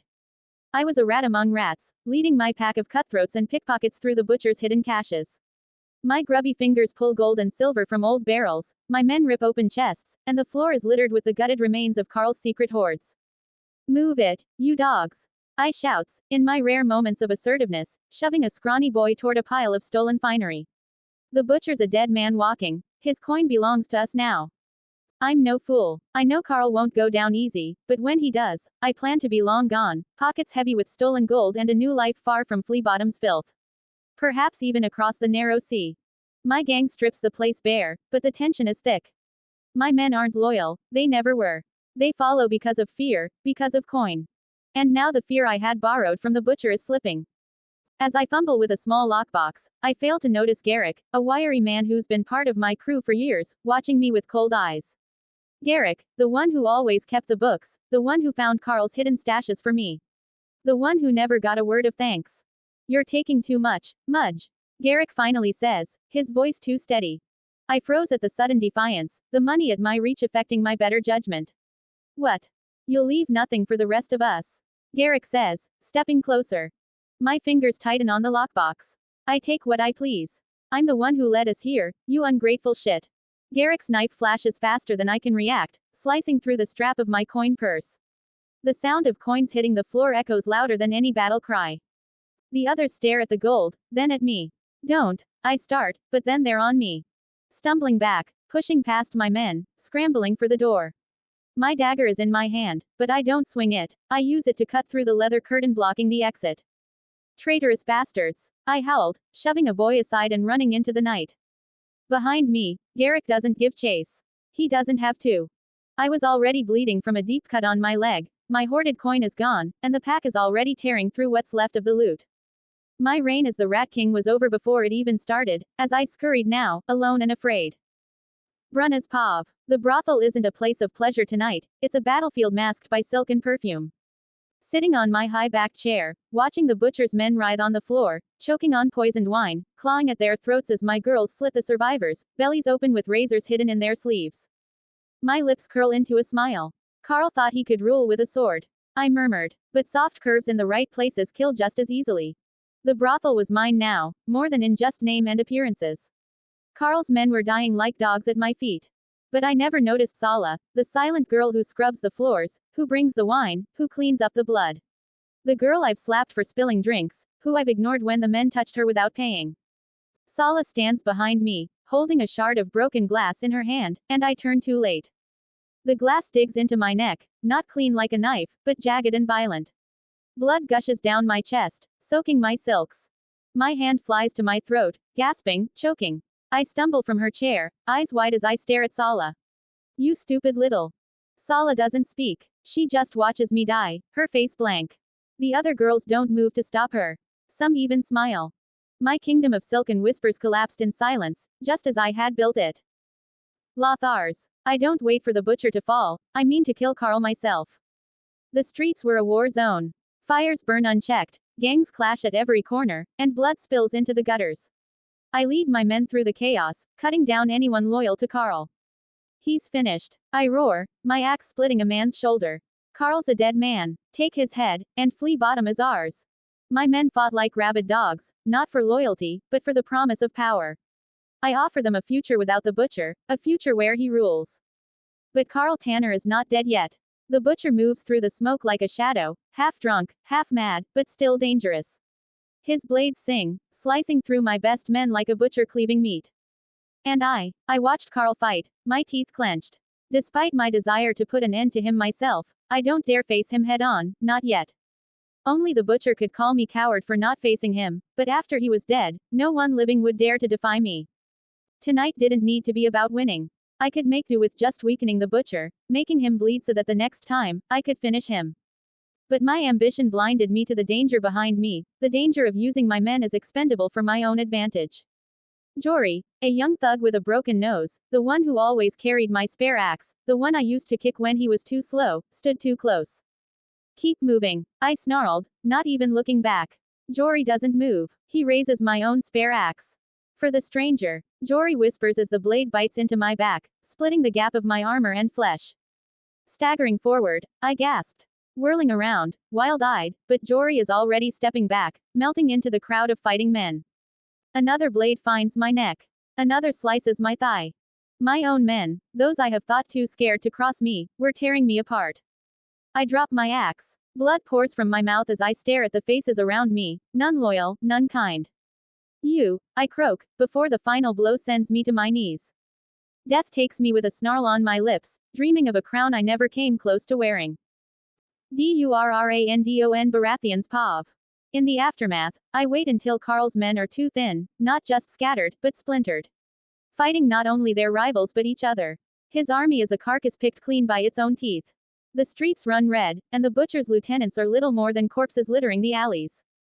Their own underlings, the men they once ruled with iron fists, have turned on them. They've become disciples of the stranger, slipping into their dead master's roles with quiet, unsettling devotion. The butcher's inner circle didn't just die, they were replaced. Not by stronger men, but by shadows. No one noticed. No one saw it coming. It's a beautiful thing, watching it all burn. Karl doesn't know what's happening. He doesn't realize his empire has already been gutted from within by the very people who once swore fealty to him. But that's how it works. Trust is a fragile thing. Once it's shattered, there's no picking up the pieces, only blood and bone and ruin. And now Karl's on the streets. Sword in hand, blood on his face, some of it his own, some of it not. He's barking orders like a man who still thinks his voice commands obedience. But the truth is plain. He's a cornered animal now, desperate and weak, his bravado is hollow as the corpses rotting in the gutters. The butcher of Flea Bottom is no longer a king. He's a dying myth clawing at the last threads of power. His men are broken. Those few who haven't fled stand frozen, too tired, too frightened to follow him. And that's when I move. I step out of the shadows, disguised but no longer hidden, just long enough for him to see me. To recognize me. His eyes go wide, not with fear, not yet, but with something worse. Realization. The moment he understands that every blade in his back, every torch set to his kingdom, was placed there by my hand. I don't speak. I don't need to. I let him see me for what I am, not a man, not a prince, not even a ghost. Just a force, a shadow stretching long across the ruins of his world. And that's when he knows. He's done. I waited for him to bleed out all that defiance, all that stubbornness. I wanted him to drown in the wreckage of what he once was. I wanted him to scream, to shout, to understand that this wasn't just a defeat, it was a dismantling. And as he falls, it won't just be the end of Karl Tanner. It'll be the end of an era. Flea Bottom will belong to those who know how to take what's theirs. And I will have taken it all. The lieutenants thought themselves clever, breaking from Karl, grasping for their own piece of his crumbling kingdom. Mudge, Brunna, Lothar, all dead or dying, not by Karl's hand, but by the very men and women they once ruled. The stranger's hand moves through the shadows, unseen yet undeniable. His followers slip into power like a blade sliding between ribs. Silent, certain. And now Karl Tanner is alone. His lieutenants gone. His kingdom burning. The butcher of Flea Bottom is no longer a king. He's just a man. A cornered animal, bleeding and furious. And I was the one standing before him, not as an assassin ready to murder him, but as a hunter that has marked him as my prey, ready to cut the last thread holding his wretched life together. Karl Tanner's Pav. The world's gone to shit. My kingdom, my empire, my fucking legend, crumbled not just with a bang but with 1,000 quiet cuts that bled it dry. I can still taste the betrayal on my tongue, bitter as old blood. Mudge, Brunna, Lothar, all those crawling rats I fed, clothed, made. They scratched at the roots of my throne, and now Flea Bottom is burning for their incompetence and stupidity. Wherever I went the air was thick with smoke and death. Bodies litter the alleys, not just my enemies but my own men, throats slit, bellies opened, their vacant eyes staring up at the sky like the gods themselves had come down to rip them apart. But it wasn't the gods. It was that damn cult. I don't know their names, no one does. The rumors say that they follow their god, the stranger. A shadow that slithered through my ranks, rotting my kingdom from the inside. They rarely killed with their own hands, they didn't have to. Through whispering to Mudge, slipping poison into Brunna's ear, feeding Lothar's greed. They played my men like puppets and let them tear each other apart.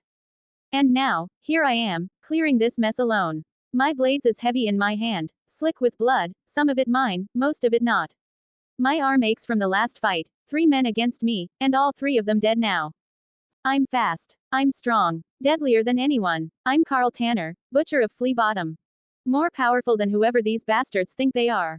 I spit on the ground, stepping over a corpse, one of Brunna's men, judging by the green sash tied to his arm.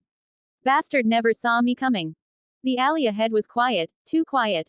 The smoke clings to the air, swirling like it's alive, curling around the broken crates and shattered barrels. A ruined part of Flea Bottom, long abandoned even before tonight. I move forward, my steps careful now. I know a trap when I smell one. The hairs on my neck prickle, and my free hand hovers near my daggers. They are here, watching. I don't know how I know, I just do. The ghosts never show themselves, but I can feel them now. A sliver of movement, a flicker of a cloaked figure shifting in the shadows. Too small to be a man, but the shape doesn't register as human. Not to me. Not anymore. The damn fear twists it. Warps it. It's not a person hiding in the dark, it's something else. Something wrong. It's the stranger itself, cloaked in black, its face hidden beneath the hood, watching me with empty, hollow eyes. The air feels colder, the sounds of the city fading into a dull, lifeless hush. And I realize, I'm prey. I snarl, trying to push the fear back down, but it sinks its claws into my spine. My world narrows to that shadow, that thing, and the weight of its silent gaze. It doesn't move, doesn't breathe, just waits. And then, snap, the ground shifts beneath me. A thorny whip curls around my ankle and before I can blink, I'm yanked forward. My foot slides across the slick stones, and I stumble, just enough to send me into the next trap. A flash of steel, a hidden blade tied to a spring, lashes out from the wall. I twist at the last second, but it catches my side, slicing through armor and flesh. Pain flares up my ribs, hot and sharp, and I stagger back, blood already seeping into my tunic. I snarl again, slashing wildly at the air, but there's no one there. The traps are layered, not just 1 or 2, but a web of them. Hidden snares, rigged crossbows and bear traps waiting to trigger. I'm caged. And still, the stranger watches. He hasn't moved. He doesn't need to. He was hunting me. It's not a fight, it's a game. A slow, cruel game where I'm bled, step by step, until I'm too weak to stand. I lash out again, cutting a tripwire before it can send another blade into my chest. I stagger forward, sweat burning my eyes, pain crawling up my side, my own blood leaving a trail behind me. The stranger tilts his head, a slight motion, almost curious. And that's when I snap. Come out and fight me. I roar, my voice cracking against the dead walls. No more tricks, no more traps, face me, you fucking coward. Silence. Then, a whisper of movement from somewhere else. The cloak was a decoy. Suddenly I sense movement approaching me from behind, too fast, too close, I lash out again, and my dagger sinks into flesh. Not the stranger. A boy. For the briefest second, the illusion shatters. The shadow is small, too small. Another cloaked figure no taller than my waist, blood soaking his side where I struck him, a child, not a reaper. He should be screaming, crying, but he's not. But it doesn't matter, not now. Because the trap has already sprung. My foot slips, not on stone, but on a patch of slick oil spread across the alley. My balance vanishes, and suddenly, I'm falling, arms flailing, blade clattering from my hand. I hit the ground hard, ribs screaming from the impact, the pain blinding me for a heartbeat. And then the boy, the ghost, is on me. I swing a fist, but he's too fast, or maybe I'm too slow now. He doesn't fight like a boy, not wild or clumsy. He moves like a hunter, cold, methodical. A weird knife flashes, my thigh, another cut, my shoulder. Not deep enough to kill, but enough to bleed me more. He's bleeding me, chipping at my health. A stalking predator wearing the skin of a defenseless prey. And then, the final blow. The boy's impossibly sharp knife drives into my throat, quick, precise. No hesitation. I choke, the world going dark, the pain distant now. The last thing I see isn't the boy, not really. It's the stranger, standing over me, his hood still drawn, his empty eyes watching the life drain from Carl Tanner, butcher of Flea Bottom. I was never fighting a boy. I was fighting death itself. And death always won. It was just a matter of time.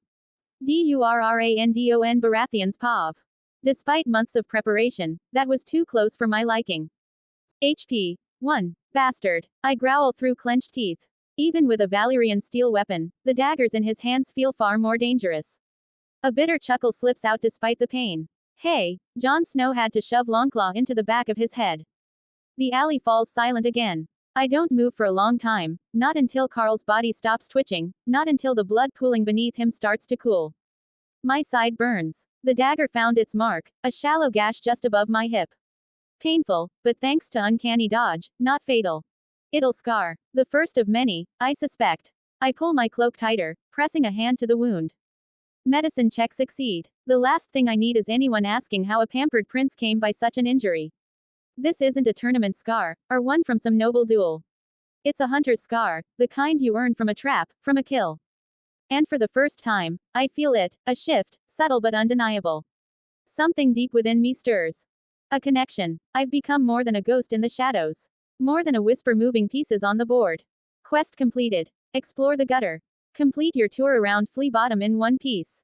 Make the people know that someone is fighting crime, but don't let them see you. Learn WHO as the butcher. Don't get caught by the gold cloaks.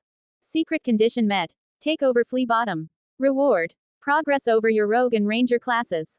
To be honest, I thought I had already completed this quest by the time I learned Carl Tanner's identity as the infamous butcher, and that I've already leveled up both classes. But who's complaining? Come to daddy. Class progress update. Ranger subclass, Hunter rank D+. You stalk prey in the wilds and elsewhere, using your abilities as a hunter to protect nature and people everywhere from forces that would destroy them. A grin tugs at my lips. Officially a hunter now, and the game's only just begun. Hunter's lore. You can call on the forces of nature to reveal certain strengths and weaknesses of your favorite enemy. Neat. Still takes a bit of commitment to lock onto a single target, especially when I'm surrounded, but it's progress. Maybe one day, I'll sharpen it into something deadlier, my own Deadeye ability. Hunter's prey. As a skilled hunter, you adapt your tactics to the situation at hand, each tailored to exploit specific weaknesses in your enemies. After brief pauses, you can switch between these techniques, allowing you to prepare for whatever challenges lie ahead. It'll take an hour to switch between my two new hunting styles, but the versatility's worth it. Targeting wounds was perfect for tearing into a tougher opponent who won't just stand still while I chip away at their HP. Rapid strike was for when I'm outnumbered, redirecting my momentum to cut or shoot down another target the moment I land a hit. New spells learned. Animal friendship Longstrider. Animal friendship. What an interesting name. I wonder what it does. Hey. Anyway, I will have to test it later. As for Longstrider, I must confess that the extra minor boost to my speed wasn't as bombastic as it might have sounded, but boy let me tell you that the difference was felt, especially when dashing. Class progress update. Assassin rank C. Your constant practice has sharpened your skills. You have gained a new feature. Expertise. You gain expertise in 2 of your skill proficiencies of your choice. Athletics and acrobatics. Now, STR. 8-1. EXP Athletics. +3. Dex. 8-1. EXP Acrobatics. +3. A low, satisfied laugh escapes me. It's still not enough. My physical stats are a far cry from where I want them to be, but this is a start. And as if that wasn't enough. Congratulations. You have unlocked a new feat, Skulker. You are an expert at slinking through shadows. You gain the following benefits. Ability score increase. Increase your dexterity score by 1. Blind sight. You have blind sight with a range of 10 feet. Fog of war. You exploit the distractions of battle, gaining advantage on any dexterity, stealth check you make when hiding during combat. Sniper. If you make an attack while hidden and it misses, it doesn't reveal your location.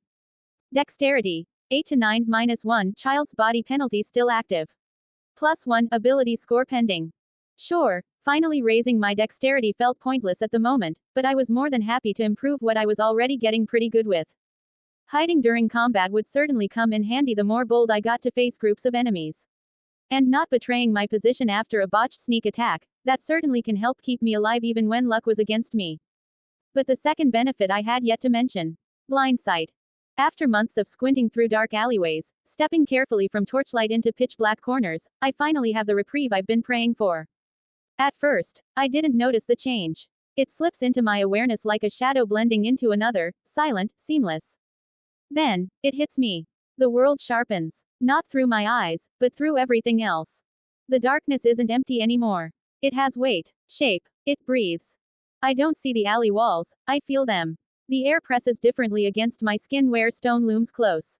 I sense the jagged edges of a broken crate to my right, not by sight, but by how the breeze curls and fractures around it. Sound morphs from mere noise into a map, dripping water from a leaking pipe, the soft scrape of a rat's claw against dirt, a nearby rattle of chains somewhere deeper in the mess of traps I've prepared for my final confrontation with the butcher. Each sound flares in my mind like tiny sparks, sketching a silent outline of my surroundings. And the smells, the sour tang of old sweat, the metallic bite of rusted iron, the damp rot clinging to the stone walls, all distinct now, each thread weaving into a sensory tapestry I didn't even know existed. It's not magic. It's not some supernatural gift. It's the world itself, stripped of distractions, raw, unfiltered. I close my eyes. The darkness doesn't blind me. The alley still lives behind my eyelids, a rough, three-dimensional map drawn by touch, sound, and scent. I feel the faintest vibration of footsteps right ahead. Slow, measured, a shift of weight as someone leans against a wall, probably resting a blade against his leg. His breathing is shallow, controlled, his armor faintly clinking when he adjusts his stance. I don't have to see him to know exactly where he is. I move, not with hesitation, but with confidence. Every step calculated, every motion fluid. My hand finds my weapon by instinct alone. To anyone watching, I must look like a phantom, slipping through the pitch-black alleys of Flea Bottom as if the night itself whispers directions into my ear. But it's not magic. It's me. The world has always spoken. I just finally learned how to listen. Carl Tanner's legend ends here. Mine is only beginning. Like it, add to library. Daichi_TBR 193 creators, thoughts.